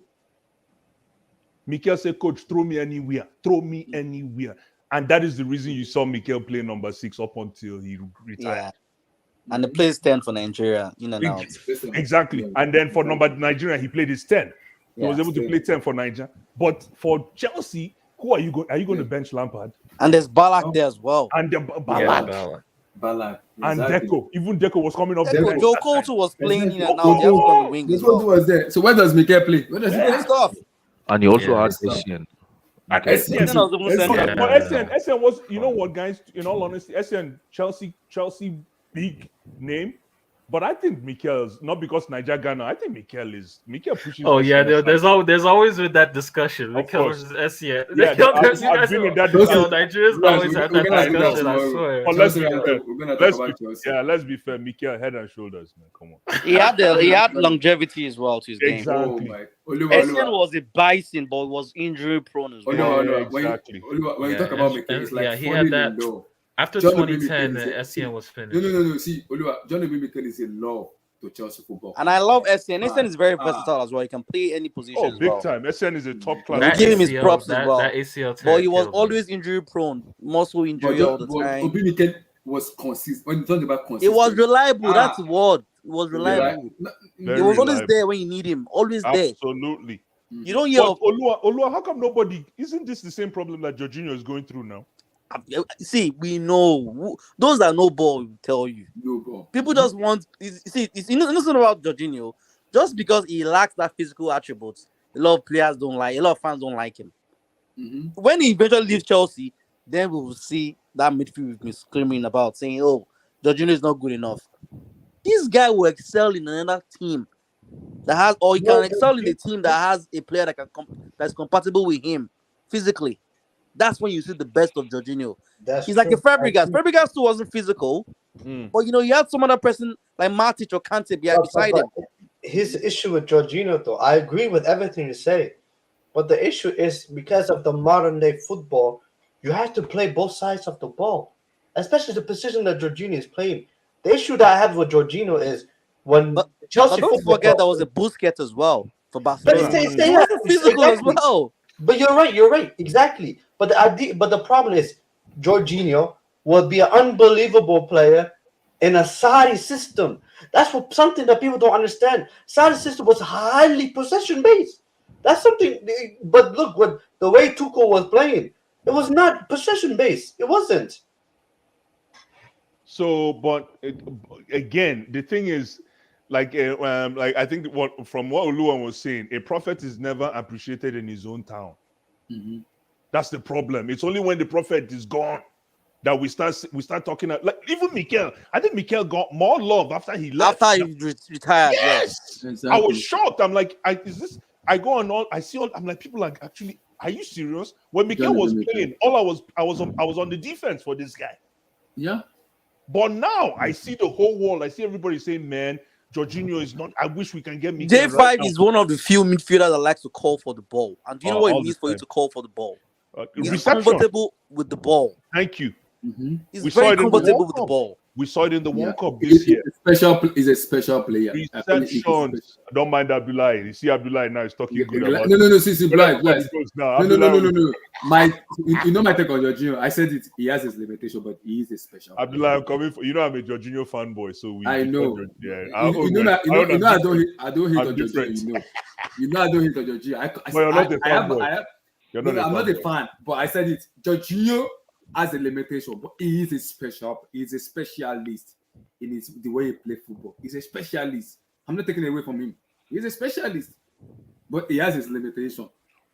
So because my problem is, I was one of those that I looked at Enzo in that final, Enzo Fernandez, and I was blown away. But that was the first game I saw him play in a series. Yeah. And I was actually blown away. You guys remember 2 weeks ago, I was laughing at the guy. Yeah. Because I found him, he's not mobile enough. But in the final, he changes game. Yeah, he's too slow, and the way he gets disarmed with the ball is like, man, who is this guy? But in that finals against France, he gave it all. He destroyed Tchouaméni and this guy because he played deep. He stayed in front of the defense and operated and caused havoc. So now, if he's coming to us, I'm all for it, Abdullah. I know this is your guy. I'm all for it. But do we have the coaching equity on the bench that can actually coach him, nurture him, and watch him grow in a position that fits him well? Can he actually play that Jorginho position? You know that stay position is a very complicated role. We're gonna miss J5, man. We're gonna miss the guy because it's very hard to tell a football player to stay. And J5 too is reliable, but people don't like to say this. He's reliable. Yeah. He's reliable. We like to pick on his limitation. Kovacic has limitation as well. He can't shoot to save his life. I hope this guy is coming in to replace Kovacic. But if he's coming, I think Jorginho's job is on the line. It's on the line, yeah. Steven told me this afternoon that J5 will leave. If he's coming, Jorginho's. It's unfortunate for me. It's going to be a loss because I'll miss Jorginho. But if he's coming in to replace Kovacic, I'm going to do Thanksgiving. I don't think he's coming to replace. He's coming to replace J5. I don't think he's coming to. If it's J5, unfortunately, it's going to hurt. I'm going to We're going. But you know what, guys? You know, in that popular Barcelona triangle, Busquets, Xavi, and Iniesta. You know, the sitting one was Busquets. Okay. If Jorginho was to play in that team, where do you think, if you are to replace take out one player, and Jorginho was to fit into that team, that triangle, who do you think will be removed? Not who do you think, but which of the positions? Xavi now. Xavi or Busquets, either or. Iniesta. What do you mean Xavi's the most important one? Yeah, but Jorginho is important too, bro. No, but what I'm trying to say, he doesn't get in that triangle. No, but if you were to put him there, you would obviously put him in Busquets, where Busquets, or even Xavi. The reason why I say Xavi, but you know why I say Xavi is because, like Oluwan said, he knows how to call for the ball and he knows how to release it. Give and go. It's no, but he can't play. He can't play in those high positions. So, Blind, this is what. But if you have Iniesta, if you have Iniesta by your side, of course you can play that way because what Iniesta does is that he provides that relief you need in the midfield. Yeah. So, guys, this is what the co-host himself, I know, is listening, talk about. Showed me about Enzo Fernandez. His heat map. Yeah, passing, progression, and safety midfielder. Listen, I love all this stuff, but Abdullah, the only one that Amrabat is actually high. Wow. Of course. So how can we listen? Wait, where's Jorginho? Where's Jorginho? Jorginho didn't play World Cup now. This is World Cup, right? No, it's top leagues. The top. It's not World Cup. All the top 7 leagues. Yeah, Jorginho won't be here, man. Everything is Netflix now. Jorginho is still cable TV. That's the problem. Everything is Netflix. You can't see Jorginho here, man. Unless where is Jorginho? Okay, I'm saying Laportka. Vitinha, excuse me, Vitinha. Hey, chill on Vitinha, real quick. I asked a question earlier. I don't know, probably when I went off. Answer the question. I said, if Chelsea don't go for this Enzo guy, who would you want us to sign? Because obviously, I'm not sure. Probably you are one of those Jorginho sexuals, or what do they call themselves? Or sorry, sexuals, or I'm a whatever they call fanboy, but I'm not a themselves. sexual. I'm a fanboy. Call me so, fanboy. so, I'll take it. so, who would you want us to sign? Because obviously, if we're gonna sign Declan Rice, it's probably gonna cost us a little bit more than what we're paying for Enzo. So, who would you want us to sign? Declan Rice. Okay. Abdullah, Declan Rice is a world-class player. I don't know why you're Stop, disturbing. stop. Hey, but you won't talk about him in this heat, man. What class? What class is relax? What class? That's a big tag. Relax. Easy, please. Declan Easy. Rice. Sorry, Kay, I know you asked a question. Now, maybe this guy is still mulling over it. Really quick. Declan Rice did himself a disservice in that game against Arsenal. I tell you right now. God in hell. Same thing. Gaviol. How do you pronounce his name? It's not Badiashile. just the Arsenal game. If you watch hold on. Declan Rice Badiashile. against big teams, No. England, it doesn't really produce that much. Stop. You didn't watch? Did you watch Declan Rice against France? Yeah, I did. France is a different football game from club football. I've seen Declan Rice playing against Chelsea like 4 or 5. We've been and they beat us twice. And they beat us twice. We've been talking Declan Rice for like 2 seasons now. 2 seasons we've been talking about Declan Rice. But the problem, the reason why he's a good player. I'm gonna give it to him. I tell you why. Good player. You know why Declan Rice is getting the hate is because of that price tag on his head. And they the fact were that asking about 150 English. mil for this guy. 150 Yeah, but mil, listen. You are the one that was just educating us right now on the release clause for what's his name? For Enzo. We know Enzo is not worth 105, 110. Yeah, we know Declan Rice is not worth 120, but the market is asking for it. Okay, do you know how much Mason Mount is worth in the market now? You don't want to know.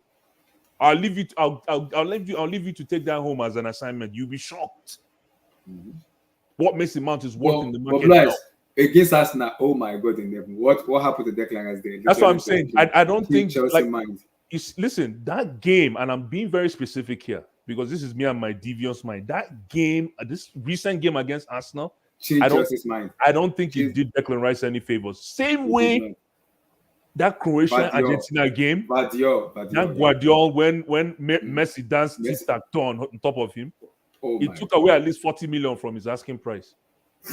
Because he looked like come on, man. No, come on. You don't run like that. But when you're running like that, it was like watching a. Can I actually say what? So now, if Chelsea don't go for Declan Rice, where would he end up? Because his case might just end up being another Harry Kane case. Just end up staying at West Ham for a long time, and we would actually see him. The report we're hearing is if Chelsea doesn't get him, he'll probably leave until his contract expires, which is going to be 2024. So where will he end up in 2024? Because most of the teams are getting stacked. That midfield area is like where they are actually trying to fix. Most teams, like I don't think Manchester United will I actually think that. And what do you call this Enzo deal is either gonna happen or Declan Rice is gonna happen in January. No, the class is happening. It's going to be in summer. Just having Enzo's name. One good thing for Chelsea though is having Enzo's name in rotation right now. Everybody talking about it, especially Chelsea talking about it. It's going to get Declan Rice thinking. It's going to get everybody thinking. It's going to get Declan Rice's camp thinking as well too. Maybe they'll try to force a move and probably reduce the price tag. Well, okay, that's what I'm saying. Something has got to give. Even though Declan Rice didn't do himself a favor against Arsenal, because that game would have been his what do you call it? His negotiating leverage. Yeah, you playing against number one. You came off a hot World Cup boil, and you were leading. You were 1-0 up until first half finished safe. When the Arsenal time? Second half, yeah. Come on, man. Come on. Like how do you lose that game? No disrespect to Arsenal. No disrespect to Thomas Partey. Why are we not talking about the game against Bournemouth? I don't think we've talked about that. We'll do that tomorrow. I can tell you in a Chelsea round table tomorrow. We'll do that, don't worry. But before we do that round table, really quick, that game against Bournemouth, Bournemouth, yeah. is a tale of two halves. And I know everybody's saying we played well in the first half and played well in the second half. People are not actually saying what a tale of two halves means. In my humble opinion, I'm not trying to say is the final statement. You know what it is, King? First half, Bournemouth came. They played open football. I was really impressed. They actually came out to play, but we caught them. Then second half, Bournemouth say, let's park the bus. So it says to me that we still haven't figured out how to unlock low blocks. Low blocks, yeah. Because that second half, for 50 minutes, we couldn't even sniff the net. In my own opinion, that second half, Yeah. actually, I feel like it's might sum up what's this guy's name? The Who? coach's idea. Because I feel like the energy in that second half was there was no energy in that second half. K. And also one thing I'm watching, we need to start watching this closely. When after Chelsea scored that 2-0, it just feels like they took their legs off the gas pedal. Okay, They that's just what not I'm saying. manage the game. It happens on that 2K2. It happens on that. A lot of times we are satisfied with a 1-0, 2-1, 2-0 game. Okay. Unlike the other team like Arsenal, Man City, at 3-1, at 3-0, Man City is still trying to fuck you up. They are like, we are still gonna keep going. No, but and that's the difference. But that's a very good point. But again, if we're doing it based on progression reports, right?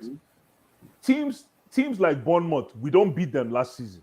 We can't. Yes, we can't. Yeah. Number two, like you rightfully said, Kay, after the first half, the energy was sapped away. But you can also say that Chelsea didn't even need to get out of first gear and were able to manage a clean sheet. That's the key. It's very important. Very important. Especially, when you don't play well, but you can walk away with 3 points and keep a clean sheet. The mental. Yeah, before we round up, I have a problem.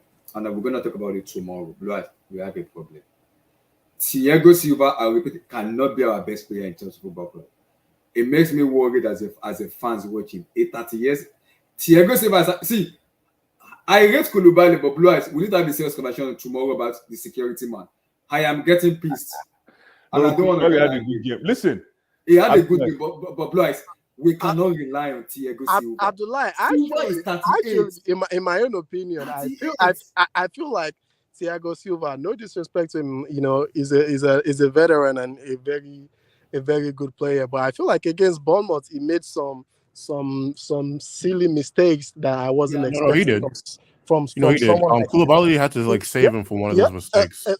Like it was just trying to pass the ball across. Yeah, and I think the problem with this is the thing. I'm like, dude, you're a veteran. You shouldn't be making this mistake. But I'll give you know what? I will let go of Silva because we know Silva doesn't make the kind of mistake regularly. It's once a year.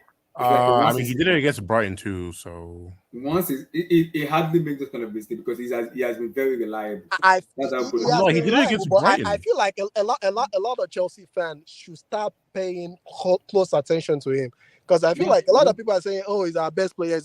But you need to start actually watching this guy. There's actually some lapses in his game that is starting to show.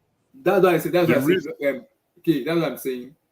He is 38. I don't want us to rely on him too much. I'm gonna have a problem with that. No, Abdullah, the reason why a 38-year-old is having fun playing football is because of the head honcho that is playing in front of him. Jorginho. Yes! Nobody wants to talk about that either. Jorginho, what Jorginho does is he cuts the grass for everybody around him. Jorginho gave like before I had a blast, your take on Zakaria because in that match, this guy's Jorginho agenda is sick. It's absolutely. Can I talk about Zakaria? Yeah, talk about Zakaria. No, let then I'll come to. Let me really quick. Right. SK, I'll be very quick. Zakaria is a good rotation player. Zakaria needs more games. Zakaria, he made some very crucial mistakes that if this was another team, we're going to get punished, but that's okay. But I find Zakaria to be the perfect complement for Jorginho as it stands right now because he can do the dirty work. Yeah, and Kovacic, I find Kovacic is always found in no man's land. At least with Zakaria, anywhere Jorginho goes, he follows. He follows, yeah. Blue So, eyes. The thing is, Zach.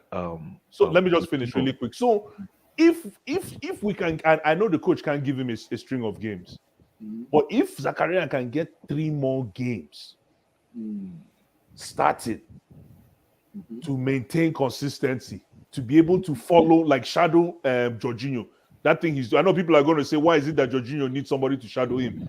If anybody who knows football will know what I mean. It doesn't mean that Jorginho's hand is being held. No. It just means that when Jorginho plays, he engages the defense and midfield. Everybody plays as a committee. That's how Jorginho plays. So everybody has to be engaged. You can't really be like, you can't be standing in no man's land. So for Zakaria, if we can give him 3 more games and he can maintain, we have a chance with him. But I don't know. I'm still looking at him somehow. That's it. Abdul, go ahead. Sorry.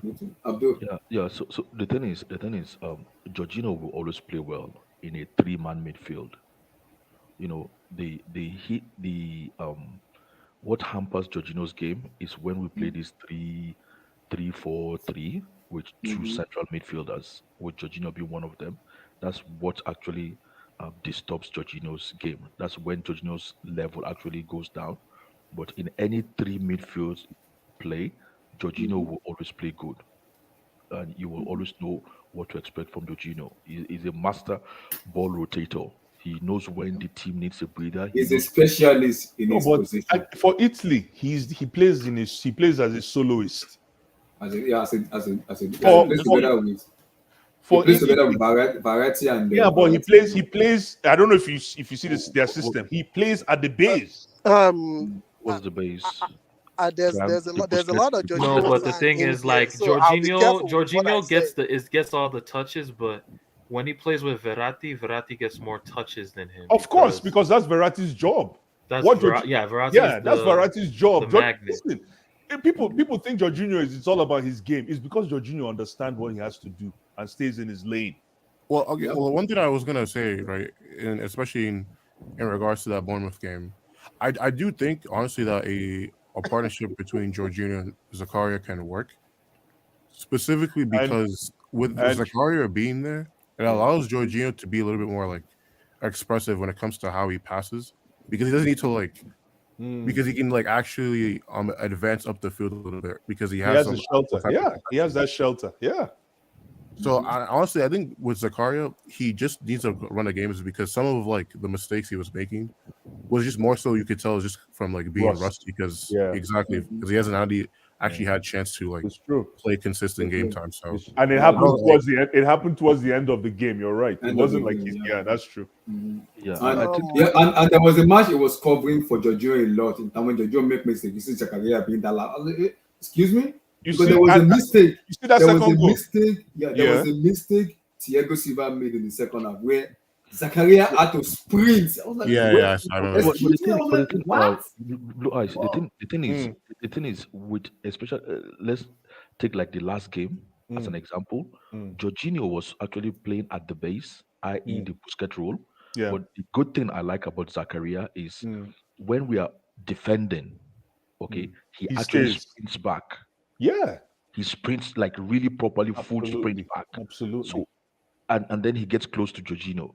Yeah. So it's not like he's playing a sitting 2 with Jorginho. And but I think SK has said, I think if he gets a run of game and is able to adapt, because this kid is still new to the league and is able to adapt, and I think he's probably getting proper advice and coaching. But Blue Eyes, yes, you said a lot of good things about Zakaria, but now here's the problem with the player. He's young, let's give him time. Is he young? No, he's not. He's 20. 25. Oh, sorry, apologies. He's not young. Okay, apologies. So go ahead. No. My biggest problem with him is he's not comfortable with the ball. He's not. That's my problem. Okay. Somebody's what he watching does, him good. run around. And he doesn't have the first touch. He doesn't have the first touch. That's the problem for a midfielder. You're right. Black. Thank you.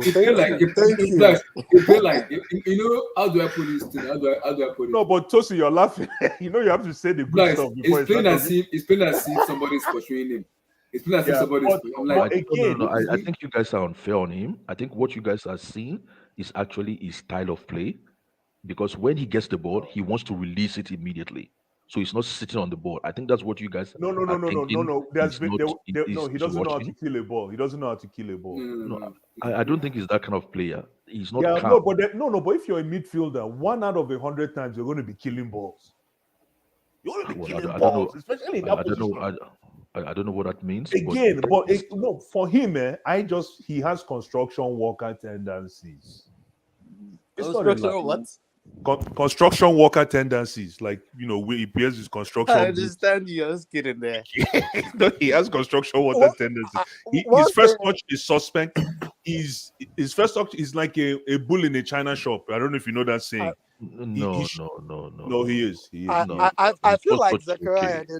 The only reason why Chelsea fans are really how would I say excited about him is I think we've missed that what's it called, that physicality, Physical defensive Yeah. ability. that physical player, Yeah. that SCN type, that kind of Yeah. Mikel type player, Yeah. jumping into tackles, like sprinting, doing all that. But if we actually take a look at this guy as a Oh my midfielder, it's like a Timberland. It's like That's why I said Timberland. like, Blind, it blind. cannot That's a control the game. Like, that's a Congo. That's a Congo. the I was looking at passes that. I was like, just Zachary, going, I'm what are you like, doing? What are you doing here? What is this? No. That second goal was because of him that we scored the goal. But Mhm. coming back to what Abdul was saying, because Abdul said he sprinted back, which is true. And we don't get that a lot with Kovacic. And I'm not sure, it's not an indictment on Kovacic. Kovacic is a different profile altogether. Now, for Zakaria, what I wanted to say about Zakaria is now he has to learn. You see that run that Abdul said? He has to reduce that. He should try to avoid finding himself having to run, because what's that thing called? That's a last minute run. You're running for your life type thing. When you do that, guess what happens? You find yourself being pulled apart in the midfield. In the midfield, you're supposed to keep it together. Yeah, That's why when he was staying with Jorginho, when he was protecting Jorginho, I thought he was Jorginho's bodyguard, if you ask me. He protected Jorginho all game. He was more comfortable. And then when he needed to, he will bomb front. When he needed to, he will bomb front and come back. So it's coaching. He needs to find where his sweet spot is. Yeah. And I know right now he's trying to impress the coach and he's trying to impress the team. That's why he's running all over the place. And you can tell, I think he's got one thing right. It looks like the rest of the team like him. He's a people's person. People's person, yeah. They like everyone. Like, yeah, like you him. can tell. It looks like he's got the personality thing, and that's also part of team building, ladies and gentlemen. That's actually a huge part of team building. Yeah. So it looks like he has that down part, because you can see how everybody, they like him, the field. Yeah. So now the next thing he has to do is to wipe away that construction worker tendency. And I think with the run of game, that could be it could wipe up the. No, but remember, he too is looking at the writing on the. He could be looking at the writing on the wall in January. Exactly. We could send him back to Juve. Exactly. So because it depends on what Potter wants. It depends on what Potter wants. It depends on what Potter wants. And somebody was saying yesterday that the plan was to get him to recover fully, and then give him a run of games before the January market is up to decide whether we want to keep him or not. So this could be also be part of trying to evaluating his stock. His stock and everything you're saying, right? The coach has the final say on Dennis Zacharias. Yeah, but brother, like, look, to be honest, for long term, I don't think we should keep him. I'm just, I know it might sound very hard. No, but Olua, if you get rid of Loftus and you do something about what's his name that went to the World Cup to Gallagher, yeah. If you can streamline those guys, those kind of names from your midfield, and you keep somebody like Zakaria, it's not a bad swap. But like that's for long term, right? So that means you have to buy Zakaria for how much? What is how 20 much? Minutes, 20 something minutes. Yeah, so it's not bad. It's not bad. But remember what we did with Kova under Lampard. Yeah, I know. Exactly. Yeah. So, I think it might be better to get we're talking about the Enzo, whatever, the midfielder. Let Zakaria grow. Let him go. Sorry, and give someone. But also about before I round up, Blue and Olu and everybody. I also have a different aesthetic because if you're letting Jorginho and N'Golo Kante go, you're telling me you want to buy Enzo, then you have to keep one of Zakaria because I don't want to play with Reume Loftus-Cheek and Gallagher. They are No, brainless. obviously not. Look, So they are brainless. so Zakaria is not his long-term option for Chelsea. No, No, he was no. not. He's He's not not. in the mix No. there. You might talk about Kovacic and Jorginho leaving. Mm-hmm. We will definitely get two new midfielders. Even before Yeah. Zakaria coming into the equation, we need to replace two at bare minimum. We didn't replace Barkley. Barkley left the club. We didn't replace him. Mm-hmm. You know, in we don't my- have that in squad my- depth in my in midfield. opinion, I think Chelsea will keep Jorginho. They I have think to. that would be the good option. Yeah, I think don't think Kovacic will probably leave, He's and too injury prone as well. Kante will they'll be. probably Listen, leave. they'll, I think we're going to be. I don't see Chelsea letting Jorginho, Kante, Kovacic go No, at the I same don't time. think I don't. Jorginho. I I don't. don't think I Jorginho think is leaving. I'm Jorginho will sorry, probably be the guys. one Among staying. everyone here, who do you think is more important to the way we play, Kovacic or Jorginho? Jorginho, my brother. You know, Chelsea have It's no choice. Jorginho, and that's not that might not be a good No, thing. That but might be a bad thing. No, but guys, Chelsea have no choice because both Jorginho and Conte's contractors are done. They only have till the summer. And Kovacic has 1 year left on his Yeah, contract. so what choice do they have if you want to keep the player? If the player wants to leave, I think all three. I think you guys are gonna revamp your whole midfield next Yeah. year. No, you don't do that. But you don't do that. You need. Listen, Jorginho. I think Jorginho wants to go back to Italy. No, That's he wants to leave. I think, yeah. But Jorginho, we need to give him an extension. He's already used to No, London. Like Steven said, we gave him an extension already. But the problem with Jorginho is not about the contract; it's about the wages. So he's That's demanding close to 250. Why? Yeah, But that's Boli fine, said man. no. But that's No. listen, it would be stupid to let him go. That guy is our assistant captain. Yeah. That guy is part of the furniture. Keep him on the bench the way Wolves keep this guy on the bench. What's his name? Moutinho. I remember when I used to watch Moutinho when Moutinho was in his prime. I don't know if you guys watched Moutinho to this day be outplaying Ruben Neves with no legs. My brother. That's With what no I'm legs, saying. he be outplaying Ruben Neves, bro. That's what I'm saying. So keep Jorginho around. It would be stupid letting that. It's not a good business, even though Jorginho, yes, maybe he's not there. He's not where he's supposed to. It gives us an alternative. Yes, to what you have. I mean, on the bench. I feel No, like but Jorginho, don't you think Jorginho wants to play? communication skills actually helps him out a lot. It does. I feel like with Kante off It's that very wage, intelligent. that Kante up that wage bill will help the team a lot. Like Kante is just making a lot of money. Guys, I mean, he hasn't played 10 games consistently for like 2 and he's seasons. making money.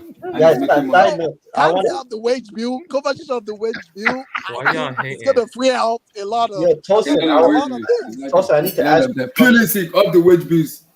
I love them of the wage Love to bills. strike first. Tosin, Left to shake of the wage bills. A lot of them of the wage bills. Alisa Balaga.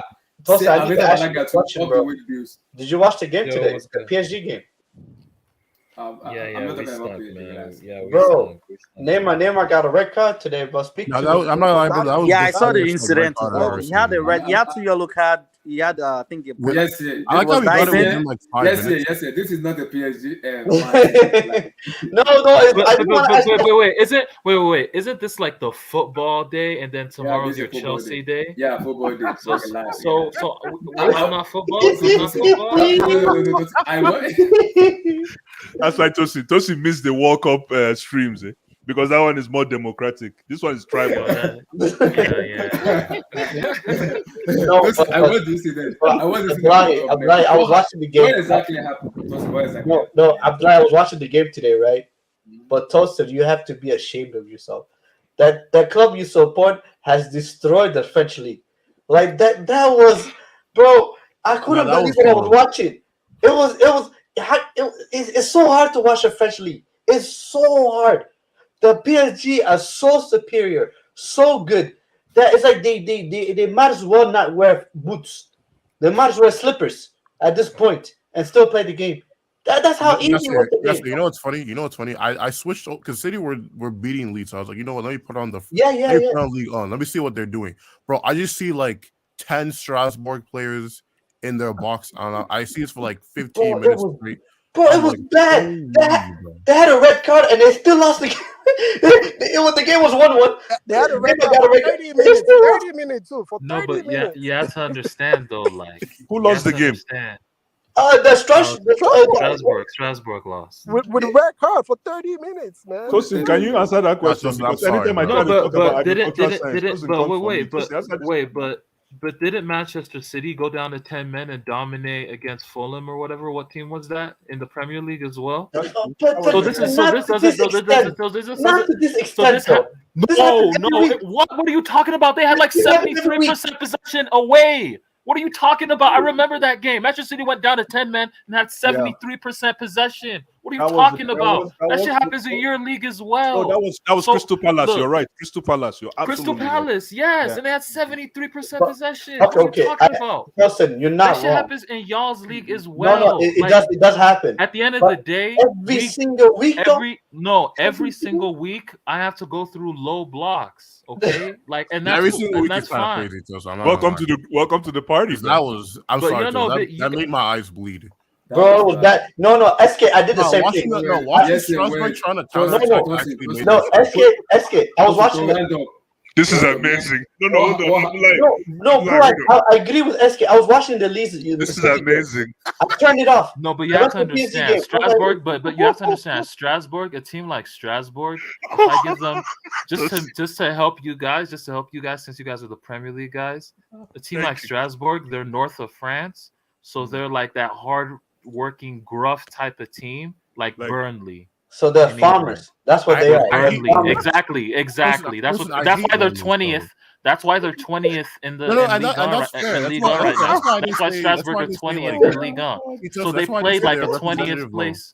They played like a 20th place team. Like I'm just saying that, like that's just the point of things, right? Like you guys don't need to read too much into shit. Tosin, they just light your league up right now. Tosin, can I ask you like an honest question? No, but I gave rationale though. Yeah, you did. Tosin, honest question. Outside of PSG, give me some good footballing teams to watch from League. I know that will make a fair assessment because I figured they were just trash, so that's why I didn't say all the Look, man. No, I'm actually being serious. Like I'm being. I'm giving it. Man, you can if you want to do that, you can do that. Like you can research it on your own time. Okay. So Tosin, be honest. This is not a league. No. I'll tell you. Like, okay, for example, a team like Lorient. Lorient have this boy named Enzo Lefebvre, who I really like to watch play, who's really good. Then there's also the team RC Lens with Seko Fofana, the Ivorian midfielder. You guys know about him. I know about him. They're like second in the league right now. We're gonna play them on Sunday, so they're a very good team to watch. When somebody starts telling and Stade Rennais are a good team as well. Yeah. You did. I was actually being like serious when I asked you that, bro. I wasn't even trying to like put you in a trap. No, I know you're being serious, but like, you know, like you guys aren't really you guys ain't tapped in like that, you know, and that's fine. You said Seko Fofana, right?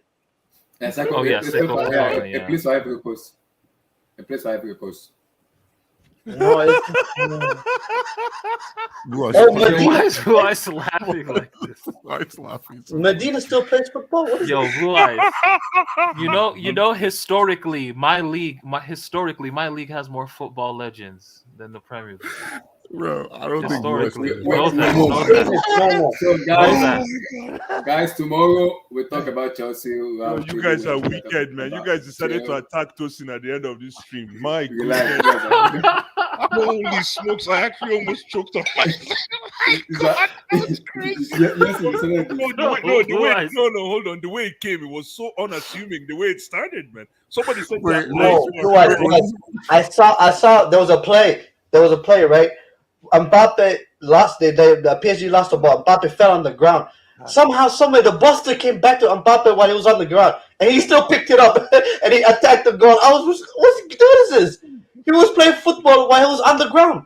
It's crazy, bro. The fear that these teams have of PSG. Okay, Tosin. That team is 20th. They're last place. Like, what do you expect? And we didn't even play well at all. I'll be fair. I was watching Leeds today too. Okay, I'll be fair. I was watching Leeds today, bro. Leeds are so trash, bro. Oh my god. He has a point. Tosin has a point. The Bro, Premier Leeds League couldn't is even trash. string 5 The passes Premier together League is without losing trash. the ball, bro. Like, Bro, Leeds would string bro, 4 passes together, and they were like, we're just gonna kick the ball upfield. We can't think of anything else to do. I'm like, bro. So, No, guys, but SK, we Leeds. like tomorrow, guys. Yeah. All We right, like man, tomorrow peace, for the peace, Chelsea peace, round peace. table. Make Yo, sure you this join your This all was things fantastic. Chelsea. You guys made my Hopefully, day, man. Tosin, they can I announce my will boy. never say anything about PSG again. I'll just leave it to SK and Yasser to take care of you, man. No.